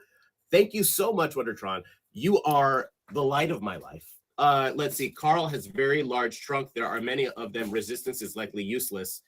First of all, I want to read that as sexual in nature, but I'm not going to. You got to, and Carl does say enter me a lot. He sure did. I'm actually quite scared, but Wondertron won. Thank you so much. Here you go. You want it signed? Yeah. I'm also looking here, but this is like how I'm previewing what I look like, and I shouldn't be doing that. I should be looking here because that's where you are. You're the audience. Wondertron, signed, yes, please. There we go. We're gonna write that down. Fantastic. You want to do another Patty and Laz? Let's do another ash can just real quick. Okay, fine. We're doing another ash can very fast, but the ash can for the Ballad of Barleycorn. There are 4 original pages in there. 4 original 4 pages. Actually, there's another one. There's a page that's not quite fake. Ooh, that's some good side content. Laz, I'm gonna have basically those kind of like documentary stuffs on the sides, or maybe like a manga panel or whatnot. Let's see. Sir Agnes is winning. And Sir Agnes, congratulations. Do you want it signed? Do you want it signed? Signed, yes. Oh, wait, no, that was Wondertron. Just cut off the finger. Do it. Do it. Anyway. Okay. Signed, yes. Thank you so much. Okay, do we have another copy of Patty and Laz, Ashcan? We do have pedal, another. Yeah, that I can we do. pedal up in this A little piece. soft shoe. Oh, yeah, signed. One man, one desire. Will Scout be at New York Comic Con? I hope so. Maybe? We've been there every year for the last 7 years. That wasn't like me being belittling to your question, but I honestly don't know, because every year we always ask ourselves the questions, and we've said begrudgingly yes, but it's just like it's a lot of people and a lot of people potentially buying stuff, and it's just, man, is that worth it? Are the fans readers? I don't know. I'm not involved in that process. All I know is that maybe I'll be there too. If you're New York Comic Con, pass by the booth.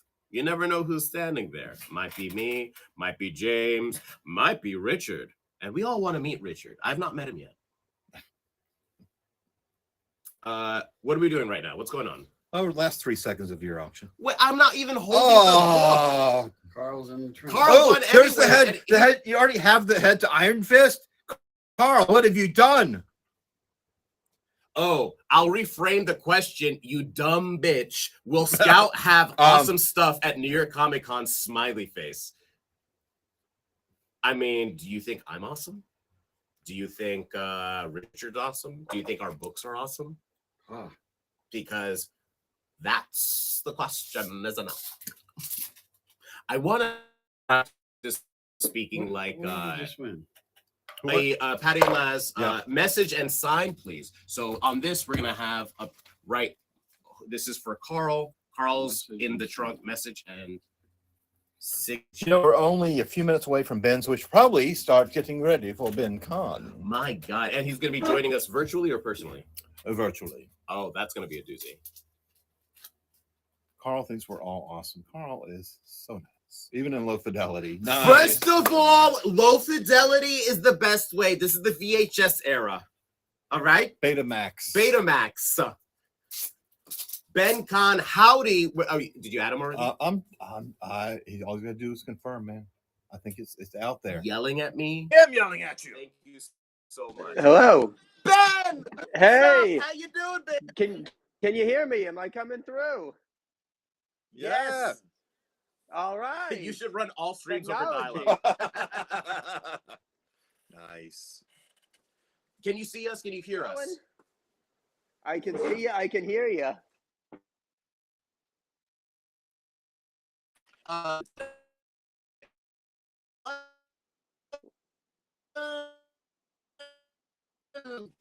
It's gonna by a bus. And iPad that's running the stream. Awesome. Full service creator here. Ben Con stuff. Okay, Ben Con stuff. Ben Con, we're pulling up your stuff. Going fast and loose. How you doing, baby? What's going on? I'm doing good. It's Saturday. I'm barely leaving the apartment, and I'm probably going to take a nap after this. We're doing great. Oh, I love that. Pace yourself. My own depression naps Wild followed man. by depression poops are really intense. Pace This yourself. is just all right. Pace myself. Not you.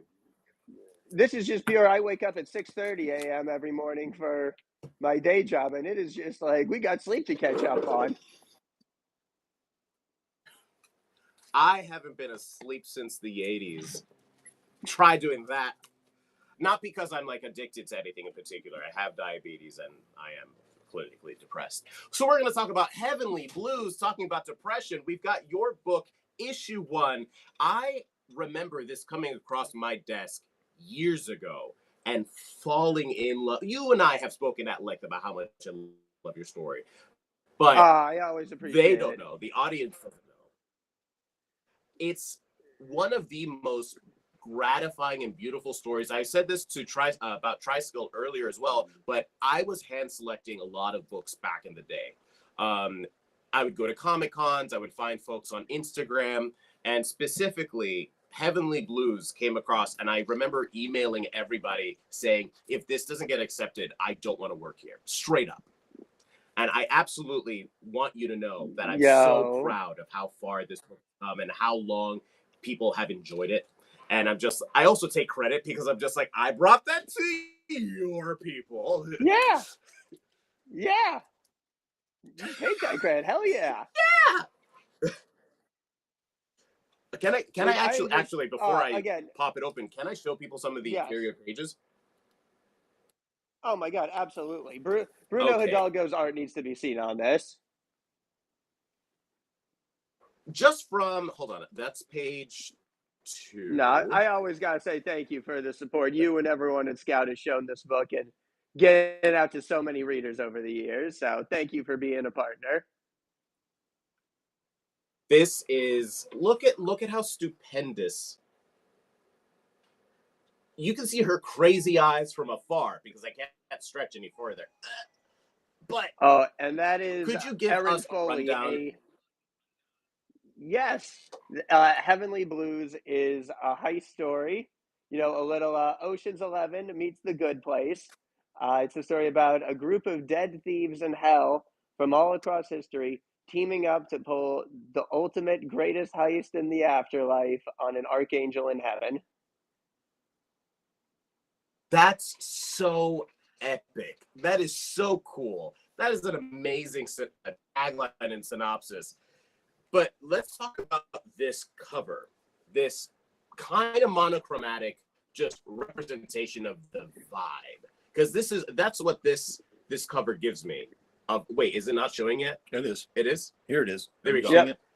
This cover is such a vibe. And I want to ask you how... Yeah, continue.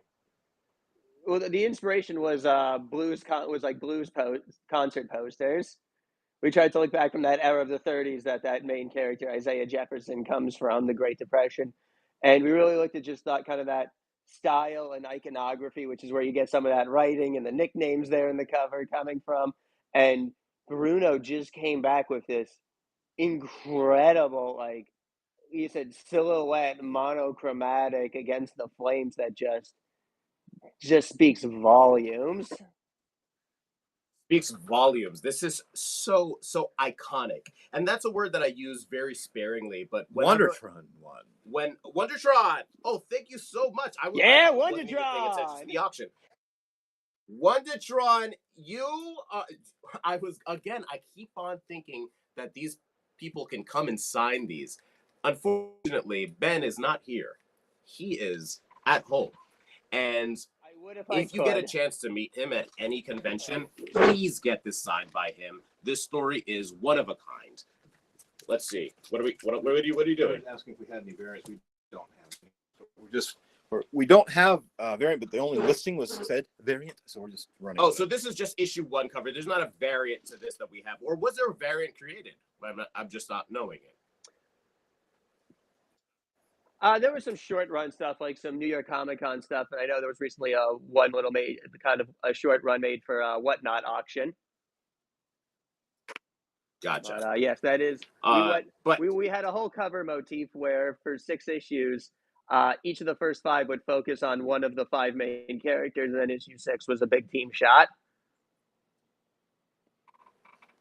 I approve of that. I want to say anyone who picks up this book is just in for an amazing time. It very much is exactly his tagline, where it's Ocean's 11 meets The Good Place. And The Good Place wasn't in your brain when this came out, because The Good Place came out afterwards. The Good Place, The Good Place did not exist.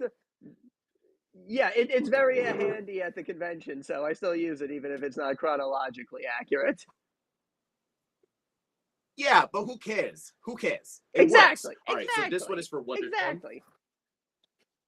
What do you want to do next? We've got an issue 1. We can do the trade. Let's do another issue 1. I have to edit this so people aren't expecting a variant anymore. Got it. So let's talk a little bit more about Heavenly Blues. let me ask you actually something a little bit different. Mhm. When you were conceptualizing this story, why did you come up with that, not the tagline, but the concept of something happening in heaven, the afterlife still being like the breeding ground for theft and thievery? So there's this Irish proverb, may you be in heaven half an hour before the devil knows you're dead. So the original germ of an idea was, ooh, what if you have 30 minutes to break into heaven before the devil comes after you? And it, it morphs away from that into more of just like a heist, but that was like the original acorn of an idea that grew into the tree of Heavenly Blues. You have issues 1 and 2. That's what it says. Number 1 and number 2. No, it's number 2 of number 1. Just saying it's the second number 1 that's being sold. That is confusing as hell. There is issue 1 here being sold right now. You're getting issue 1. Broken Shield Comics, what's up? You want to get a copy? Or maybe you already have like 16 copies of this. This book. Get 17. Get 17. Get 45. I don't care. Put it up again. What are you doing? I'm putting it up again. Yell at me some more. Yeah. Putting it up again. Thank you And so much. the main characters who you get to see in a lot of this issue 1 are, to continue the Ocean's 11 metaphor, are George Clooney is a bank robber from the Great Depression who is, you'll find out in the first issue how he met his end. And our Brad Pitt is a preteen scam artist who was killed during the Salem witch trials. That's and from there, it is just it's all late.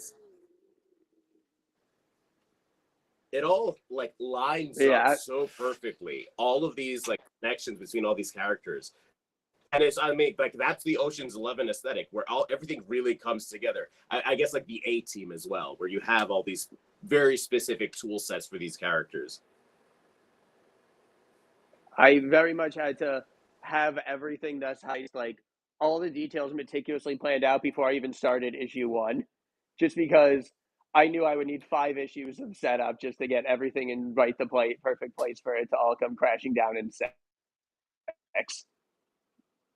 Like that was a lot of fun with just. I'm just gonna show off building this Rube Goldberg. Volume 1 is, it's a big boy. There's so much content packed up in Volume 1 alone. Can you actually put up Volume 1? I try. Oh, he's trying. Yeah. But very slow connection. How many volumes are there for Heavenly Blues? So right now just 1, but I'm cracking that follow up, so that'll be something to keep your eye out for. And this first volume is getting a bookstore re-release September 19th with a brand new cover by Bruno Hidalgo. Ooh. So this is still a completed story in Volume 1. This is totally complete. Totally complete. I don't think it's like what comes next is a sequel. Like this is a total complete, like that was one of my big things going into it was like 1 volume, a complete heist. You get beginning, middle, and end in 1 volume. Hey, Wondertron, picking up the full story.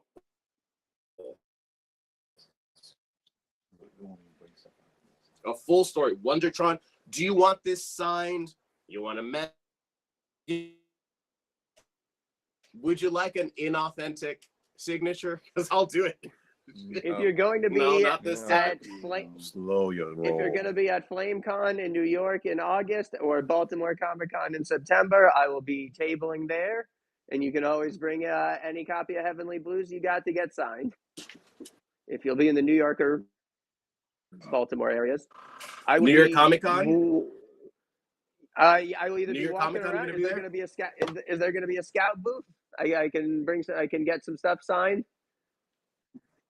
Maybe we can do something at the scout. Maybe we get something going at the scout booth if I'm putting Michael completely on the spot. Okay, fine. Yell at me some more, but yes. Please, Wondertron, come to New York, get this signed. Ben's gonna be there. You have no excuse. If you don't get this signed, this actually burns up because it comes from hell. All right, I want you to know that. All right. This is the side. What else we got? Just have singles, so Single. Do we? yeah, it's kind of. Oh, that is interesting. Any number 2s? What? No, we have to have some, because right now what we have are issues 3. This one's the transition. What? How long have we been talking? 30 minutes. No, we haven't. I have not been talking for 30. I'll get a real or fake signature at New York Comic Con. I will give you a fake Ben Kahn signature with Ben Kahn. He will do his signature, and I will do my best to imitate it, and we'll both write our name. The name. Double signature. Double signature. It'll be worth more or less that way. But one somehow, Ben, I have no idea why, but my fake signature of other people has been a hot commodity today. Where people just like, what's it called? They're getting a certificate of inauthenticity with my signature. It's that it's like the misprints of the cards are worth more because they're rarer. It's like anyone can get a comic signed by me anytime, but a comic signed by you as me? Where are you gonna get that? That's a one of a kind. That's a one of a kind. You want to get regular mental illness or pure mental illness? Because that's there all you I go. offer. You gotta go with All right. the uncut stuff. The uncut crazy. I mean, it's all I can offer.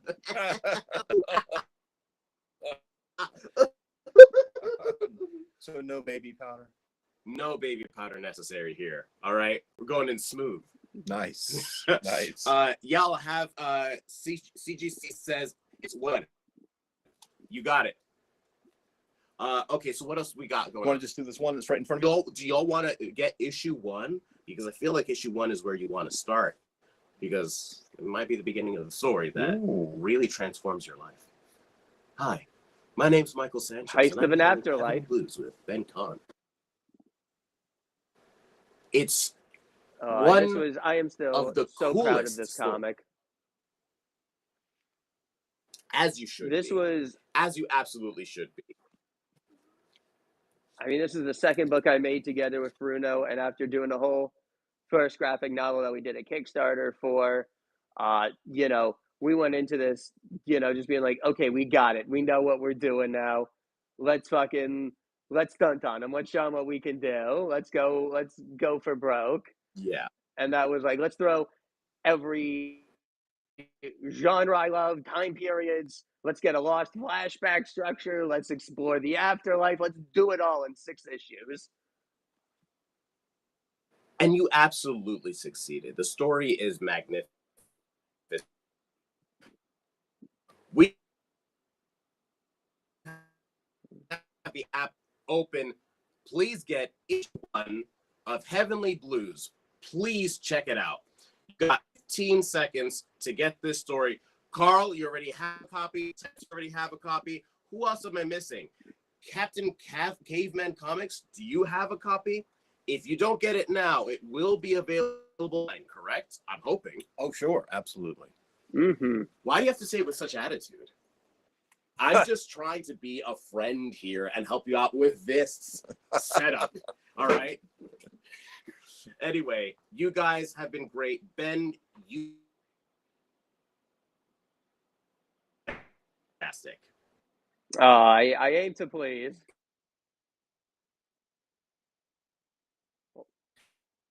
Hello? Yep, did I lose? I lost you there for a little bit.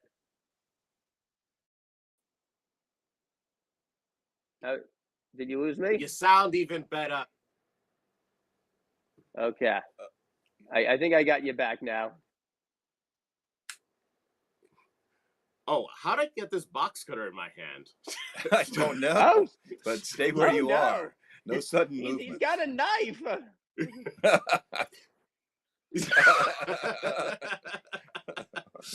Anyway, guys, I'm suddenly it's real been glad amazing this talking is to you, digital. Ben.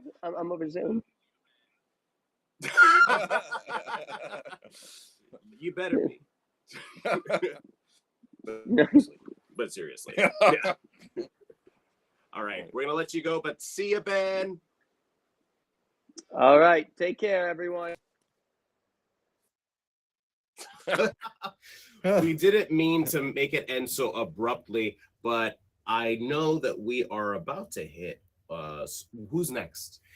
Next, we're going to be going to Zach Kaplan. Zach Kaplan. All right. I think it's time for me to transition off because I am getting a small headache from yelling for a bit too long. Oh, wait, this is not a thing for me. No, it's not. This is a thing for you. Yeah, I'll be coming around. And also, you guys need this to have internet because this is providing the hotspot. Oh God. Oh God. Oh God. No one wants to see that. Get out of my face. All right, I need to get my charger for my phone. Also, welcome back. Thank you. All right. Wow. The fun just doesn't end.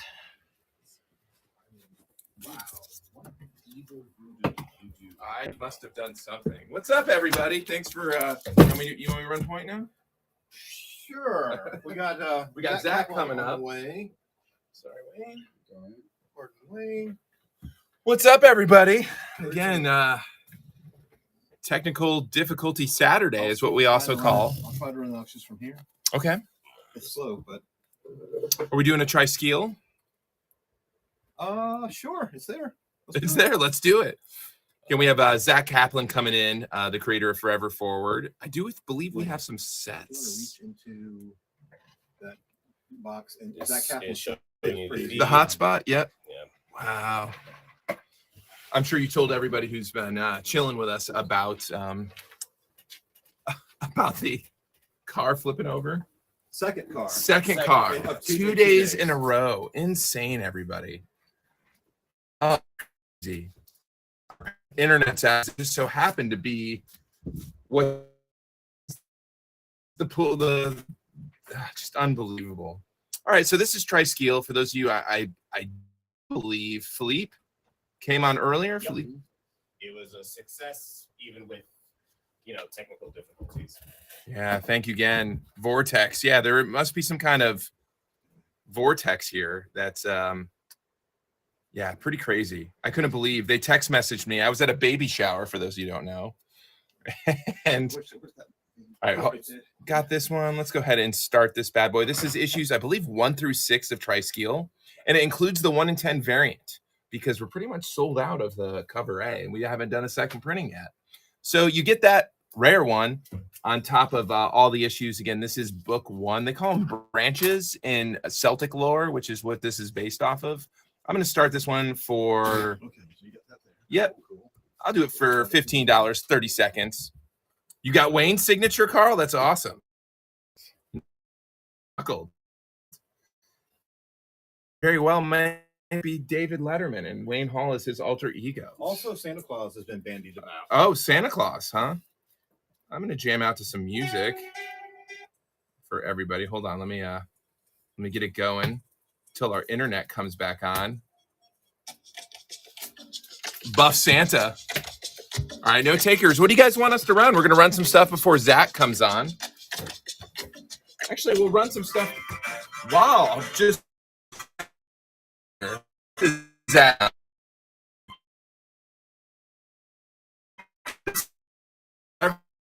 Forward #1 cover. But what's awesome is I got to meet Zach out in San Diego last year, and this is a sign not only by did this amazing cover. I believe we limited it to 300 copies. Any press works? Yeah, we got some press. Hold on 1 second. Isn't that crazy? Our iPad is a jerk. It's not allowing us to even search stuff. Isn't that crazy? So things will.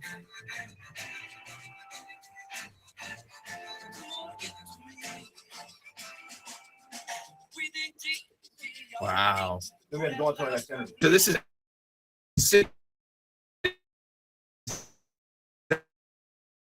Zach and John Jang, who did this amazing cover. And it comes with a bookmark. Basically, it follows the scientist and his group of friends. and they have to go forward 13 years in the future in order to go back. It's a fantastic series. Again, it's 5 issues total, but this is the San Diego Comic-Con, which predates the other one. It's double signed with the Scout seal. Diesel, what's up? You two on flush. You two won't flush. Oh my gosh, I just got that. Pretty hysterical there, pal. All right, Pressworks. Let's do some Pressworks. I'm going to grab some pages here. Ooh. It's from Grim Space Pinocchio. This is page number 4, Black, from the one-shot Grim Space Pinocchio. Screaming Squirrel, what's up? Does Machine, good to see you. Wow. This is crazy. Whatnot's being not kind, ladies and gentlemen. As far as glitchy. Impossible Jones, Naughty and Nice cover B. I think we can arrange that. There's a Naughty and Nice cover B, Wayne, if you don't mind. Here's a single Presswork page for this Grim Space. It's page 4, Black.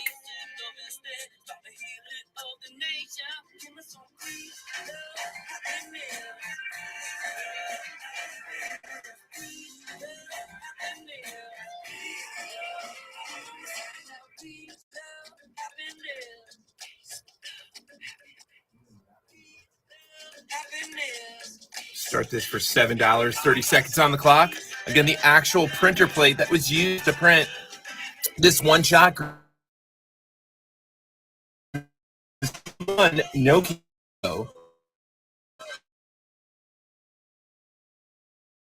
A little sci-fi twist. Our first one was called just Grim Space and has to deal with Jack and the Beanstalk. This one was Pinocchio.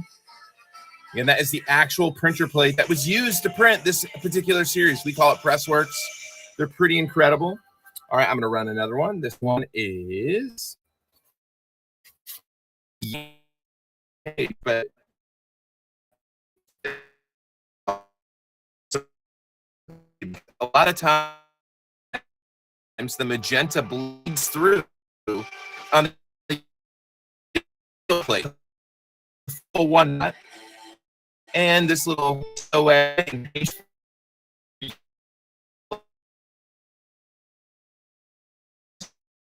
like our website, eBay, and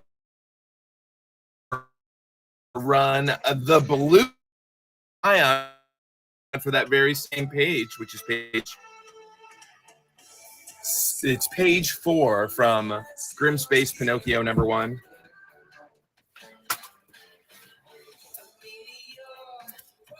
Got some really, these are the first times I'm seeing these. Whoa, what is that? Lost Souls. Unauthenticity? That's hilarious, Carl. Life's a Beach, what's up? I know we have Kaplan coming in the next 7 minutes, ladies and gentlemen. He is the creator of, oh, fantastic, I think so. I believe Josh wanted Impossible Jones, Naughty or Nice. Here we go, pal. I'll give you a little bit of a discount too, Josh, for sticking around through our technical difficulties.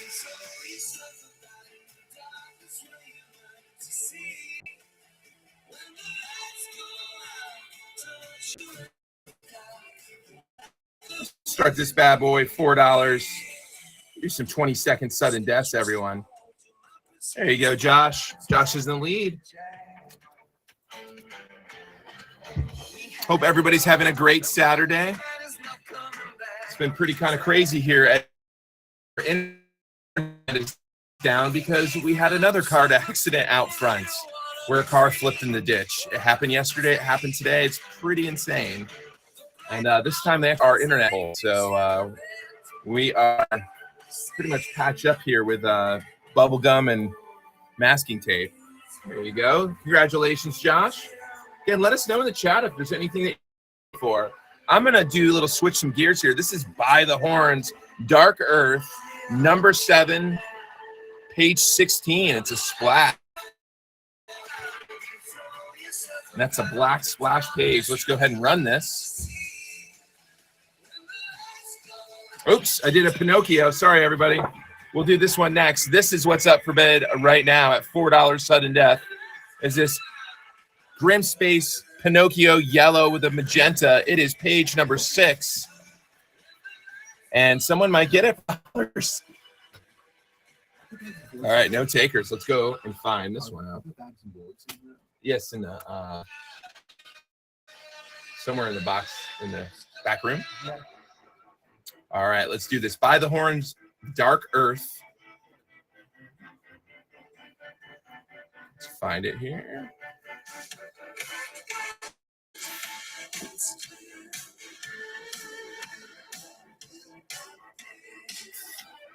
How much? Good to see you.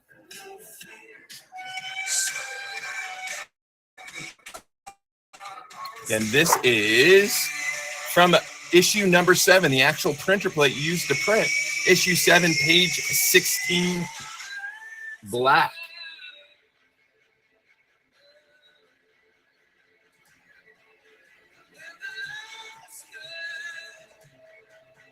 Gonna start this bad boy. Let's start it for $8, 20-second sudden death. The splash page for this awesome series. Jason Muir is the artist. Again, this is page 16. Check this out. You also get a keep page black, the actual printer plate. Absolutely gorgeous. These are one of one. Abu, taking it home. Let's keep it going. I got to grab some other ones while we're waiting for Zach to pop in. Here's Vanity number 3. Vanity number 3. We're going to be, this is page 17.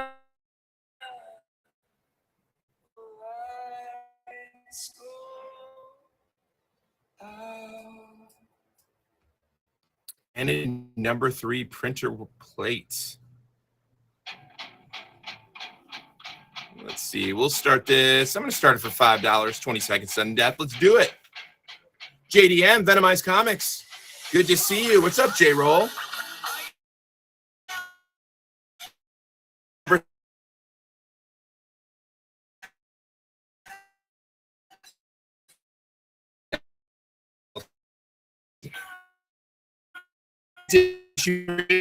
Page 17, black. All right, no takers on that. Let us know about some requests, everybody. Always taking requests. Here's a pretty one. Here's from Lost Souls Haywire by Daryl, who does one of those amazing talents that does absolutely everything for the book. This is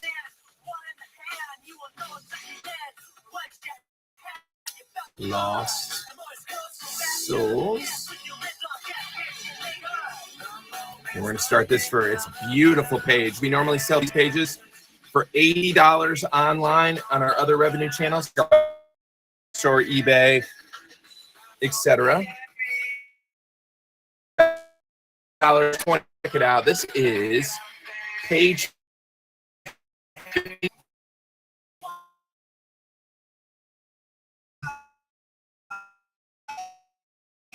Yeah, I don't doubt it, Frost My Flakes. Unfortunately, we are running on cell service because our internet is down.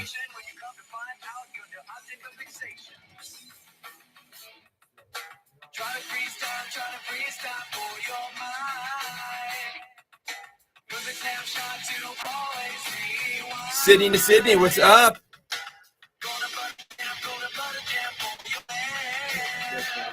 Oh, there you.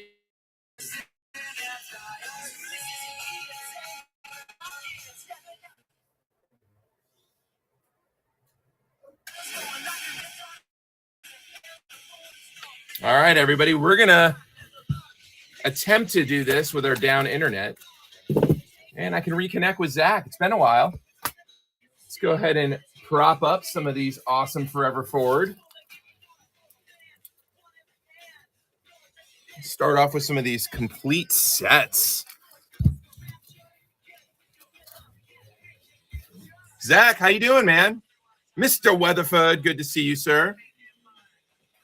I'm going to invite you to co-host here, Zach, and I apologize ahead of time, buddy. We've had quite the past 2 days here at HQ. Our internet is down, so we're running out. What's up, Stack? Half of service. Hello. How you doing, buddy? I'm good. How are you? Can you hear me okay? Yeah, I can hear you okay. Pretty insane. Okay, good, good. Yeah, a we've little had in and pretty out, but insane we're. past couple days here. Oh, sorry to hear that. You've had. What were you saying? You had some internet issues? Yeah. There was a car that flipped over and submerged in the ditch out front of HQ, and all of us ran out there and basically helped save this guy's life. Yeah, it was pretty intense. And guess what just happened about an hour and a half ago? Another person ended up in the ditch, a car. Wow. And they knocked out our internet. The pole that they hit was our cable pole. So luckily, in both scenarios, no one died, which is insane when you actually see it. But it's been a very interesting past couple of days, buddy. I hope you're. Yeah, I'm good. Are there any? Days have been a little bit is there more, any tape or cones? Less eventful than ours. Any tape or cones on that ditch you need? No, I mean, it's crazy. When I just had to go to a baby shower. I just came back, and Richard and the team here have been handling some of the interviews earlier. And I just saw the same tow guy who got it out of the ditch that I saw yesterday. And he's like, man, this is crazy. And it's not even a dangerous turn.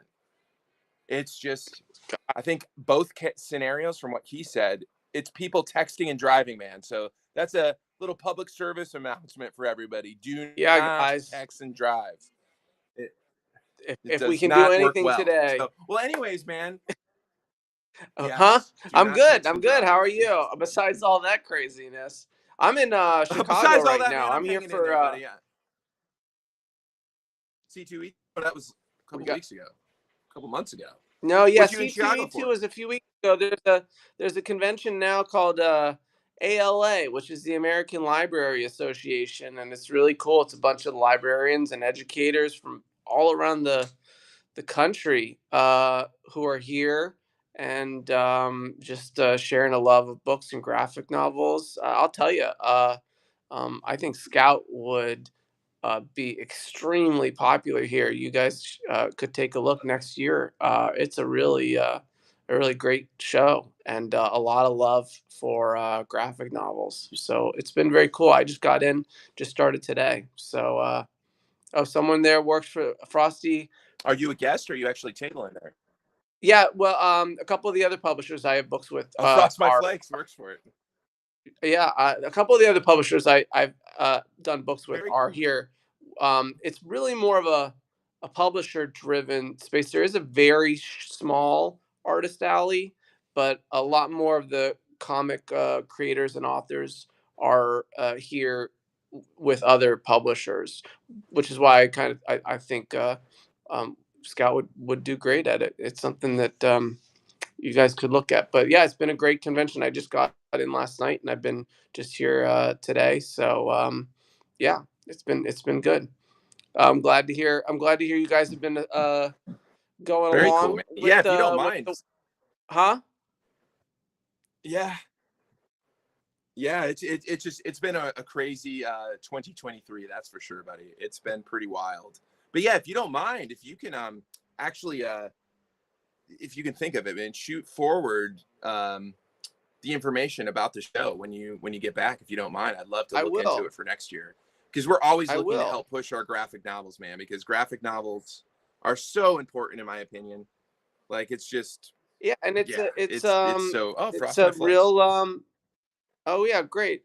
Yeah, it's real exciting. This convention is pretty exciting because I've been to a lot of comic conventions, which are really cool because the comics community is just kind of exploding with love for comics, but this is a whole different world that also loves comics. So it's really exciting. Oh, hey, thanks, Miracle. Yeah, it's kind of cool to say, oh, graphic novels are also having a powerful moment with educators and with libraries. So yeah, we can talk about Forever Ford here. I see the auctions are going along. Yes. Thanks, guys. You guys are bidding on Forever along, Ford. I haven't even started talking about it, so I appreciate that.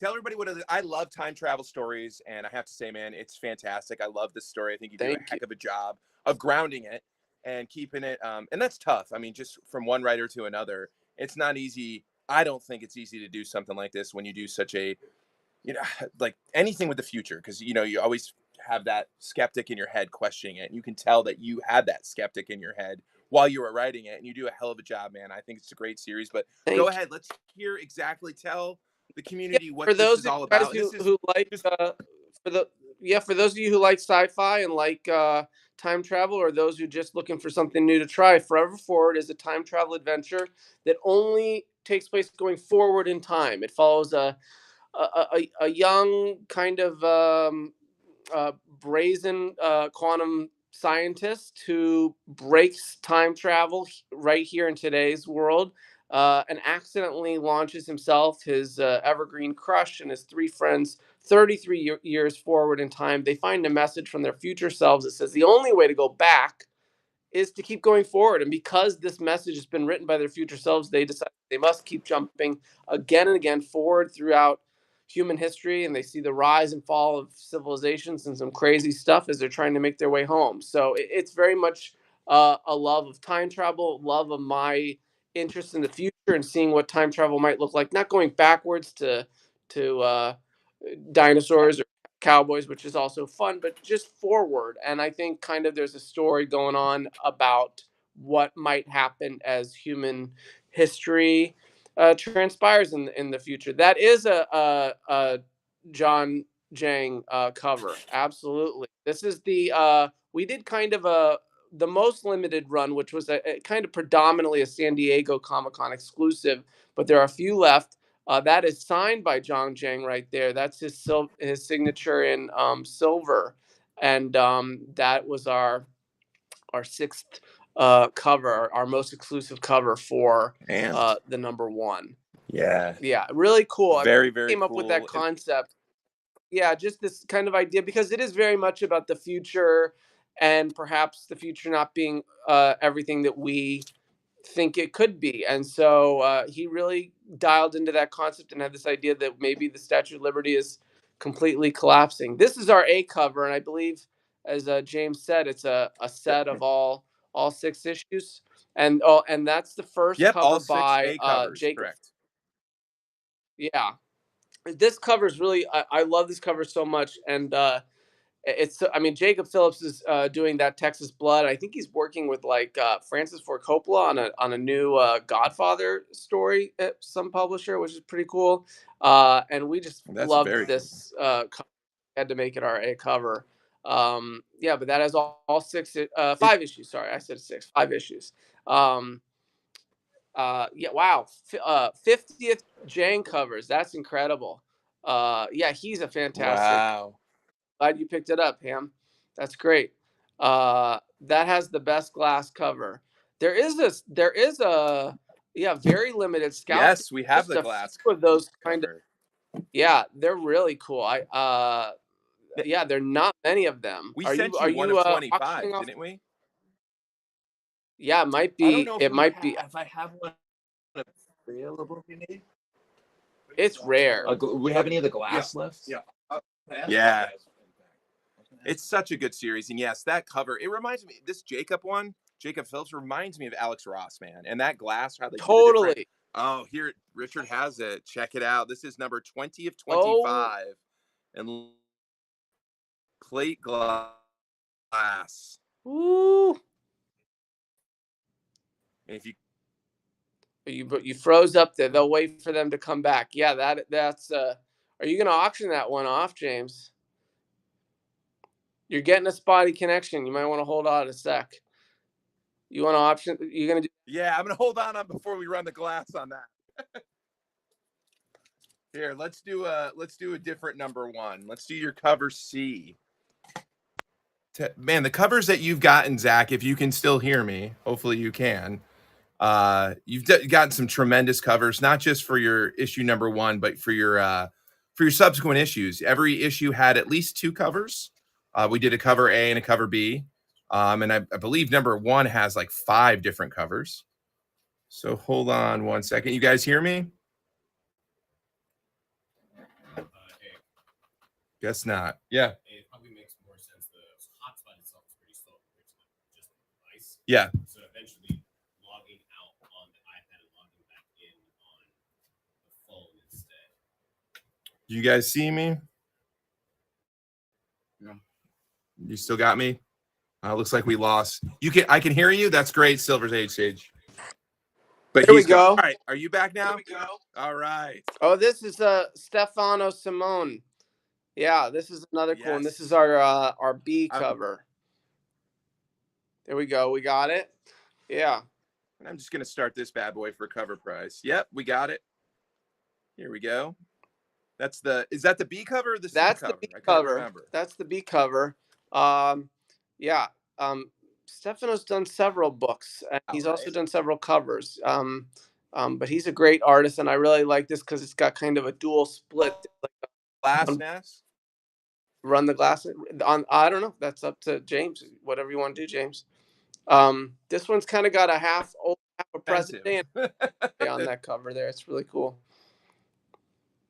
All right, let's do this. Again, we're starting this for quite a bit. We sell this, I believe, for $3.99 on our website. I'll give everybody a deal for $175. Hold on one second. You still hear me, Zach? Oh, I'm glad to hear that.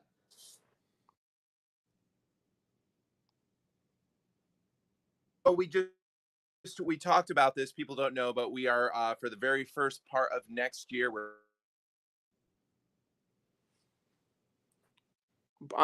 do think it's going to do extremely well in the book market, and I mean, right now we have the sets of. James, you're breaking up in and out the audio. Are you talking about the release of the book, the trade? Yes. Yeah. It's set for February. I think is what James is trying to say. We'll wait for your audio to come back in, James. Yes. Yeah. It's set for. Oh, thanks, man. Thanks for dealing with us. It's been a. Oh, here. Yeah, I'm the check this out. This is number of Forever Forward. My name's Zach Kaplan. So I did it in collaboration with Arjuna Sushini, Brad Simpson on colors, and Jim Campbell on letters. Yes, Hams. Zach is the creator. He's done multiple books, not just with Scout, but with Vault, Image, Aftershock. That's Dark their new Horse, name. etc. Very talented writer. Not just this story, but many. Thank you. Yeah, this was actually my 8th graphic novel so far, so pretty exciting, and I'm really excited to have it out in trade next February. It'll be collected in all 5 issues and out in comic shops and everything. No one can pull on this one, huh? Yeah, it's one of those rare ones. One of those rare ones. We can't let it. I mean, we've already given a heck of a deal, but yes, a actual glass cover. This thing is gorgeous. So let's go back to That's the set. amazing. Let's run another set for you. Yeah, if you guys are feeling I write pretty much exclusively. It's usually sci-fi. It's everything I do is kind of sci-fi, all kind of thought-provoking, usually like high concept hooks. So yeah, if you're interested in checking out the whole series, here's your shot.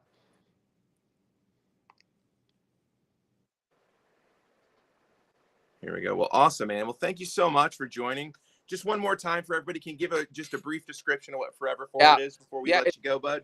Yeah, sure. It's a time travel adventure, but it takes place only going forward in time. There's lots of fun ways where you see time travel as a loop or time travel going back, but this is time travel forward. A scientist he creates just very small kernel of time travel and then accidentally launches himself, his secret crush, and his 3 friends forward in time, and they find this message from their future selves that says the only way to get back home is to keep going forward. So they have to go again and again until they can finally make it home. And it's definitely a very exciting adventure, twists and turns. It's a great ending in terms of how it all finally pays off and they get back home. So I think if you like time travel, you like adventure, you like sci-fi, you like thought-provoking stuff, I think you'll enjoy it. Thank you. Awesome, buddy. We're going to run this. And again, Zach's convention that you're Yeah. If and anyone's we'll in look about Chicago, possibly if anyone's getting in involved Chicago, next year. come down to ALA. I'm there tomorrow. Thank you, James. Awesome. No problem, buddy. I hope you're well, man. And Thank we'll you chat too. soon. Good luck with everything. I hope.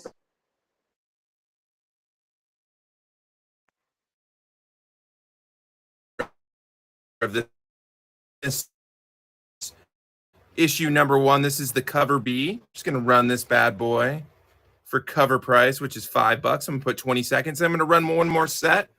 And yeah, again, we apologize for the technical difficulties. It's been a crazy day here at HQ. For those of you just joining us, for the second out. This one hit our power post. Yeah, internet here coming up soon. Yes, Hams, we got a set. You want to do a set? Here's a set 1 through 5, my friend. 1 through 5, and we're going to give a discount. We're going to start it at $20 instead of the $25 cover price. Again, it includes all first printings.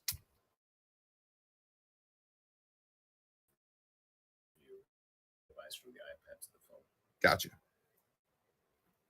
And we're going to run this one last set, $20 start. Sorry, buddy, it is not fun because, of course, the app is giving us issues too, so we're trying to run it. But without a challenge. Yeah, again. I would rather without the challenge. Yeah. Thank you for offering that. Could you take the challenge? All right, let's do it. $20. And this is for the complete set, issues 1 through 5, all first printings of Forever Forward by Zach Kaplan. All right, here we go. $20. Hams is coming in.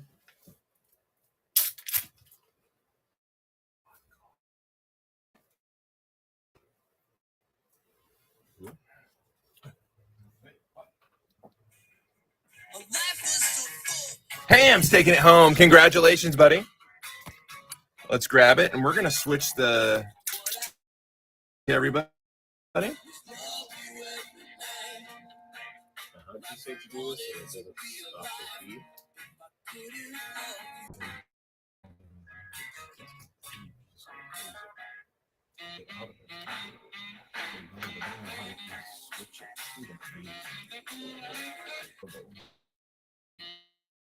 There we go.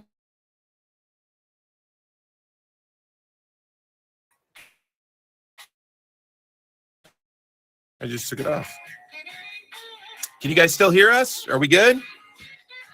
No, it's not good. So the idea was to have whatnot running off of my phone. We don't have to. We have internet service here. But Not internet. We don't have internet. We have a cell phone on the iPad. oh, the iPad has it? Yes, it does. Well, that would have been helpful to know. All right. Sorry, everybody. We're going to run. Here's another John Zhang cover signed by both John Zhang and Zach Kaplan. And we got this from San Diego last year when I got to meet Zach for the first time in person, ladies and gentlemen. So it comes with that bookmark, which is an image from that amazing cover by Jacob Phillips, Sean Phillips' son, who's a prolific artist himself. But we only did 300 copies of this. And it's double signed. It will come with a COA. And it comes with that free bookmark. We sold these at the con for $20. I'm going to start it for a very low cost of... I'm going to start it for $10.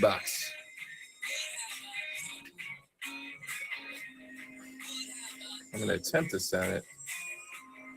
Oh my gosh, this is there we go. All right.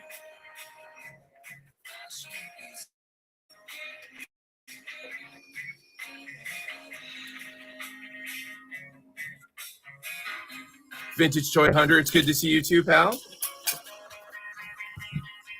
Again, John Zhang, double signed by both Zach Kaplan.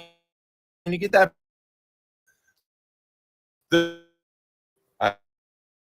Wow, Hams, I agree. Can you get that? Amazing.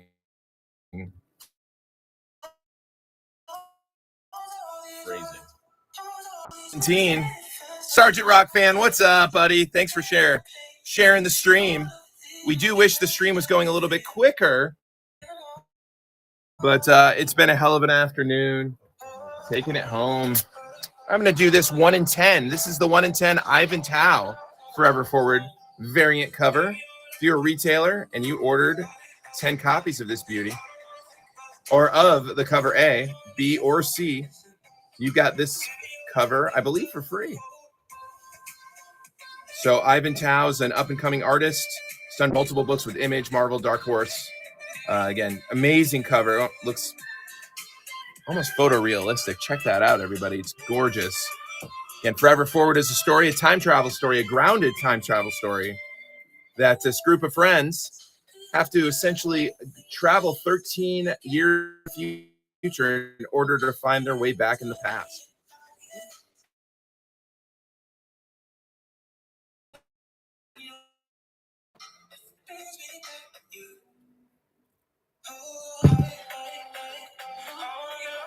All right, you guys ready?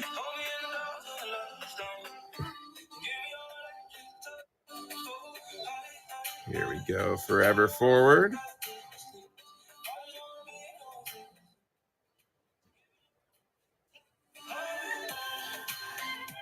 I'm going to start this bad boy.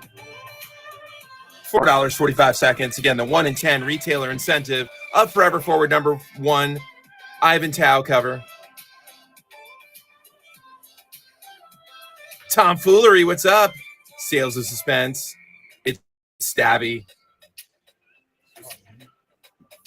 Yes, it is a reverse butterfly effect. Miracle Kingdom, who is awesome. Again, that's Michael McCarthy, the writer of Miracle Kingdom. I know we're interviewing him shortly. I believe it's tomorrow. I haven't seen the schedule. Who's up next? What's up, Loserang? We're having some technical difficulties here because there was yet another car accident out front. I believe at 6 o'clock is our next. It's going to be both Sean Callahan and Alex Cometto. Last On is in the lead.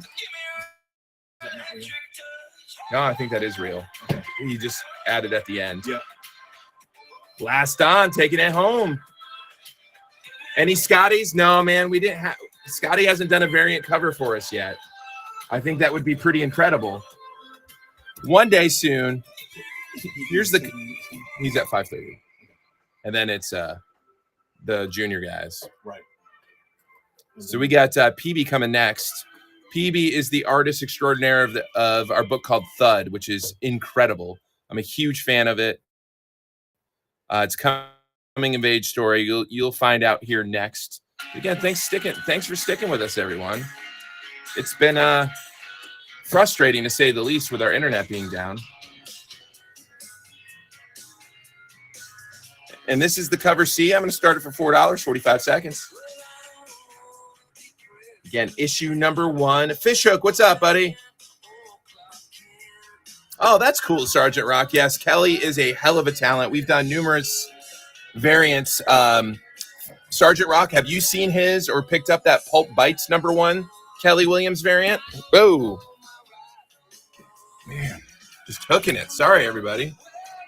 One of them days. PB's coming up here shortly. Oh, it's amazing. Actually, we'll grab one of those. You guys got to see it. Can you grab the Pulp Bites number 1? It's the black, the black background cover, Kelly Williams.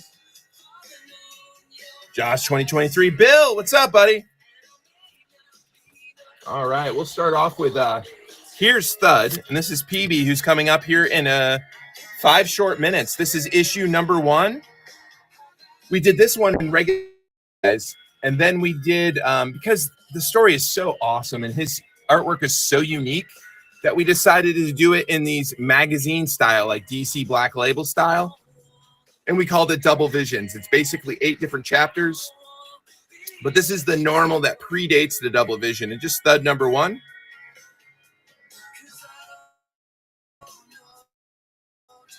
And we have very few of these left. I'm going to start this $4, 30-second. Again, Brian Odemar, also known as PB, that's his nickname.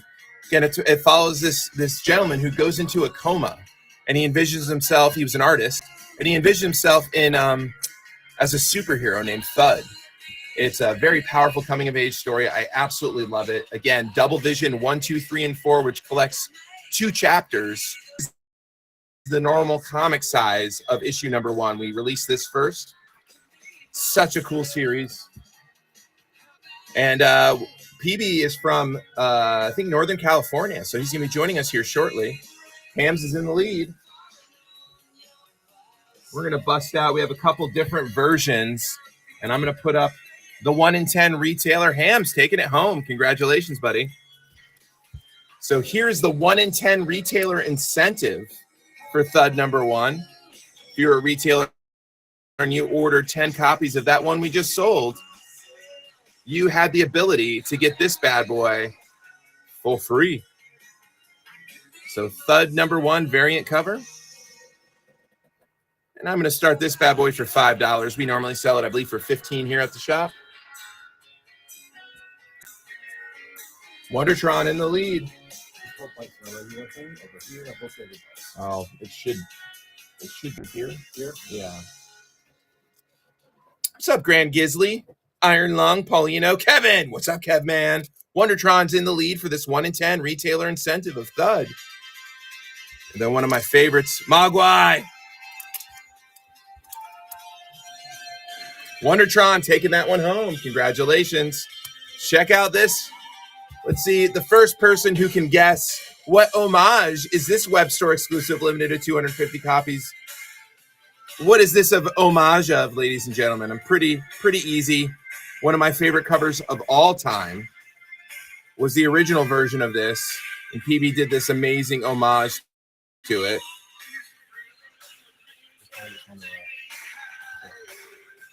Don't worry about it.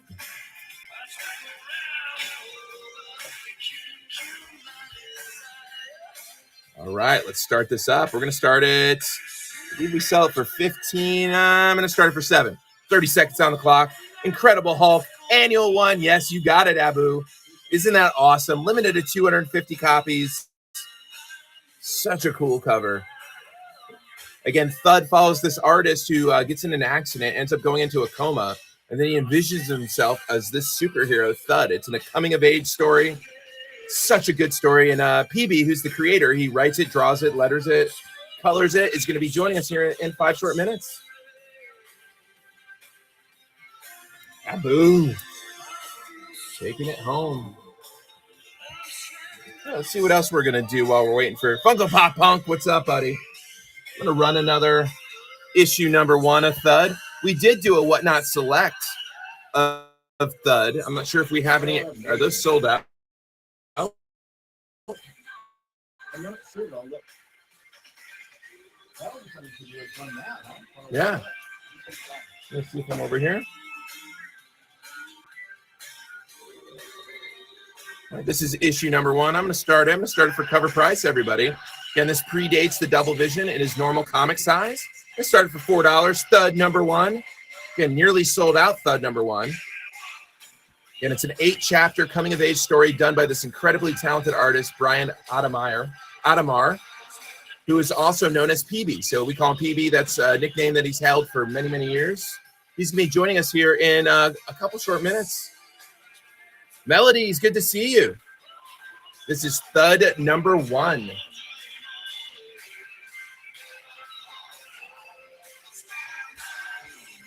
And we apologize for the technical difficulties. We're not on the running off the cell phone right now, not off the internet, because there was a car accident that damaged the pole outside. Abu, taking it home. All right, I got to run. I'm going to run one more of these because it's amazing. It's the Thud Hulk Annual number 1, limited to 250 copies. It's our web store exclusive for Thud number 1, Hulk Annual number 1 homage cover, done by PB himself. And we sell this for, I believe, $15. Very few left. We start it for 7, 30 seconds on the clock. Absolutely awesome series. We're going to be running some sets. Do we have the sets? I have a big thing here.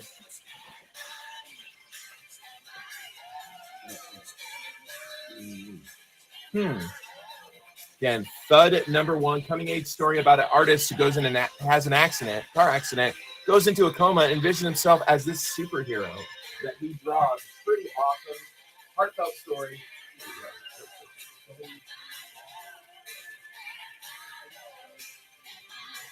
Do we have that other box? That long box? Huh.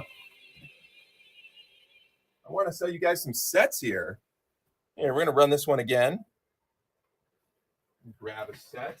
And PB, when you're in the house, let us know. There he is.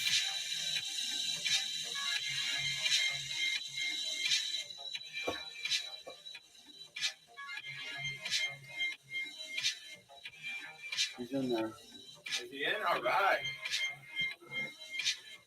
And this is the Hulk Annual 1. Wondertron coming in. What's up, PB? Good to see you, buddy. I'm going to ask you to co-host in just a second. Wondertron taking that home. Again, gorgeous cover. Here you go. And here is the double vision, just to show you the size of these in comparison. Here's your normal comic, and there's the double vision. Each issue, there's 4 in total, is 2 chapters, 2 full comics. And let's go ahead and invite PB in.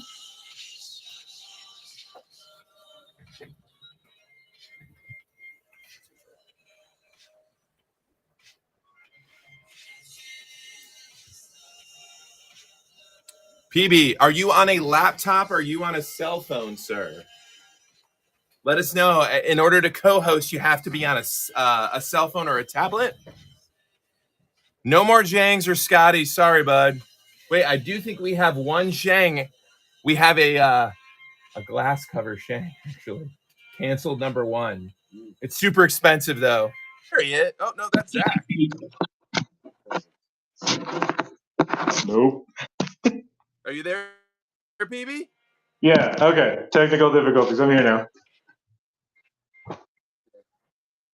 Gotcha, man. Okay, cool. They can see you. I'm still seeing the other creator. That's crazy. Yeah, we had I'm not sure if you've been watching the stream, but it's been a pretty wild day.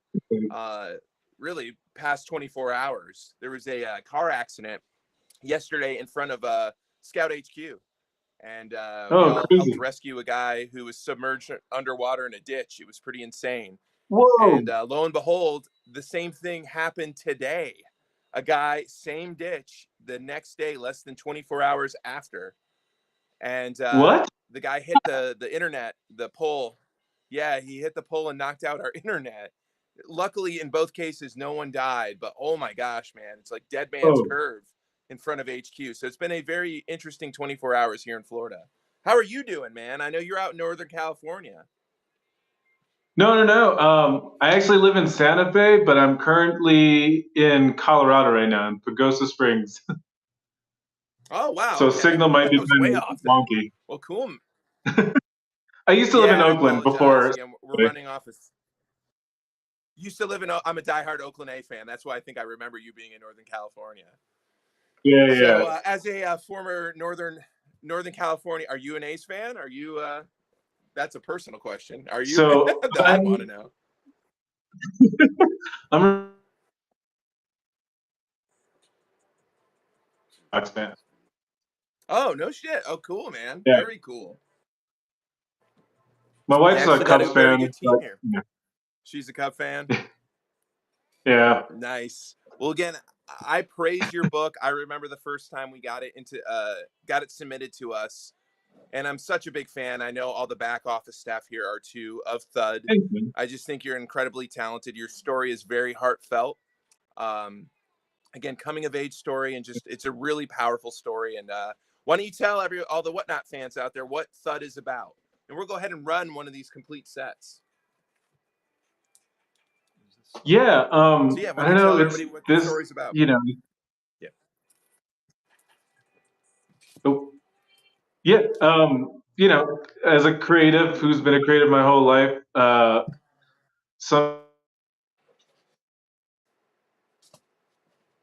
it was kind of the main character of Thud was kind of going and mimicking that path of just like feeling like something was missing and trying really hard to find out what that thing was that was missing from his life. And then it turns into like this fantastic story of something he imagined as a kid, or he thought he imagined as a kid, kind of coming to fruition, and maybe not necessarily going the way he planned, but also kind of learning stuff about himself as well. It's awesome, man. How long? I And then also there's wanted to ask you this, since stuff. you pretty much do everything, like for the story. How long did it Mhm. typically take you to do each issue? Was it pretty consistent, or were you doing like how long did it take you to complete the process? Yeah, I'd say, it generally took, if I was on a good pace, it was about a month and a half to finish an issue, maybe 2 months. Um, and that was when I was just kind of doing it on my own. And then when I started working with Andrea at Scout, like I started learning so much as I was writing, because this was, my first time writing anything. Like the whole idea behind this book I had, but I just kind of was always asking a friend to help me write it. And once that never happened, I got kind of impatient and started finally writing it on my own. So it was my first time ever writing something, and Andrea was like the biggest help in helping me kind of flesh out the story, talking it out loud, and kind of hearing if things worked or didn't work, getting great feedback from him as well. Um, Yeah, yeah, he's so like incredible, once man. that He's I got our through that first process, I like weapon. totally, dude, he's Yeah, we got awesome. And it 4 was like issues. it still took like a month and a half. What's that? Oh. Oh no, sorry, man. A little bit of a lag. Yeah. Yeah. You sounded kind of like a robot there. I think there's probably a delay on my end as well too. It's not helping. Question. He asked how many issues are in this. Oh, so in total, I wrote 8 issues when they were originally planned to, kind of be floppies.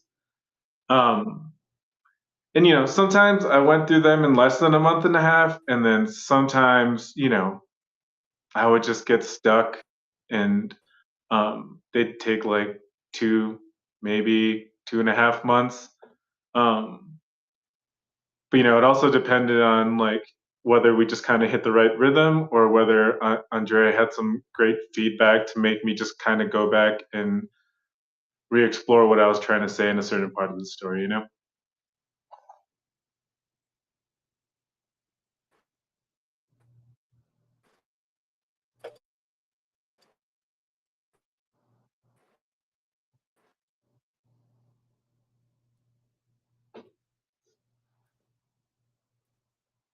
Oh no, I can't tell if it's frozen on my end or not.